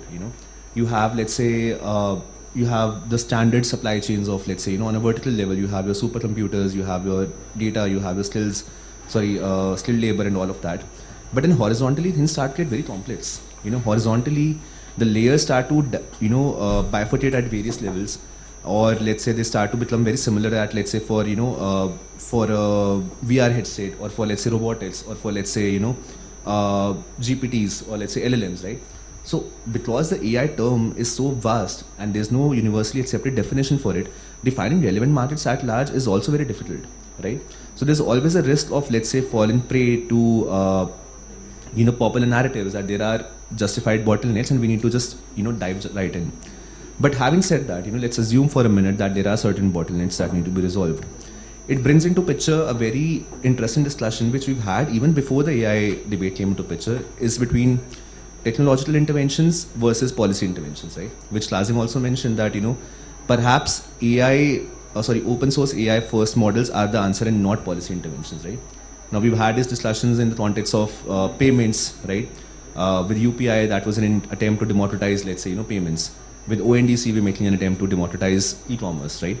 Now with open source AI, like the ones that are now being developed, there's a view that perhaps that's the answer, as Lazim said, right? Or part of the answer. Now, what I want to ask you is that, where do you stand on this? That, if, let's assume for a minute, there are competition bottlenecks, right? To what extent should law and policy go to ensure that it can, let's say, either reactively or proactively attempt to resolve these issues? And to what extent the government should rely on, let's say, let's promote more in AI infrastructure in the country. As Dr. Sachin was saying, we don't have enough, the Global South does lack there. To what extent do we rely on that, let's develop more, let's say, infrastructure in India, so that there are more competitors to bit like that can come up, and then, bring competition out that way. So there are different approaches, and I'm sure there's a balance somewhere there. But what's your view on it? So like I'd said before, currently we already have a reactive approach, which is the traditional competition law framework under the Competition Act, where you do an assessment ex post, which is once there is a problem in the market, you study that problem and then you address it. But there has been a growing lobby, and the Digital Competition Bill is a result of that, where they're saying that, okay, interventions in technical markets have to be at a much faster rate. You don't have the liberty of, studying the market, seeing the consequences, etc. So that's the ex ante framework, where you already see certain patterns of conduct in the industry, in the sector, and on that anticipation, you frame certain rules and you ask everyone to comply. I think India is given, how much, I don't think we're in the global, tech south anymore. We are the innovators now, in fact. And we're in a position where a lot of, like Kazim said, firstly, a lot of pushback to regulation from the government can come from within the industry. Like, for example, Sachin was also talking about regulation in the internet, when internet, for example, started, right? When all of those regulatory issues were coming, where, game rooms were being abusive in terms of content, etc. The founders themselves came about and said, oh, we need to have a democratic way of regulation, etc. So there are all of those theories already, that the first step is always from within the industry, because they have a better understanding of how things operate, and they are best equipped to create those technical, roadblocks which can prevent abusive behavior, because they are stakeholders in it. They want to do it. The only so that is one bit where it comes from within the industry. And the third thing is the ONDC model, right, where the government can come up, and right now, the government has that kind of capability to come up with models which can contest, say, growing dominance of private interests in the market. So that's another regulatory approach.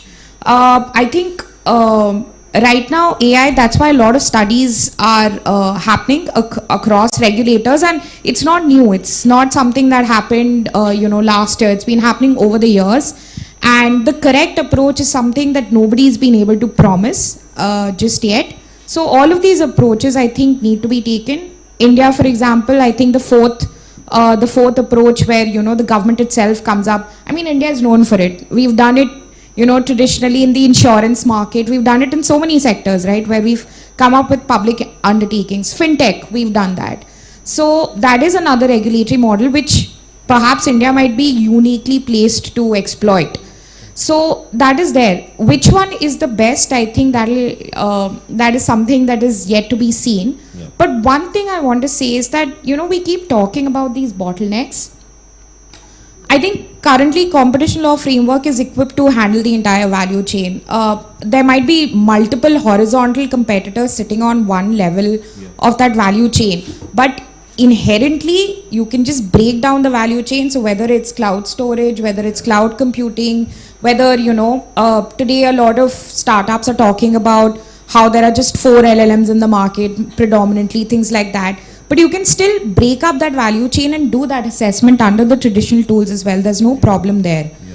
So the only thing is, we're already talking a lot in terms, so when you ask me to highlight the regulatory issues that regulators have, they've observed already, I think we're taking too much, I don't know if it's misplaced or not, but we're already relying too much on the learnings from our already existing problems with big tech, and we're applying it to AI without really doing a study already. Yeah. Like we're seeing it's open source, right? It's democratized. There was a panel discussion that Dialogue had hosted last year, where a lot of MSMEs said access to data, at least right now, is not a problem for us. So same thing, we're going behind e-commerce right now. Because we're seeing they're exploiting their issues of deep discounting, etc. But we've not really studied the impact, the positive impacts that these e-commerce people have had on small MSME players. Yeah. So I think that study needs to be there, and basis that that'll be part of which regulatory approach to choose. Nazim, let me come to you.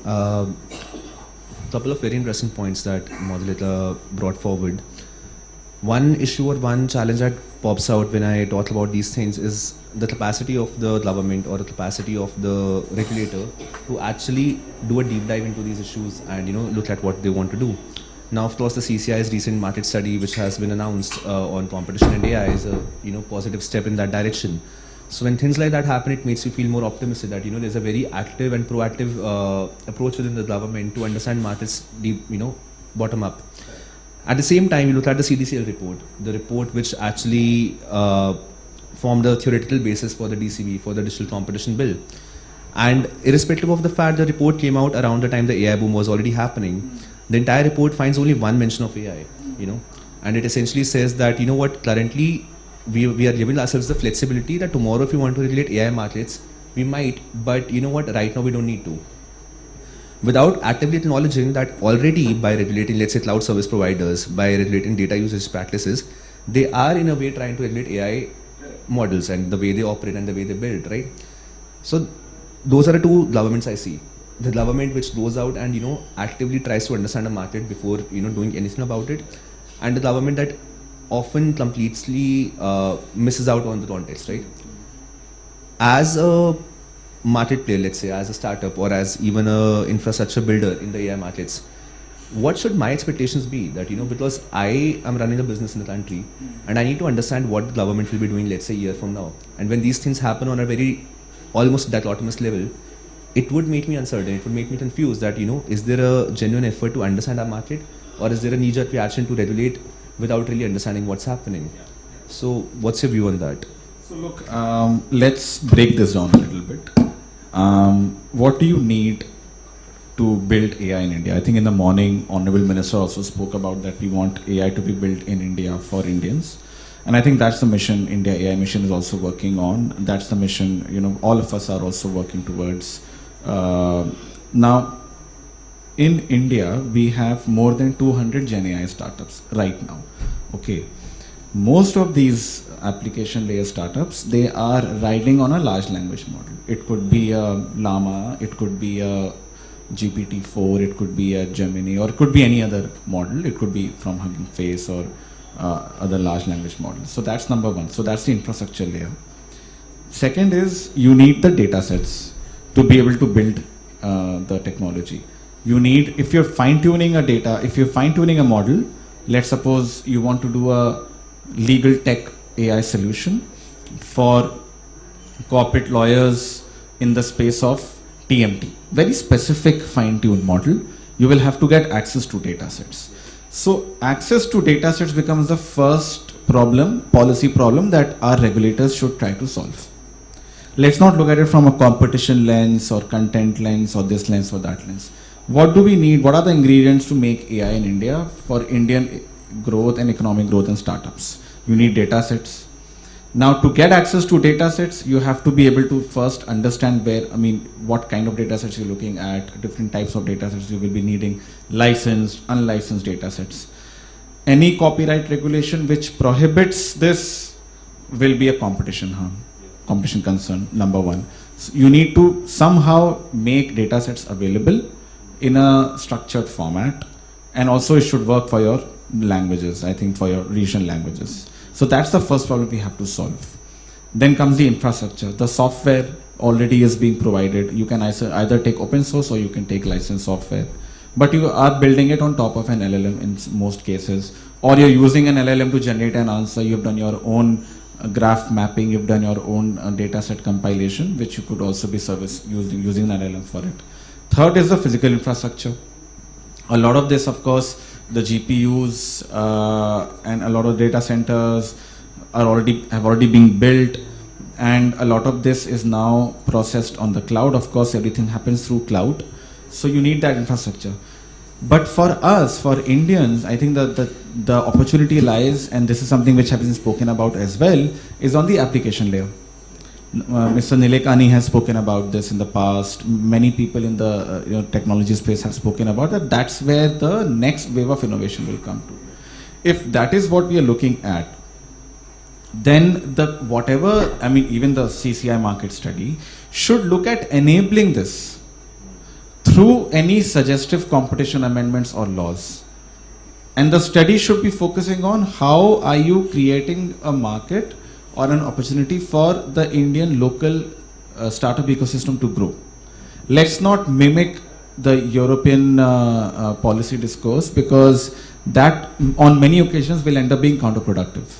As we already know, I think if I'm correct, Ted Cruz has already asked that we should study the influence of European policy on AI, and I think that's much needed, because what's happening is that we don't want to become victims of the Brussels effect.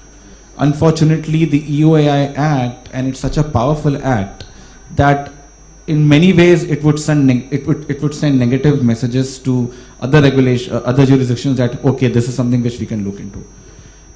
The European market is very different. They don't have as many startups. I bet they don't have 200 plus Gen AI startups right now. So they are trying to protect their own internal market. For us, we have to protect our Indian local industry, and not just protect, enable the industry. Yeah. So the regulation should be to enable it. If you cannot think of a regulation to enable it, don't come up with a new regulation. Let it flow. Because unless you don't know how the technology will evolve, how will you regulate it? Yeah. Unless you don't know what you want to regulate, then how will you regulate? So if the ingredients are data sets, if the ingredients are data sets is the ingredient, so let's get data sets access. If the next ingredient is infrastructure, then we have to also allow LLMs to be people to be able to have access to LLMs, and I think that's important, because whenever there's an update or a new type of LLM being released globally, India should get access to it. Indian startup founders should get access to it. Infrastructure. Now the sustainable angle is quite powerful. So does it make sense to build like thousands of GPUs in India? Which, I mean, of course, we should look at building GPUs, but also we should be wary to use what's available first, and then gradually go on. Okay, fine. We need more and more LLMs to sort of do high-level computing. So we are building GPUs in the country. So I think that's something which maybe that conversation can pick up 3 to 5 years later. For now, I think the next short to mid-term goal should be on leveraging the use case of fine-tuned models on different socio-economic sectors, and then building the business model from there. You be your law, be your transport, be your finance, healthcare. They are able to solve particular problems. Entertainment. I mean, we have in Core AI, which is India's largest multi-stakeholder alliance in India, 15 startups. Some of them are building and already generating revenue in the entertainment space, in the music space. So that has to be leveraged. So that's the North Star for us. If that's the North Star, then anything which focuses on building that environment is welcome.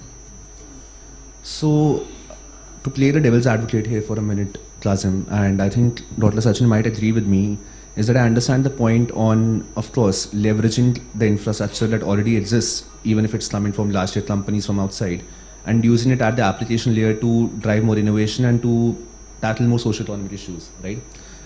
At the same time, I'll come to you here, Dr. Sachin, for your inputs and to instantly your closing remarks. After this, we'll get closing remarks from all of you and close the session. But Dr. Sachin, your views on the following question and your closing remarks as well, is that what Lazim says that, of course, you leverage the existing model, the existing infrastructure to build more, let's say, fine-tuned models which are applicable at the which are operational at the application layer. Yeah. At the same time, we've done this before, and it has led to certain issues. The biggest problem being of dependence and lack of choice, right? We've had duopolies in most markets, in most tech markets in India. If you look at the food aggregator market, if you look at the quick commerce market, e-commerce, app stores, whatever. Now what that does is when you focus, in my opinion, when you focus too much on, let's say, just leveraging the infrastructure, no matter where it comes from, and not focus on building the infrastructure from scratch. Build it. I'm not against building it. All I'm saying is use, in fact, that's what we should do. Build the infrastructure rather than coming in with a regulation and saying, oh, you're building an infrastructure, we will place limitations. Correct. Like ONDC is a great answer to the problem to sort of respond to the market concentration which possibly may be happening in specific areas within e-commerce rather than a digital competition model. Understood. Similarly, open source AI is a great antidote to licensed AI, right? So we have those technological solutions. Right. Let technology fight technology. Right. I mean, we don't need laws because Europe doesn't have open source like an ONDC model. Maybe therefore they have a DMA. Yeah. So. Yeah. So Dr. Sachin, your views on this, that basically to what extent should the focus be on, as Lazim said, building technological models and infrastructure from scratch and not policy to tackle, let's say, any bottlenecks that might exist, right? Between the two, of course, as I said to Model also, there's no one right answer. But how do you get a balance? Because, at one end you want to build these models and the infrastructure from scratch, which takes a lot of investment. At the same time, you also want to leverage what large companies have provided us at scale and at affordable prices, in a very sustainable way. So it's a very fine balance to maintain. So how do you achieve this balance? And your closing remarks. Yeah, this is actually two parallel roads going side by side. First is that whatever is available, we have to leverage that thing, and second thing is we have to invest in the future infrastructure which we required. And IT, specifically artificial intelligence demands are changing constantly. So we have to focus on both according to the requirements, and we have to set policy in the context taking care of both the things. Before we understand deeply, I would like to set the context so that we can understand things in a clear manner from the philosophy perspective. Artificial intelligence is general purpose technology, and it is going to be general purpose technology in coming times. There will not be any space, any domain where artificial intelligence will not penetrate. For example, is there any way, is there any task which we do without utilizing intelligence? No. So whatever task we are doing, what small or large, we are utilizing intelligence. So that is where the possibility of artificial intelligence is, that it will penetrate into that domain. However small that task is, however big that task is. Now coming from this to the industrialization phase, we developed electric motors. So electric motors is a small technology that you can utilize in every aspect of our life. You can develop home appliances, you can develop different type of things, you can develop even things which are harmful for the human beings. So here two things are there. One is regulation on the technology development, other one is regulation on the application development. So whenever we are developing the regulations or policy things, we have to understand that work is not the function of technology. Work is actually function of the application. So we should not restrict the technology through regulations. We can restrict the work or the domain in which it is to be applied. So we have to keep these things in mind, because artificial intelligence will come into picture. So we should not stop the artificial intelligence development at a core level. But if we think that it can be dangerous in some of the situation, it can be problematic for one of the section of the society. So we should be very clear about those things. We should be very transparent. We should create regulations. We should create matrices. We should create measurement things so that we can allow only when it is validated properly. So that is my take into it. Madhulita, your closing inputs, your wish list for the CCI and MCA. What should they do? Well, I think they're already conducting a study. I think that's a good start. Like I said, we already have a regulatory framework to regulate AI, which is reactive, yes. But Competition Act for now seems sufficient. Secondly, I think as far as what Sachin was talking about, the application bit of it, I think that's not a competition concern. As a competition lawyer, I think that that will come from other sectoral regulations. We are competition law is, like you said, sector agnostic. And I think as far as the point that Kazim was raising and then Sachin also addressed, I think not as a competition lawyer, but just as a citizen, I think I would also like the infrastructure to be built in the country. Yes, short to mid-term goal should be to leverage what is already there, because we have a reputation with the software layer already as a country. So yes, we should be leveraging that layer currently, but we should look at what is the back end. And I think there are also a lot of other very critical issues that will come into play. Like for example, India being such an important market just because of its demographics for big tech, right? And then on top of that, you add issues like data sovereignty, etc., which suddenly countries have woken up to. what will be the impact of something like that on open source. So yeah, there are a lot of these small issues which I think from a competition perspective as well becomes relevant, because sometimes and maybe we'll be asked to defend certain conducts. So how the regulatory structure is prospering in a country, we're all stakeholders in that. Thanks. Lazim, your closing remarks before I sum up. No, I think it's great that this market study is being done, but I also feel the pace at which the technology is moving is much faster than our ability to even understand what's happening. So possibly we'll need not just one, but maybe a couple.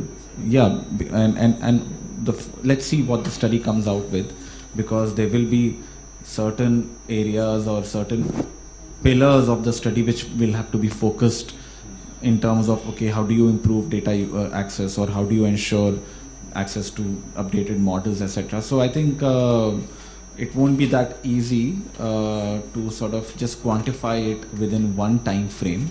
So we'll have to be flexible. But at the same time, I think what's also important is to engage with the Indian local startup industry. And I hope CCI does that, because it's the startup guys and those who are building these tools at the front end, even at the B2B layer, they need to be consulted, because we also need to make sure that the economies of scale justify the investments which these founders and their shareholders are making. So for them, it's a business case, and unless that is met, regulation is not even in question right now. So first we have to focus on building that opportunity for them, exactly for the startups, for the opportunity, and then maybe see how it goes from there. Thank you, Lazim. Thanks a lot, everyone, for all your insightful inputs.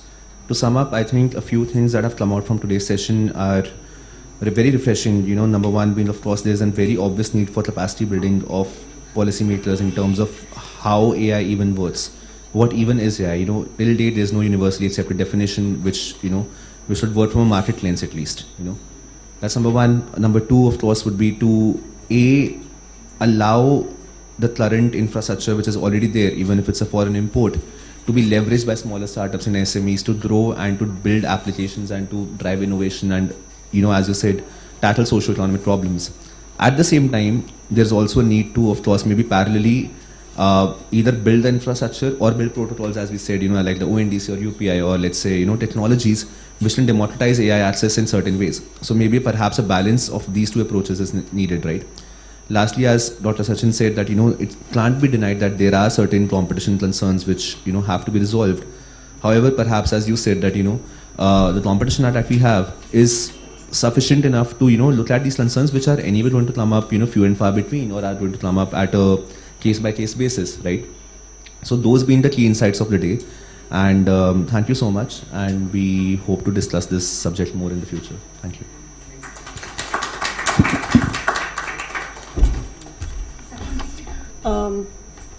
Thank you for the wonderful session. Now I would request Mr. T. Santosh to come here and facilitate the speakers here. So let's start with Ms. Modulika Bose.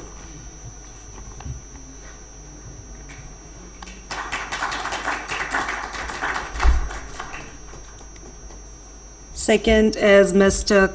Kazem Rezvi.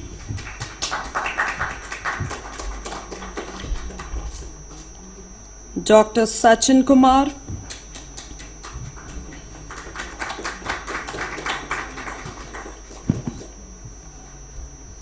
Last up, moderator for the session is Saksham Malik. Thank you.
Send the Google Doc link to this.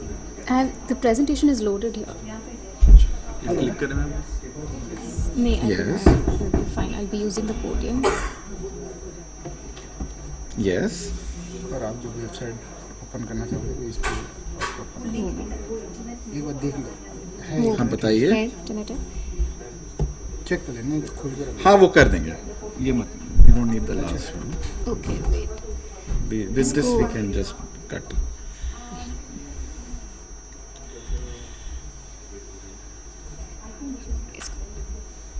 Maybe you can delete this one because we don't need to. PPT भी है ना इस पे. PPT में चला दो आप. ये मैंने PDF खोल रखी. PDF खोल रखा था आपको. एक बार PPT.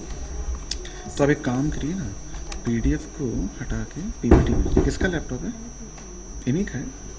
नहीं मेरा नहीं है ये. हाँ यहाँ पे ऑर्गेनाइजर्स का. एक सेकंड. इस पे सेव है ना. हाँ तो I'll just unhide this. Hide that slide. एक मिनट कर रहे कर. ये रहा. Delete slide. Hidden so. Delete ही कर दो उसको. डिलीट ही कर देते. ठीक है. एंड मुझे वेबसाइट खोलना होगा तो इंटरनेट है इसमें. आपका यहाँ पे क्लिक वो था ना कोई साइट. तो मैं मां सबको भेजा था तो इसी पे फुल करो. पहले फुल करो. प्रेजेंटेशन किसको. मैम फुल करो. प्रेजेंटेशन मैंने इनको भेजा था. they've queued it on this laptop. This is the organizer's laptop. ये है ना. ईमेल देखा. ये हाँ I've emailed it and I've WhatsApped it. ये खुल जाएगा. Directly आ जाएगा. ठीक है. Perfect. ठीक है. आप जैसे क्लिक करोगे वो आ जाएगा. Hello everyone, the tea is ready outside. If you want to have a cup of tea, you can take it. And you are expected back here in next 10 minutes. Yeah. So maybe I'll just get some tea. You want to hold the suitcase? हाँ नहीं कोई sound नहीं है.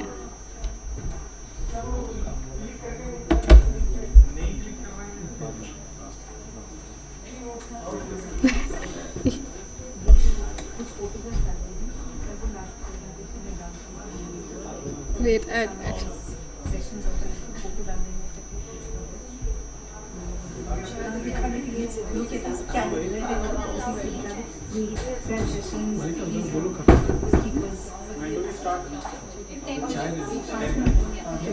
also sent whatever the flow of whatever that I'm going to speak has been vetted by Jamila. PPT is on board. मुझे जरा access दे दो. I'm not able to access. You're not able to access it? Okay.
हम सुन लेंगे.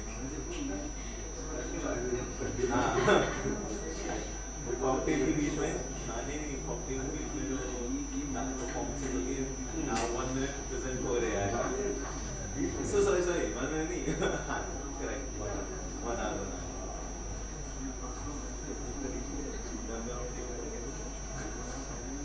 Okay, Ashwin, now is your time. Take lessons. Don't manage. I am the voice for Tom, the student, by the way. I look really nice. कितनी अच्छी मैंने कितनी अच्छी हुई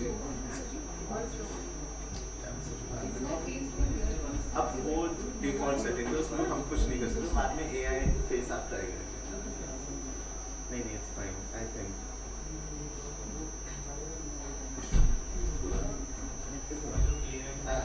I don't have to destroy थोड़ा background में ठीक सब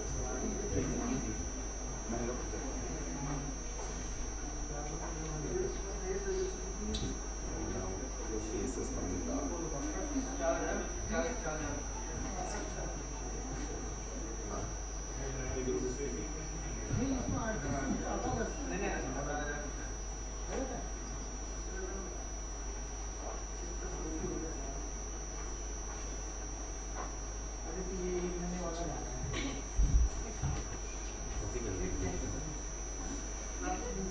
You don't look bad at all, dude. What the hell?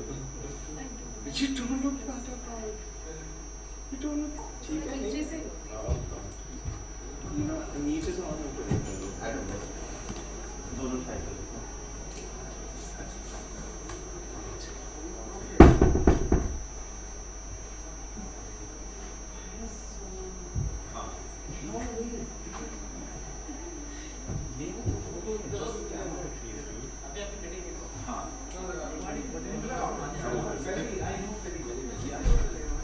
Let's see which one is better. I've got all angles covered.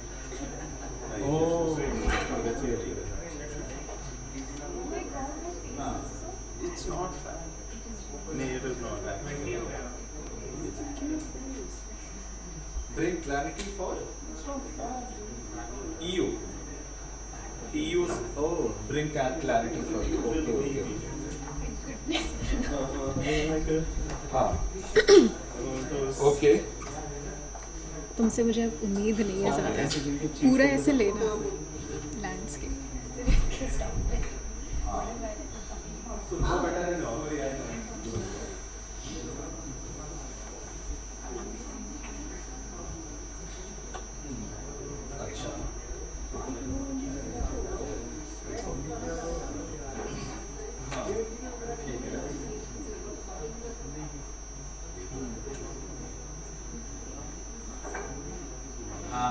Dude, that's a term they use. Knowledge was a just speaking of knowledge.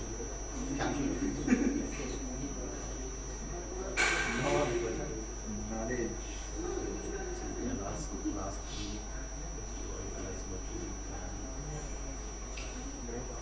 Nice sweater.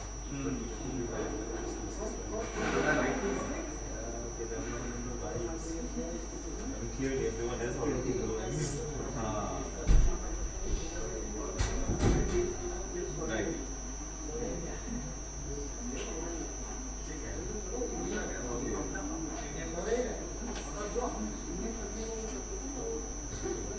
Okay.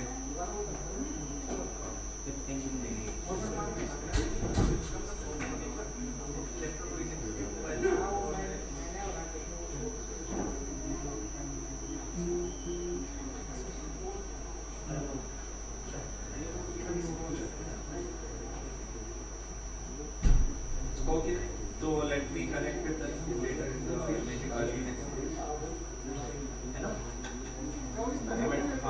Where is that? That's not that. ठीक है. अरे the other one. Dude.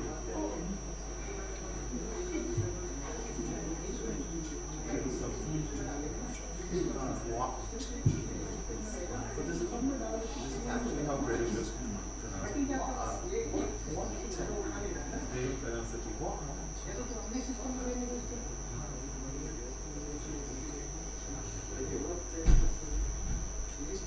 right?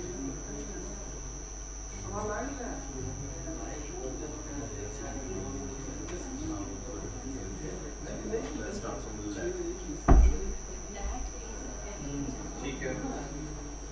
हाँ. Another ring. less person.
हाँ हाँ मैं ठीक है, मैं एक्चुअली लेकिन यहीं से ही बोलूँगी। अब यहीं से बोलेंगे तो अब क्या चले पीछे आपकी पीपीटी है? हाँ पीछे, हाँ बस दिस इज परफेक्ट, ये परफेक्ट है। हाँ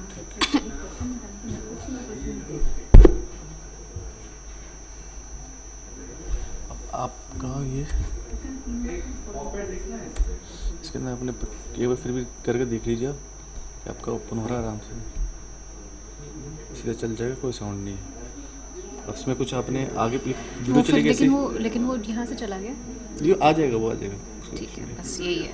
ऐसे यही तो नहीं चलेगा? हाँ ठीक है, उसका ये एक सेकंड ऑडियो नहीं है, ऑडियो नहीं है।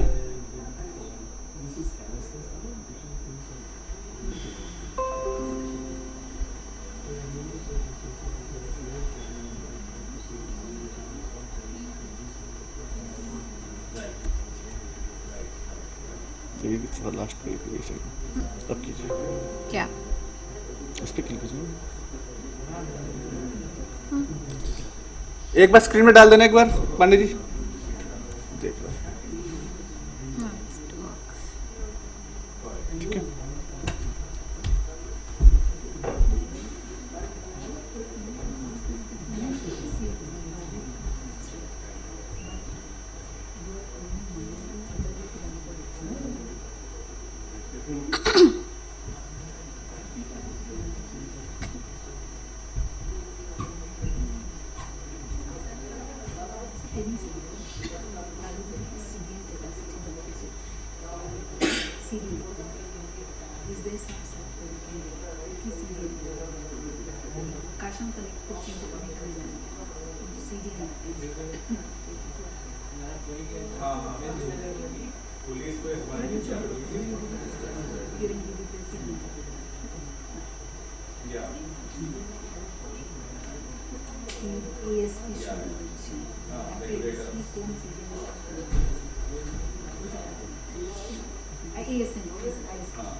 Then you can add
MOU में मिल गया।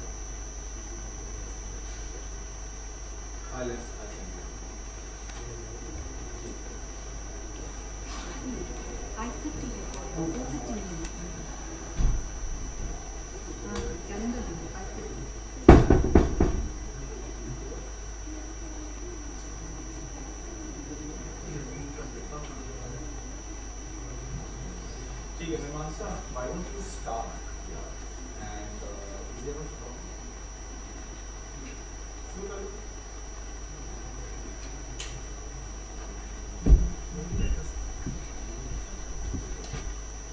And I should keep it interactive, right? Yeah, keep it interactive. Understood. If you want the mouse, you need the Yeah. Perfect. Good afternoon, everyone. My name is Mimamsa Agarwal, and I'm a senior research associate at the Dialogue, working in the AI vertical. And today we will be talking about an initiative that we have started at the Dialogue called Coalition for Responsible Evolution of Artificial Intelligence, Core AI. So Core AI, housed at the Dialogue, is a multi-stakeholder forum designed to shape and enrich the discourse on artificial intelligence in India. The idea for such a forum arose from the realization that conversations around artificial intelligence in India were highly fragmented in nature and siloed.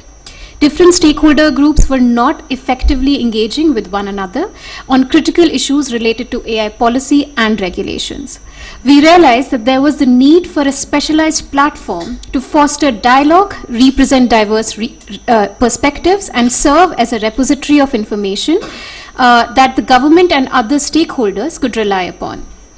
Thus, Core AI was conceptualized to bridge this gap, bringing stakeholders together to collectively address the challenges and opportunities presented by this transformative technology. This forum was officially launched in July with over 25 members. So why Core AI? As you can see, the purpose of this forum is to foster debate and innovation around India's approach to artificial intelligence regulation while driving legal, technical, and policy research on the responsible development and deployment of AI. We look at issues such as developing a framework for responsible AI practices tailored for AI developers and deployers in the different sectors to integrate into their products and services.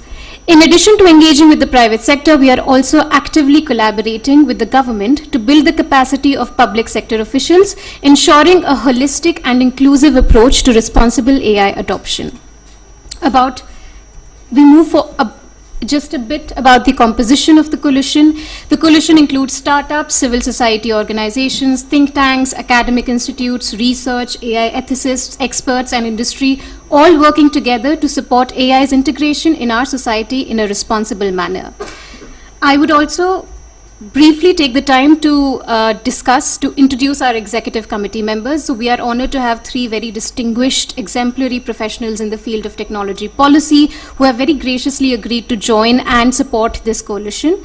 So we have Ms. Rama Vedashri ma'am, who was the former CEO of Data Security Council of India. We have Ms. Sangeeta Gupta ma'am, who is the Senior Vice President and Chief Strategy Officer at NASSCOM India. And we have Ms. Suparna Singh ma'am, who was the former President and CEO of an NDTV group. She is currently the CEO and co-founder of Framer AI, a startup. The executive committee's role essentially is to guide the coalition's activities, set the agenda, and determine the research direction which we will pursue. Now, the work of the coalition can be divided into three pillars. Now, the first one is research initiatives. The goal is to produce original research focused on the Indian AI innovation ecosystem. This includes exploring governance frameworks that can mitigate risks while promoting innovation, as well as identifying responsible AI practices that developers can integrate into their products. The second pillar is policy engagement. So we ensure that our research reaches the relevant stakeholders. So currently we are part of the consultation that was hosted by the ministry on the proposed AI Safety Institute in India. We are curating a report on the same after taking inputs from our members, and we will be publishing the report in some time. Additionally, we are also involved in capacity building efforts aimed at engaging with state government officials, helping to foster the innovation ecosystem in their respective states, and also enhancing the capabilities of the public sector officials. The third pillar focuses on capacity building with a particular emphasis on startups. So currently around 40% of our members are startups, and we aim to expand this further, making them the largest group within the coalition. Our goal is to spotlight India first startups addressing uniquely Indian challenges in the AI space, and we support them by enhancing their regulatory understanding and ensuring that their voices are amplified at the highest levels of policy making. Now, I would also like to talk about the thematic areas that we have pursued within the coalition, and these can be divided into 4 working groups. So the first one is AI and innovation. Now, within the AI and innovation group, we have commissioned a study which looks at the intersection of generative AI and India's Copyright Act. Additionally, we are also conducting a comprehensive analysis of the Indian innovation ecosystem, focusing on India first use cases and identifying barriers to innovation, such as funding challenges and regulatory hurdles. The second working group is AI and governance. Now, in the AI and governance bit, I'm very pleased to announce that on the 27th of November, we held a roundtable discussion featuring Professor Martin Ebers, who we had flown in from Germany, who spoke about the EU AI Act and the efficacy of that model in the Indian context.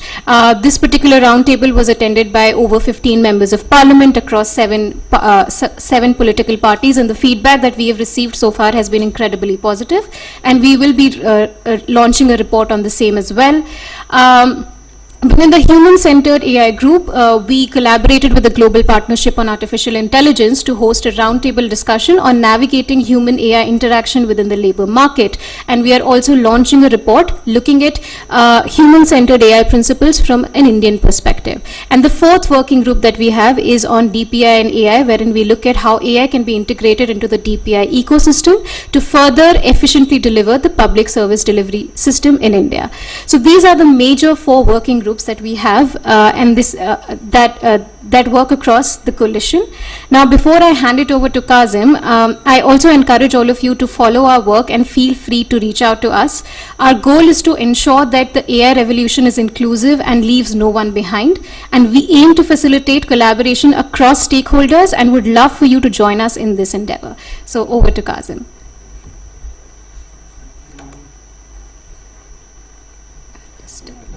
Yes.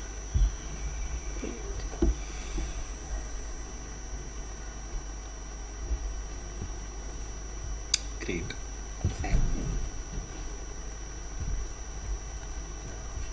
Thank you, Mimamsa. So, basically, if we just, it's fine. So, if we just go to the working groups, so these are the sort of areas where Core AI is active. A lot of these topics we have not touched yet, but our objective is to sort of go into these issues in a detailed manner and try to come up with specific case studies, research, and also what Mimamsa spoke about on capacity building. So one is on policy and governance research. So obviously looking at the intersection of technology with different regulations. So we have a paper coming up on copyright law and Gen AI. We have a few other research programs which we have already initiated.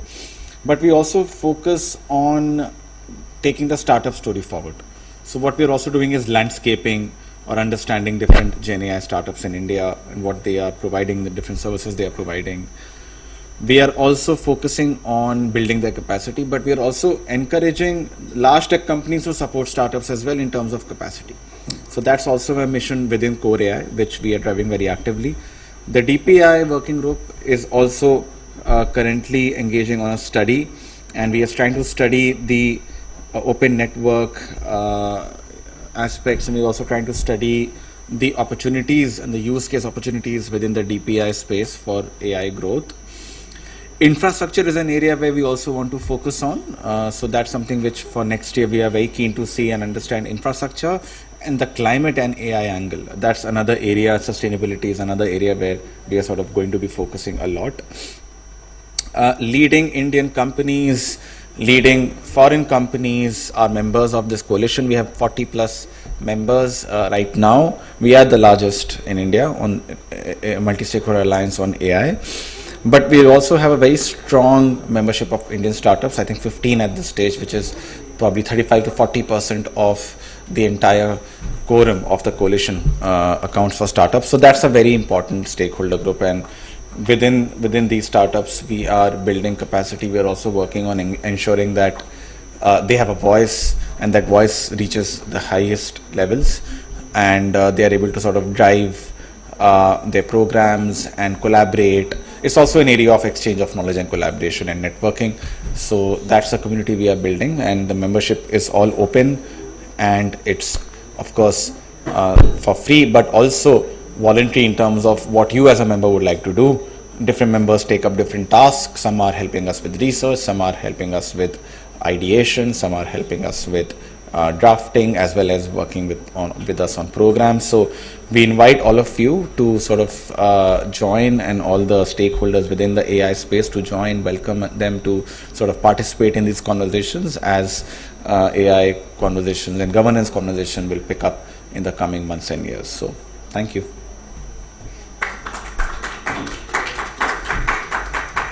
Any questions, any doubts, please feel free to reach out to us.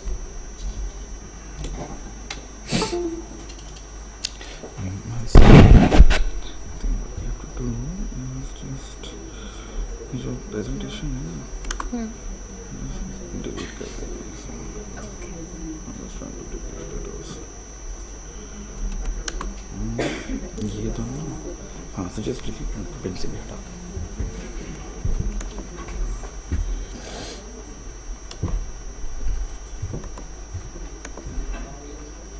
Bill से भी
There is one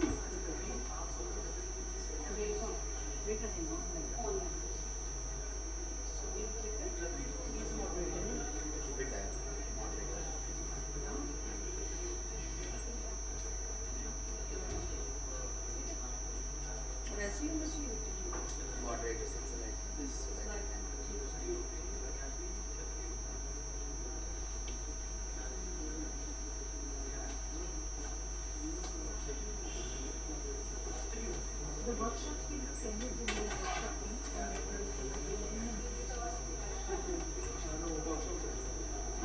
as in yeah.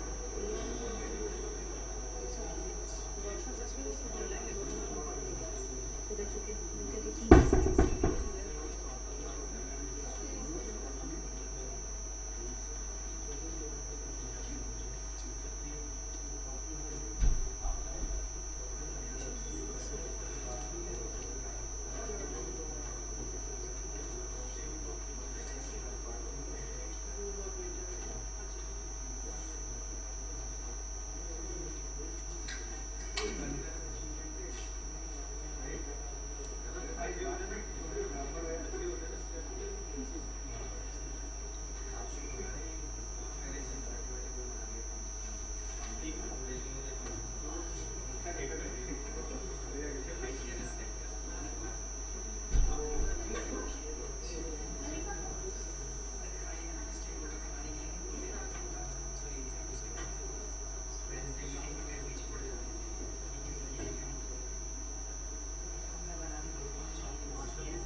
मैं बात करूँ मैं बात करूँ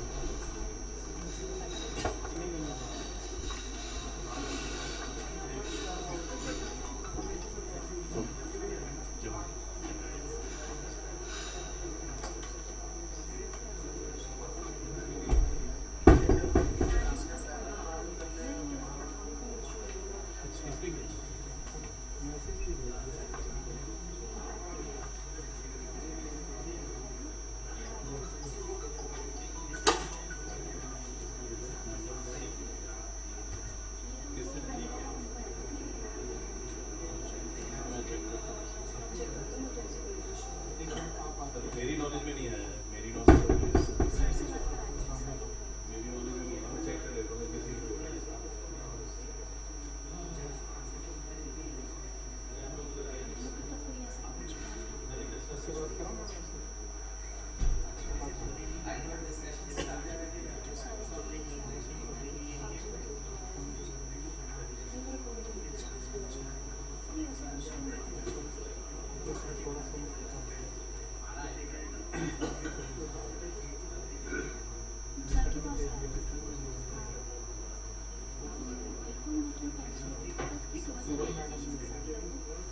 अभिषेक जी एक minute, Abhishek ji एक मिनट में मैडम से बात कर लूँ।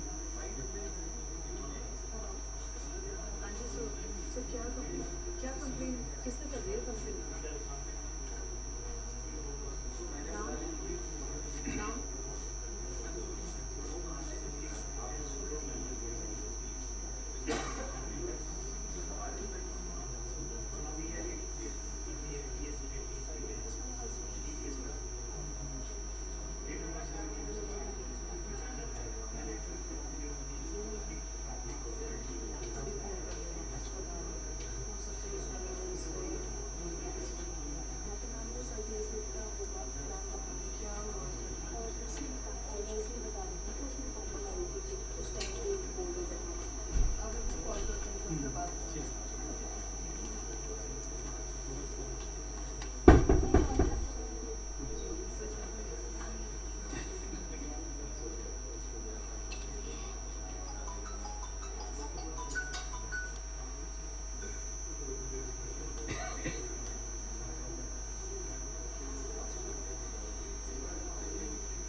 रामपाल जब मैं काट रहा हूँ तो काम है ना, इसलिए काट रहा हूँ। बार बार क्यों कर रहा हूँ? मैं करूँगा फिर फ्री होके।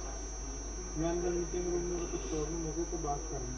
खाना घर फोन करेगा, रुक जाओ ना इसमें।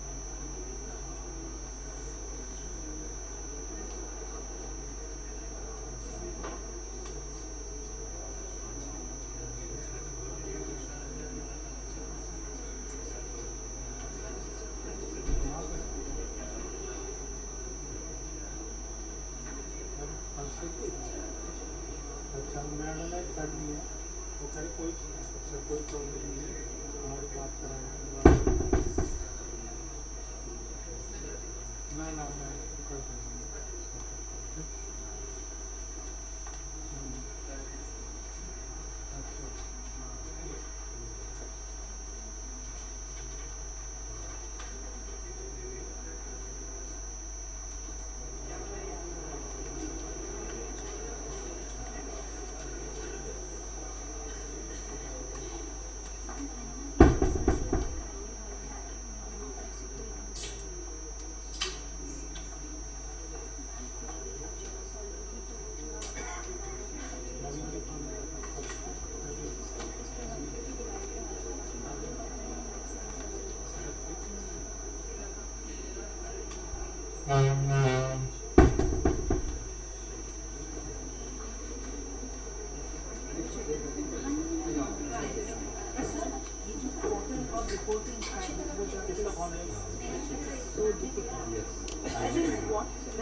I was pushed out 3 times. I cannot do this. I can't just try to speak.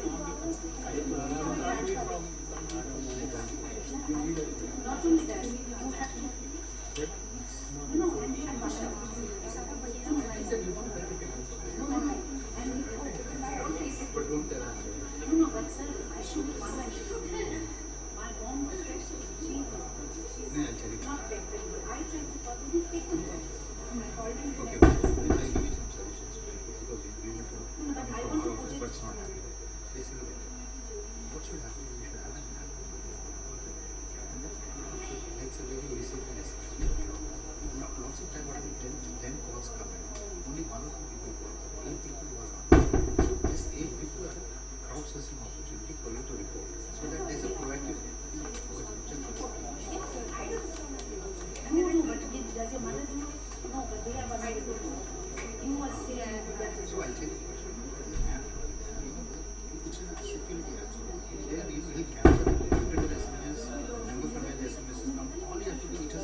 I will manage that. Shubham ke pass kar do. Pass it on to Shubham. Basami ko some. Hi everyone. So this is the last session of the day, and this is on resilient India and internet, which would be moderated by Anupam Agarwal. And Anupam, may I ask you to take this discussion forward? This meeting is being recorded. Hello. Good evening, everyone. It is my pleasure to welcome Professor Rekha Jain, Senior Visiting Professor ICRIER. She is joining us online. Professor Rekha Jain is a Senior Visiting Professor at ICRIER and a distinguished expert in ICT policy. Welcome, Professor Rekha Jain. Thank you. Thank you. It is my pleasure to invite Sri G. Narendranath, Joint Secretary, National Security Council Secretariat, onto the dais. Welcome, sir. Those of you who don't know him, Mr. Narendranath serves as the Joint Secretary at the National Security Council Secretariat, where he plays a pivotal role in shaping India's strategic and security frameworks. It is my pleasure to welcome another panelist, Mr. Osama Manzar, Founder, Director, Digital Empowerment Foundation. Mr. Manzar is the globally recognized gentleman committed to bridging the digital divide. Welcome, Osama, onto the stage. We have another panelist, Madam N.S. Napinai, who is a senior advocate at Supreme Court and a founder of Cyber Sathi. She is somewhere lost at the main gate, so she's joining us whenever she can. So this session is about resilient internet in India, and we heard in the morning from the Secretary Mighty himself, where he raised certain questions on this resilience itself in his welcome address. He said that are the number of fiber optic cables which we have, is that sufficient, or should it be increased to increase the resiliency? He also raised that supposedly the infrastructure is enough, then whether we have enough data center capacity to host all the data of India within India. Because if we are talking about resilient internet in India, this becomes also one of the key aspects. He also went on to question the availability of the power itself. That if we want to have a resilient internet, then is the power adequate? Whether we will have to look at the new and renewable energy resources or not. So these were the questions where he left us with to start discussing in this panel. But if we look at the classical definition of resiliency, it essentially means ability of a system to come back to normal in case of an adversity or to keep continuously running. Okay. So the questions which were raised in the morning were primarily about infrastructure. But we will have to consider other parameters of internet resiliency when we talk about it, is whether the performance of the mobile networks or the fixed line networks is enough or not, whether the technology, being a technologist myself, I look it from the standpoint of DNS ecosystem, I look at from the standpoint of routing hygiene, I look resiliency from the standpoint of security as well. And then what is the market readiness or the local ecosystem for resiliency, whether the traffic is getting localized or not. Okay, that is something which we will have to look into. So with these different dimensions of internet resiliency, the key question which I will throw to my panelists is that what are the factors which needs to be considered while creating a resilient internet infrastructure, and then we will take it from there. So I'll give the privilege to Professor Rekha Jain for two reasons. One, she is the female on this panel, and the second one is she has joined online. So thank you, Professor Jain. Your opening remarks, please. Thank you very much, and all my old friends are on the panel. And I wish I could have been there as well in person. Okay, but let me respond to the question posed by the moderator, Mr. Agarwal. So first of all, when I looked at this topic, internet resilience, my issue was, what is it we want to track? Because according to a management according to my management background, what we cannot measure, we cannot manage. And what we have to manage, we have to measure. Now, what is it we have to measure? And there is already, there should be some debate on what constitutes internet resilience. And there is the Internet Society, which has come up with the Pulse Internet Resilience Index, IRI. Now, I'm not saying that is the God's gospel truth or that's the one we should adopt, but we do not have any debate on what constitutes, what is it we measure year after year. And that's the point I also made in the morning session. So could we start, I mean, maybe some of the dimensions are fine and we should continue with them. We should add some, maybe we should subtract some. And for example, there is no parameter which looks at the ability to use financial transactions or literacy, digital literacy, because these are global parameters. So my thing would be, can we look at what are the broad parameters we are looking at? One is infrastructure, of course. According to that index, the other one is performance. The third one is security and readiness, which means market readiness. What is the market structure? What is the traffic localization parameters, affordability, e-commerce index, and so on. So when you say what should we look for, I think we should first begin to start institutionalizing the measurement and the data collection and the creation of what we would call a resilient internet.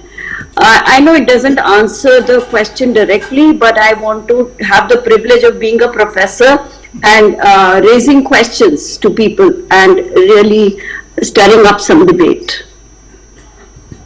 Thank you, Professor Jain, for this opening remarks. So what he essentially is saying that we should have some kind of measurement index which is already available in some form from Internet Society, possibly some kind of a replica of it for the India itself. So this is her thought, but Mr. Narendranath, we can have your own opening comments. Thank you. Of course, I was wanting to listen to him before I say anything, but still. You still have the option to pass it on. No. It's being in government, we actually would like to listen to what the others have to say, because it's a good feedback for us to, because a lot of measures, the policy measures that we talk about is based on the feedback we receive from different stakeholders. So that way it would be good for me to first listen to what if you're okay with that, Mr. and then, respond to, are you okay with that? सुन पाएंगे ना. Sir, India is a very robust and vibrant democracy. But thank you very much for giving me the opportunity. I was just thinking, what is the, मुझे तो पता भी नहीं resilient का मतलब क्या होता है. Actually speaking. Sir, मैंने starting ही वहीं से किया था. हाँ. So I wrote 3-4 letters. It should be available, it should be functional, it should be strong, and it should be reboundable. Because किसी ने बोला कि अगर टूट जाए तो जल्दी से वापस आना चाहिए, झेलने की ताकत होनी चाहिए, right? In other words. So I want to highlight 2-3 examples. India is a very good example because we usually have great plans and great intentions. What I see in the resilience game is the way we implement, and I also see that as a cultural problem, not an ability problem. For example, our telephone will work, but uski taar latki rahegi, right? Similarly, we will have a computer, but it will be dust covered, or we will have a road, but toota hua. We will have a school, but khidkiyan tooti hui, We will have computers, but the computer lab is not open. Right? Or we will have BharatNet, but for the last 10 years, not 250,000 panchayats are connected properly. And those who are connected with 100 Mbps is hardly functional. And I will give you 3 data points, because data is important, because Rekha said that, if you can't measure, you can't, manage. So I am giving you the measurable data. We have 908 million rural population, right? And the data says that out of 908 million population in rural India, only 122 million people used online payment system. 99% of them are UPI. right? So UPI को मान लेते हैं is a transaction. Only 122, by the way. Technological UPI is available, but it may not be available for everybody to use or whatever, उसके लिए infrastructure and so on and so forth. But even more interesting, out of 122 million people in rural India who used UPI, more than 50% of transaction was done by 5% people. Okay. Right? So that means the number of transaction is by very few people who are using. That means that they might be closer to urban area, may not be deeper rural area, or maybe the literacy problem, maybe the education problem, maybe the non-operatable smartphone problem. It could be hundreds of things. But another beautiful thing, out of all the cyber fraud, 49% of cyber fraud is happening on UPI. Right? Now, when I have created a technological system, how come 50% of all the frauds are taking place on this platform is a technological question also, manageability question also, ability question also, infrastructural question also, and the literacy question also, education question also, everything. This is one example. Similarly, when we talk about BharatNet, और अभी 3 दिन पहले का example दे रहा हूँ, we are working with one of the most important ministry, we are working with one of the most important ministry to do some digital infrastructure development in one of the panchayats. और उनका data बोल रहा है कि these locations, out of these locations we have to do, which is XYZ. And these are those locations where more than 97% uptime is showing of the BharatNet functionality. हम वहां जाके देखे तो पंचायत में है ही नहीं. And it was part of the data that was collected that where it was functional. And I'm not saying as a complaint, I'm saying as an internal, क्योंकि हम साथ में मिलके काम कर रहे हैं गवर्नमेंट को, हमारा ही डेटा बोल रहा है कि हम वहां पर फंक्शनल हैं, एंड जाके देखा तो वो नहीं है functional. So what kind of data are we collecting, what kind of work are we doing, and things like that. Third thing, you will see that most of the time when we talk about, let's say we have done BharatNet network, you will see we always talk how many kilometers of fiber we have laid, but we don't talk how many point is functional. तो ये एक example है. तो हम कह रहे हैं कि हम तो सारा काम कर रहे हैं, हम इंफ्रास्ट्रक्चर भी बिछा रहे हैं, हम सब कुछ कर रहे हैं, लेकिन वो फंक्शनल क्यों नहीं हो रहा है? उसके बीच में बहुत बड़ा गैप है, and that is what the cultural problem is. We usually make the best plan, we usually put the best infrastructure, but we don't know how to put that infrastructure into meaningful action for the citizens to use. Is what is very important for us to discuss when we talk about resilient internet infrastructure. And we are certainly discussing this topic because internet is the most basic infrastructure that we need for anything today. ये तो हम सब मान ही चुके हैं, इसके अलावा कोई चारा नहीं है हमारे पास. तो what kind of culture we put in to make it resilient is the question that we need to ask ourselves. Thank you, Zama. So now it's your turn, sir. Yeah, thank you. Yeah, so can we have a little silence at the back? See, when you look at resilience, it's multidimensional, as it's been brought out by two of my predecessors, speakers on the panel. One, of course, is the infrastructure part of it. And the infrastructure layer also, you have to, and there are multiple layers of the infrastructure. As you, in the brief that's been sent, you found out that's at the physical infrastructure layer, the application layer, those of the two layers that you talk about. So the resilience has to be built into both of them. And we talk of resilience at any place, it has to be, start off with some sort of a risk analysis is one basic thing that you have to start off with. It's not just starting off with, laying infrastructure, but you have to do a risk analysis to find how do I make the infrastructure resilient. And it has to be by design. Infrastructure cannot become resilient after you have laid out. It means that you have to build the components of the infrastructure in such a way that it is resilient. So it means it starts with a risk analysis, and then you design the infrastructure to make it resilient.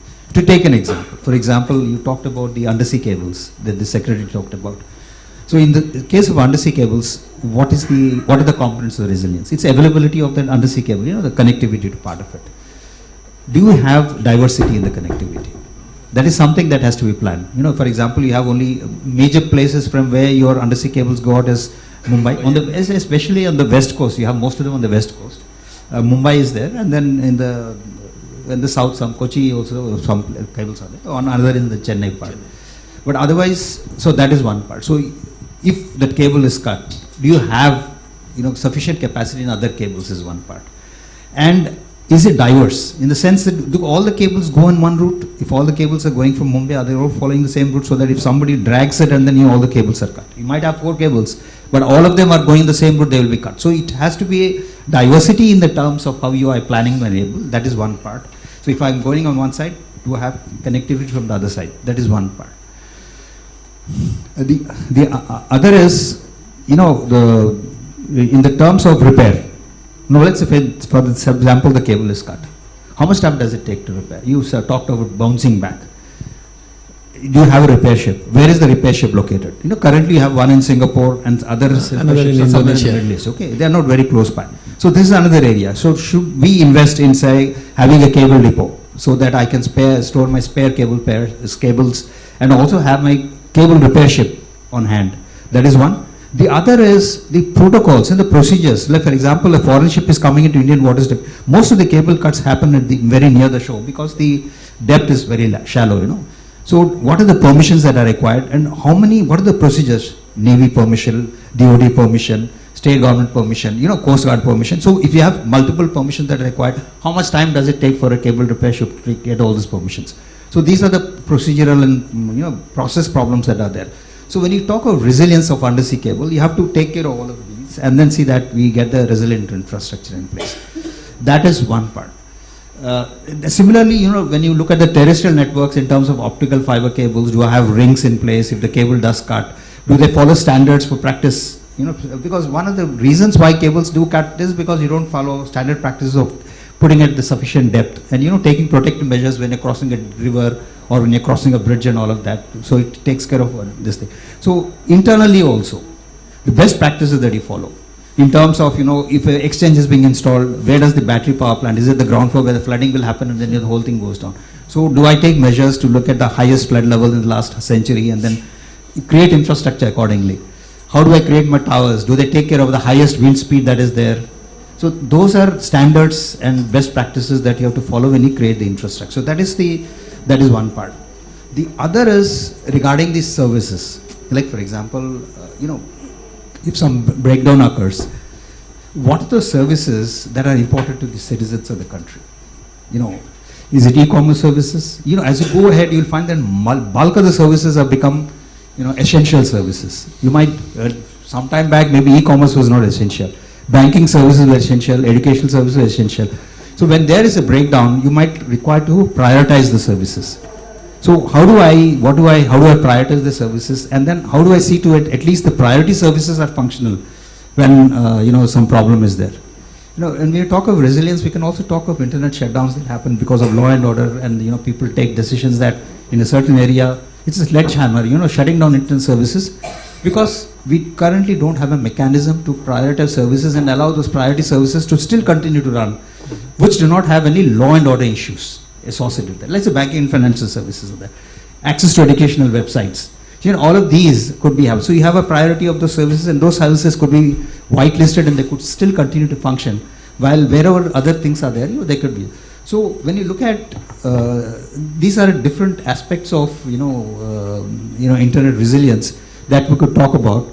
And I mean, as we go forward, I think you can throw further substance. I'll come down to this. Of course, these are issues that we have in terms of, you know, creating infrastructure, designing it, but further maintaining those services is an important component. And the mechanism to see that it happens, the feedback mechanism, the data collection to it, and the actions to restore those services, they're also important components to maintain the quality of service that is there. So just a quick counter question, sir. If this is the problem of repairing of undersea cable is a known problem, why are we not managing it? Why are we not buying a ship? How much it takes? 500 crores? So in that, I'll tell you, this repair also, there are a couple of companies in the whole world. It's not that it's a problem only pertaining to India. rest of the world also, everybody has this issue that the repair facilities with a couple of companies which are doing that. When I talk of Singapore, that Singapore is servicing complete Australia, Japan, all of the South Korea, whatever you talk right up to this place. When you talk of the Middle East, that location, that is also doing to all of them. So this is an important point. The Department of Telecom, I mean, India has recognized that this is an issue that has to be taken care of. So the Department of Telecom has hired a consultant, TCL has been hired as a consultant to do a feasibility study for India to have its own repair ship. See, all the repair ship facilities currently are in the private sector. There is no government-owned repair facility anywhere in the world as such. So here we are talking in terms of, for this purpose, to see for the resilience part, they have hired TCL to do a feasibility study for both for having a repair ship, having a cable depot also. Because not only repair facility, a ship, but you will have to have a cable depot also, so that you have access to those spares and other things from where you can do that. So that's a work in progress. That's recently started. So it's a very heartening to know that, we have started action on it. So, Professor Jain, going back to you again, what are some of the, you talked about one measurement index kind of thing to be there, but do you think any other regulatory or regulatory intervention is required to take this resiliency forward? You are muted if you are. Okay. So, so one of the, when we talk of multiple, when we talk of resilience, one of the, besides having matrix, the reason, and I think I'm just taking off from where Mr. Narendranath left, every time are we even collecting data on how long it took us to repair a cable cut, how long it took us to restore internet, which were the points of failure, what were the steps in the process, are we collecting data at each point in the process to find out where are the weak links? Some of our processes may be strong, others may not be. And how do we know where to focus our attention? So I think that's very important. So till we, have TCIL, and I hope it doesn't take forever and forever for them to come up with a report. I was on the TCIL board once upon a time. And I think we should be doing these things in a very accelerated fashion, and I'm happy to know as a citizen that the government is taking such nice proactive steps in terms of thinking of a feasibility of an Indian repair ship. Okay, coming back to the point about having redundancy in infrastructure. See, we are in a way a kind of a virgin country in terms of length of pipelines. Our highways are now, quite significant, and our railways also, we are expanding the freight corridor, the east-west corridor, and so on, and so many other initiatives. Along all of this, is there an integrated mechanism by which we could have also laid fiber optic cable, and that increases the cost, I understand, of the infrastructure by laying, a dark pipe by about, I think, 15 or 10 to 20%, I think. And instead of laying it afresh, now this needs to be done, we said there is going to be a Gati Shakti website. I don't know how functional that is, because I read in the papers that, ministries are not updating it. Maybe I'm wrong, maybe it was just a newspaper article, but point is, can we focus on those areas? I was at Mumbai Central's railway station, railways say we have rail wire. And at Mumbai Central, there is no railway Wi-Fi. Now, how is this possible? Because you don't have data. Where do I have? Where is it? And as Osama said, even when we have data, something is functional on paper, it is really not functional on the ground. And many of my impact assessment studies also corroborate what Osama just mentioned. So I think when I emphasize the role of collecting data, it was with this point, with this viewpoint. The second I'm talking about is an integrated institutional mechanism to have resilient, redundancy in fiber networks, and this templates for performance. I mean, how hard is it to develop SOPs for each of the points where problems occur? and how hard is it for us. What Osama said is a cultural problem. You know, when it's a cultural problem, bringing about change is very, very difficult. The only way to bring about change is through more of, standards, procedures, and so on, and that's how people change. And I think that is important as well.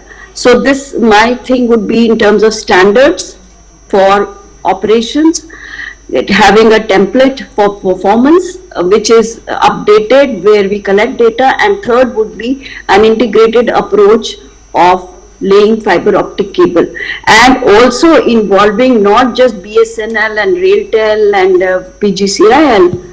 Let's have a more active PPP model. We are very supply driven. You know, we'll cover all, but let's also get a little bit demand driven. And I think then issues like what Osama mentioned will not happen as often, and internet would be far more resilient. Only on the infrastructure dimension though. Thank you. Thank you, Professor Jan. So, do you want to add, or I can go to Osama? Yeah, I could actually respond to some of them. If the audience would recollect that we had undersea cable disruption at near Yemen. Some 3 cables were cut at the same time. But still, other than the newspaper report, you would find that in India nobody had faced an outage, though our traffic was flowing through those cables. Indian traffic was flowing through those cables. But still, nobody in India felt an outage, other than reading in the report. And that's so complete western side traffic, you would find it. It shows that we have a resilient, redundant cable infrastructure that's been created. It's not that it's not been created. It's only a question that we'll have to continuously keep ourselves updated and review the, and then see to it that is the current resilient network that is sufficient, or are there any future risks that would come about where you have simultaneous disruption on both sides? Then what would happen? So those are things I think on a continuous basis we have to look at it and start afresh and then look at it and then see that how do you build it. As of now, you see that that thing was there.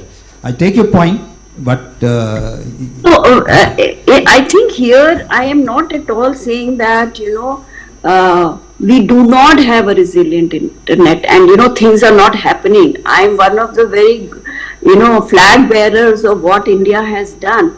I think my role as a citizen and as a professor is to see how we can improve those very processes.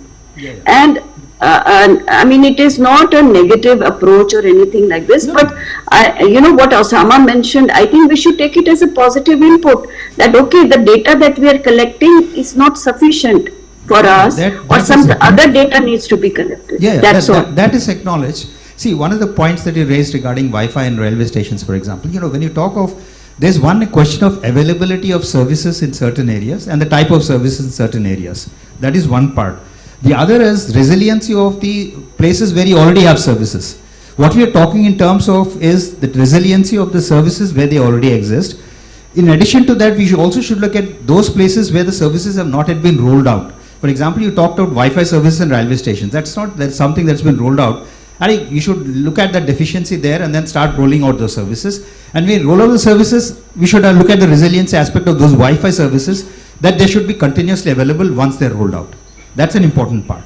That's an important distinction. That's an important distinction I just want to bring out, especially in the rural areas also, for example. The availability part of it, that it's available in all the places, it's an important component. And when we have, single point of failure for that, we should actually look at, can I provide a multiple layer, like with satellite connectivity now coming in those areas where we have only single point of failure that would be there with an optical fiber connectivity, can we look at providing satellite connectivity so that the services are resilient in those places? Something that we should be looking at now. Yeah. Sure. Okay. Thanks. Osama, any intervention you would like from the regulatory standpoint to take this insufficiency of or incorrectness of data? So we have talked mostly in this part of our conversation about the infrastructure resiliency, whether it is fiber optics cables, submarine cables.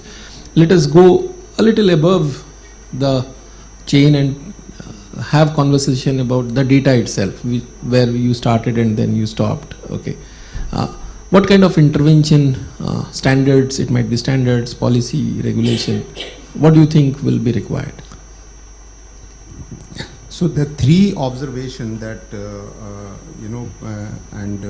Rekha also pointed out, and we also know in the current scenario, is that gradually the world is moving towards data-driven society, right? Data-driven numbers kya bol rahe hain, what are they? So we need to have an accountability to have the SOP for data, that's very important.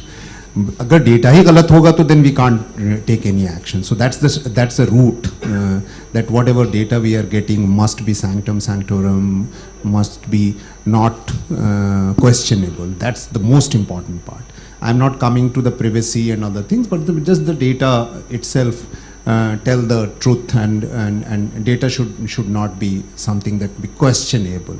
That's very important.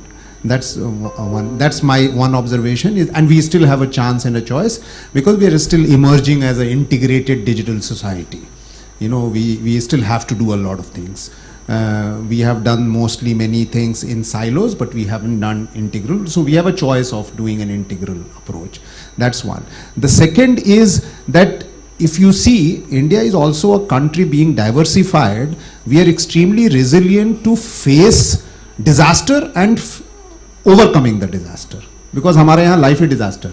Every day, we have to struggle for everything. Yeah, I'm not saying in a negative manner. You have to struggle, you have to earn money, you have to go to school, you have to cross river, you have to lose your connectivity, the roads are not working. It's a natural conditioning of the country, is that our daily life has a struggle. But आप देखो कहीं अभी I live in Pondicherry in a forest, and there was this cyclone there. For 4 days, we didn't have grid, we didn't have connectivity. BSNL is my backbone for my campus, which is amazing, all the time working. But then 4 दिन हमें Airtel के एक डंडे से काम चलाना पड़ा, and it was, and एक डंडा वैसे ही काम करता है जैसे बैसाखी काम करती है. So we were not getting enough data.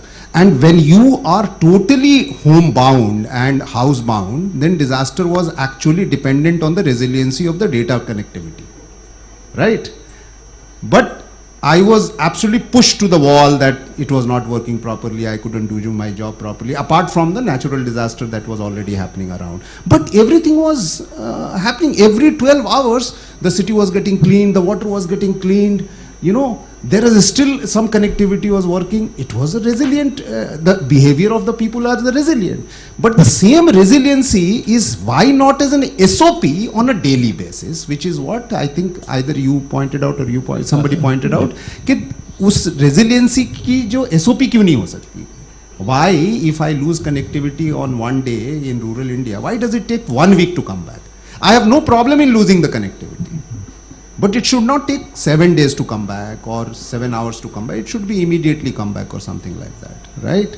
So resilience is, so that's the second part. The third part is that are we designing the whole system for resilience? No.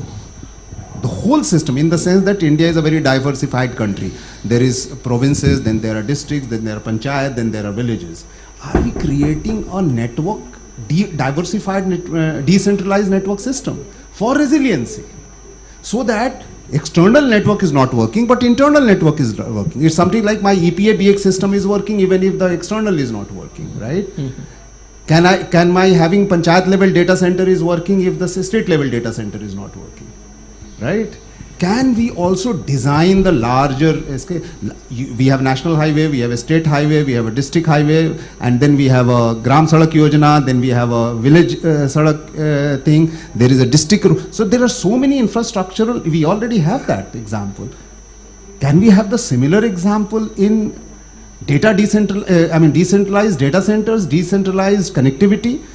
That can be a very good resilient system, so that you don't have a pressure at a absolutely larger scale, right? That's the large scale and the long-term resilient system. So that is what these are the three observations that I have, and we have to work at a design level also, and some at a karyakarta level, where we have to create an SOP. So one of the suggestion is that we need to create resiliency through human expertise also. मैं ये connectivity में बहुत देख रहा हूँ कि how can you have 900 million connected but not divided by 100 connectivity experts giving them support system.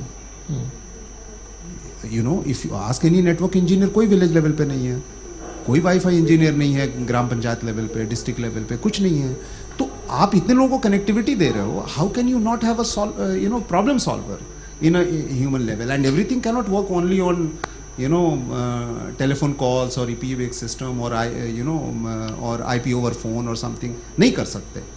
So there can be resilience that comes through service, because we are a service country also. There are many things comes with service.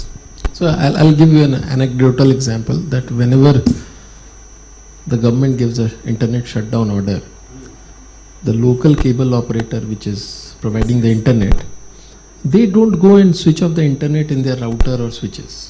They simply just walk out of their office and cut the cable, because they don't have the skill to reconfigure the router and switches again. Okay, उनको जो आता है वो तार जोड़ना आता है. So they cut their own cable, whereas the entire infrastructure inside the NOC is running as it is. Okay, and whenever the order is lifted back, they just go and plug the cable back. So that's how internet shutdown is implemented at the grassroots level. Okay, it is not that people go and BGP बंद कर देते हैं. Technically they write some programs to switch on or switch off the internet. It doesn't happen that way. Okay, so that skill gap within the internet itself is missing. And to answer your point, what you are essentially suggesting in terms of bringing it in comparison to the state highways and Gram Sadak Yojana, will have to bring the entire internet DNS which resolves at the edge. Yes. Okay, so the entire pressure is now on the center. Will have to bring the DNS resolution at the edge. Okay, and that is what the technical intervention can be. As a technologist, that is what I can see, that we'll have to bring this resolution nearer to the consumer and that's where it will become faster, it will become resilient, it will not have impact if the overall system fails again at some point in time. But Naren sir has also, you have already said that कि internet shutdown की अभी expertise उस level पे नहीं पहुंची है कि हम we can do so pinpoint, so therefore precautionary we do this कि ये area भी पूरा बंद कर. The reason why I shared this example was because if he is able to prioritize the services also at the grassroots level, there is no skill to implement that. I'll just. So can I raise? I'm raising my hand.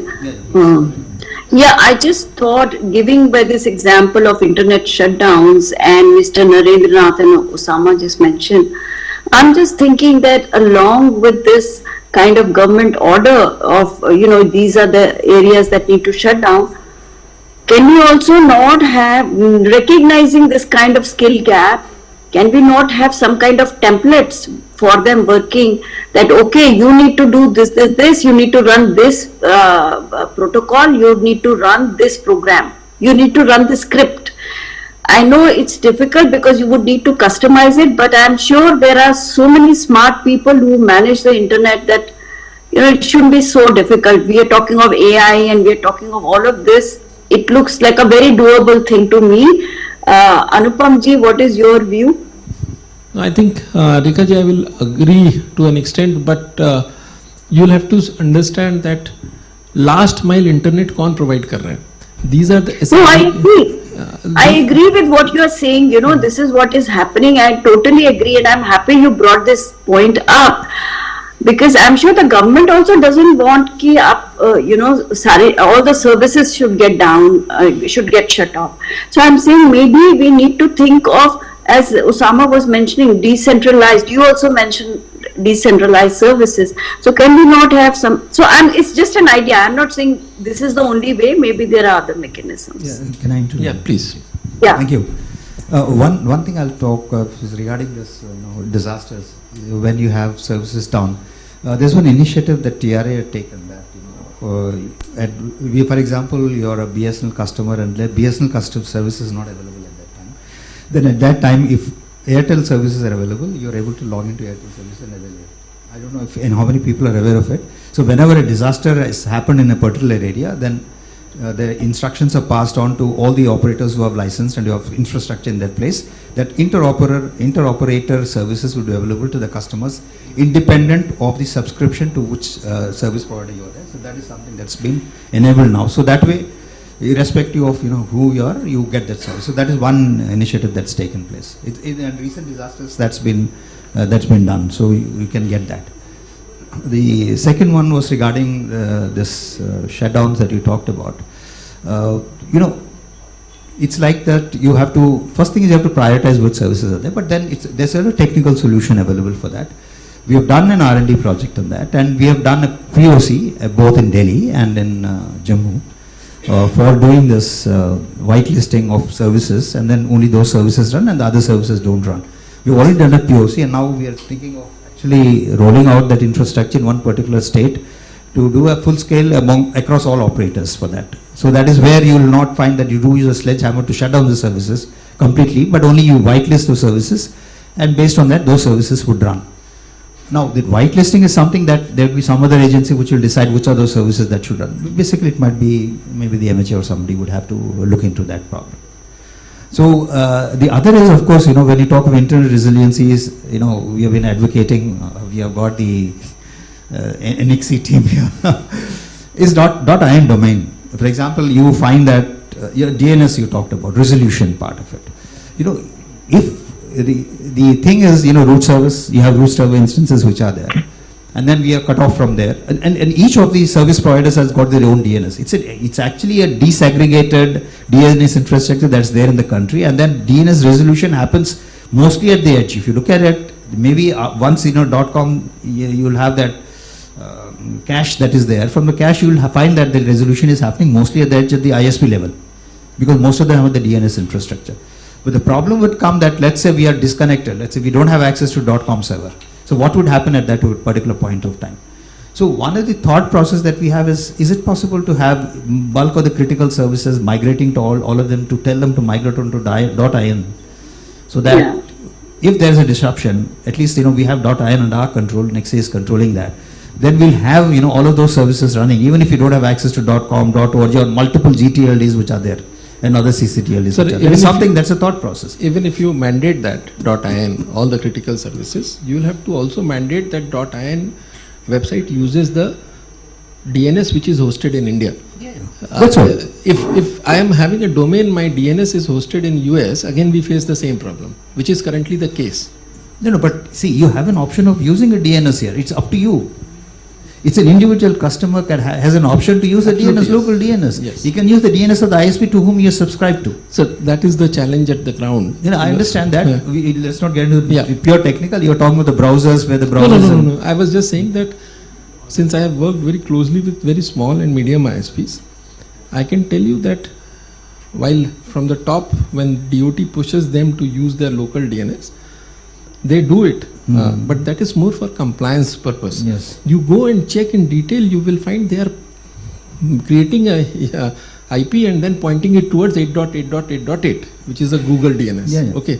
So essentially, most of your DNS resolution is happening outside the country currently also, but for compliance purpose, we have checked the box. So there is a requirement to look a little deeper into it, into the DNS resolution, so that the data problem which he says that 97% hai par actually mein hai nahi, we might land up there also. Yeah. That is the point. It's a compliance issue, I think, enforcement issue also. Absolutely. So at this point in time, do we have questions from the floor for the panelists?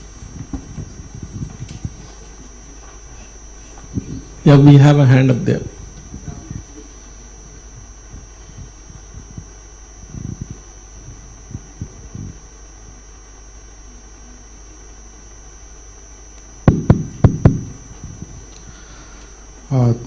Thank you. I am Amul Madan from BIF. One comment and a suggestion, and in fact, the point Mr. Narendranath brought about the subsea cable is very, very valid point from the perspective of not only the redundancy which we are seeing as on day to day. There are only two cables, set of cables which are coming. One is coming from the Red Sea and second is coming from the China Sea. So both are vulnerable from the perspective of security. So it will be important and high time look at the kind of a redundancy from other than these sea routes, so that India gets secured from a 90% of the traffic which is going through subsea cable. Just as a suggestion. Yeah. Okay. Okay. Thanks. Any other question? One issue with subsea cables is that currently all subsea cables are done through multi-party consortia, which are mostly operators which are there and across every country. There is no government involvement in current subsea cables. That is traditionally been the role. And currently we find that in the last 3-4 years, we find there's a gradual shift, like, Google, for example, or Facebook, for example, they have a bulk of traffic that they carry. So they have also got into, and there it's not a multi-party consortia, it's a single global enterprise which is laying those subsea cables now. So these are the two models that are currently there.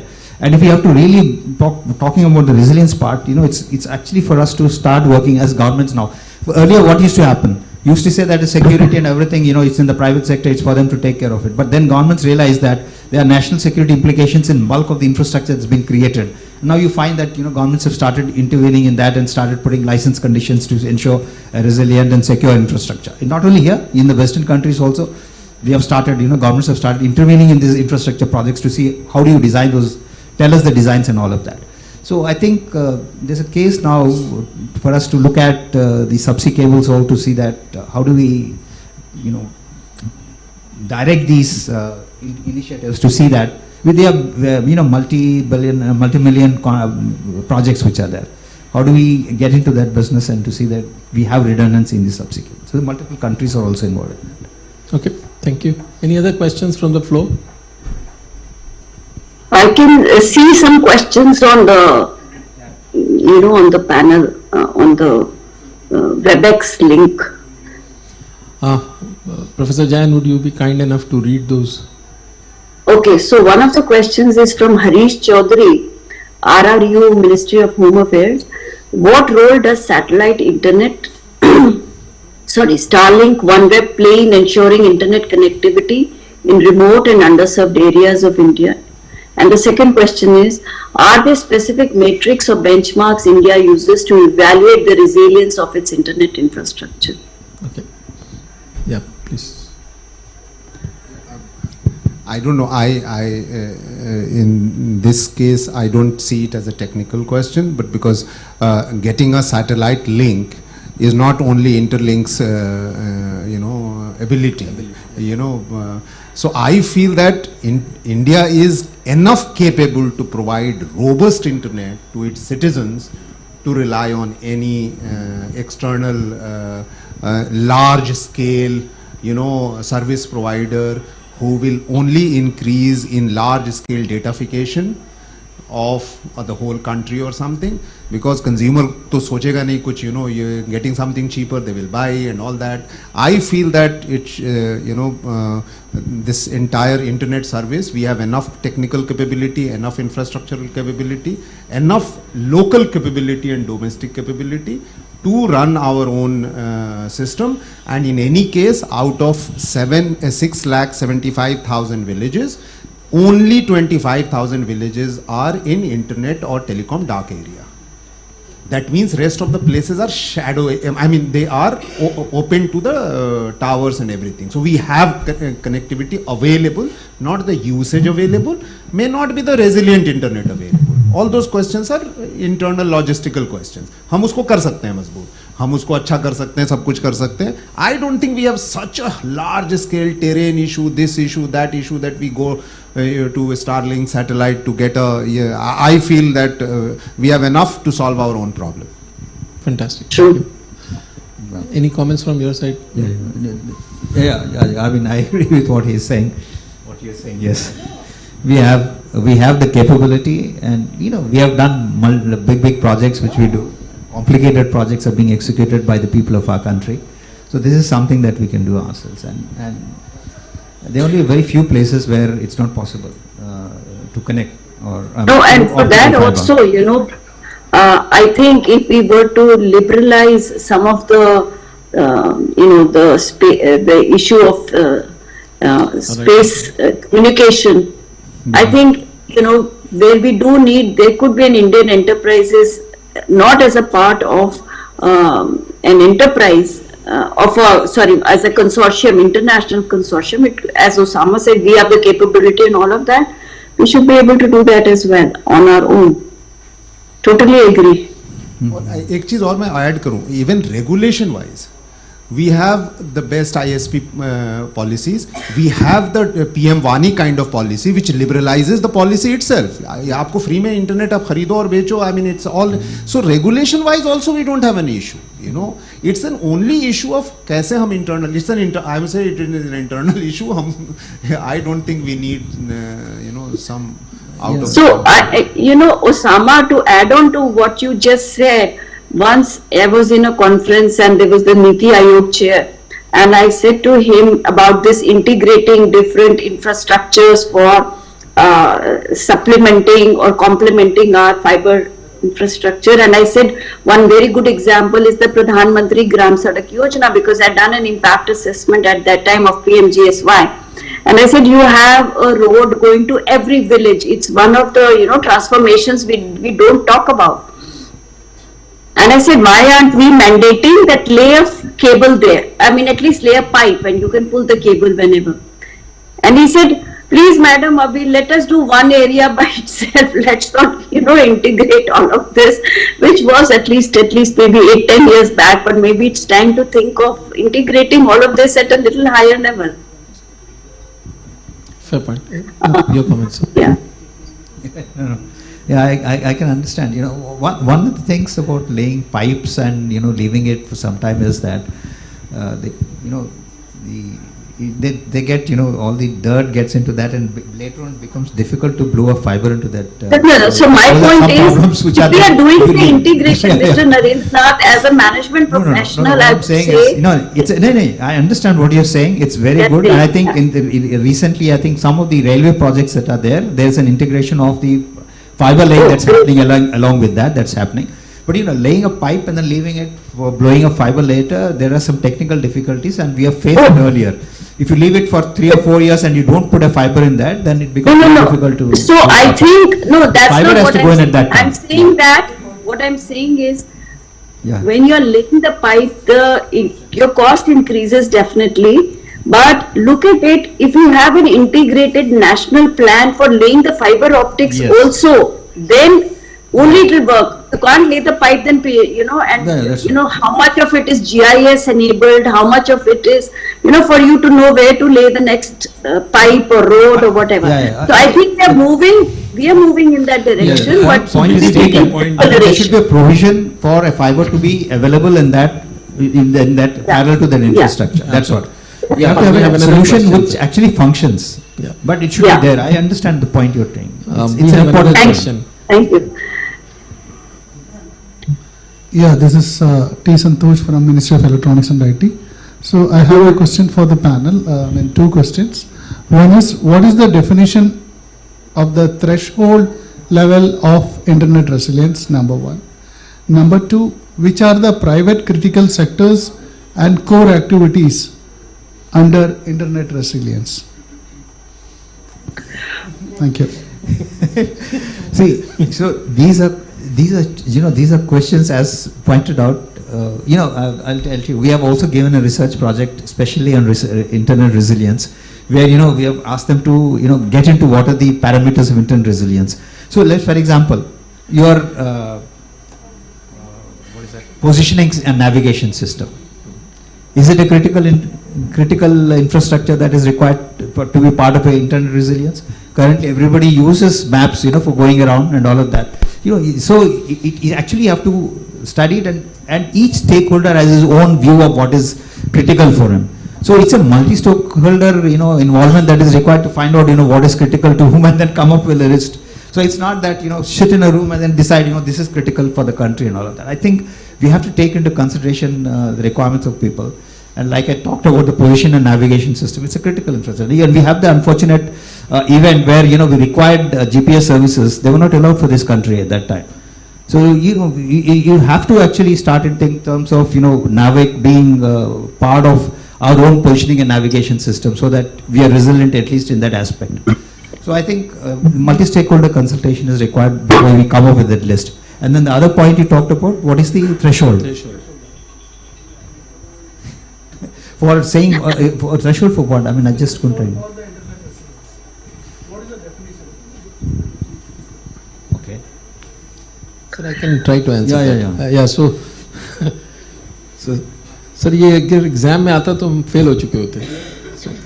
So I think from the technology standpoint, considering a situation where both the systems of Mumbai and Chennai are cut, okay, our internet in India will continue to run for 7 days without any impact. Okay, so that is the threshold. If you want in terms of days where internet gets disturbed and the repair ship is somewhere near the Atlantic, okay, so we have 7 days to come and repair it, if that is what you are looking for. No, I think other point is also, in terms of quality of service also, in terms of. Yeah. In terms you of. can add. Yeah, so I wanted to add, when we are talking about resilience, it would be depending upon the thing. A cybersecurity resilience will be very different from a connectivity resilience. So it also depends upon which aspect you're talking and what the parameters for it are. It could be, see, one thing is you could talk of resilience as an availability of a service of a certain quality. That is what. And that non-availability could be because of cybersecurity issues or a physical disruption or any other reason that could be there. But I think the resilience is, for a citizen's perspective, is not bothered, how that service is being delivered to him. It should be available. And there's a quality of service also associated. And you could say that the degradation in the quality of service, what's the threshold for that resilience to kick it? I think that's what you're mentioning. I was just thinking through, and maybe is that what you're talking about? So one is a non-availability, that's the thing. But that could be a degradation in the quality of service also. That I interpreted it from the sense that what is the time we have to bring the services back online. Yeah, I think all of these are valid measures, what Mr. Narendranath talked of and what Anupam talked of. So I come back to from where we started. As you just mentioned, that you have given some research project on identifying what are critical services. We already have a baseline kind of study which is being done by Internet Society. We can take it from there, we can, throw things out of that, we can put in things there. It is not like a physics formula which has to be stated as it is.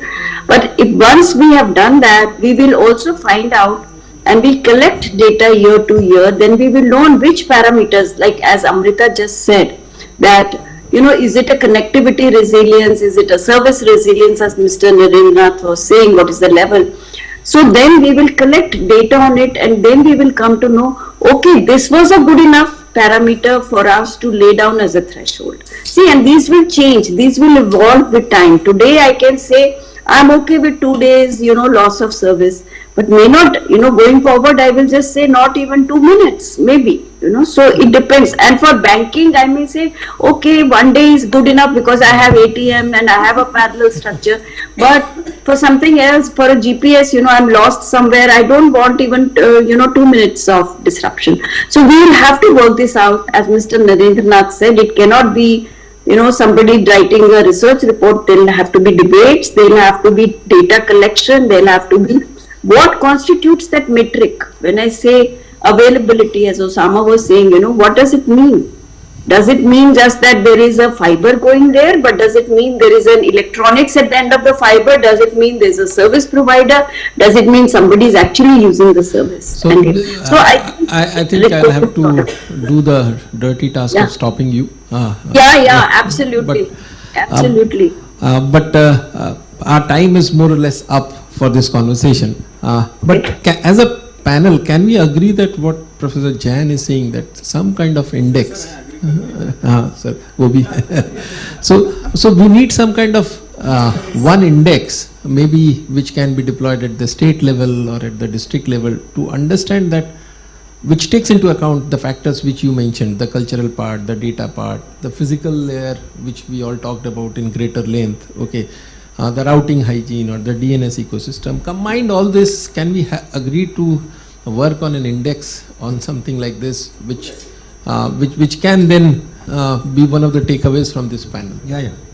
Yeah, very much. I think we should work. I mean, right from definition to creating a kind of different level. But उसका वो यही होना चाहिए, accountability. Accountability, correct. Accountability is the last word. Is that, you know, you can create resilience, you can bypass it, but if you don't have accountability, you keep on not achieving the benchmark. Absolutely, absolutely. Thank you, Anupam. I will be cutting down the session now. Thank you so much for the panelists. This was actually a very great discussion. Rekha ji, we are missing you, but Devesh ji would be felicitating the others here, starting with Mr. Nath, then Osama. Thank you. Devesh ji, us taraf, camera, is taraf.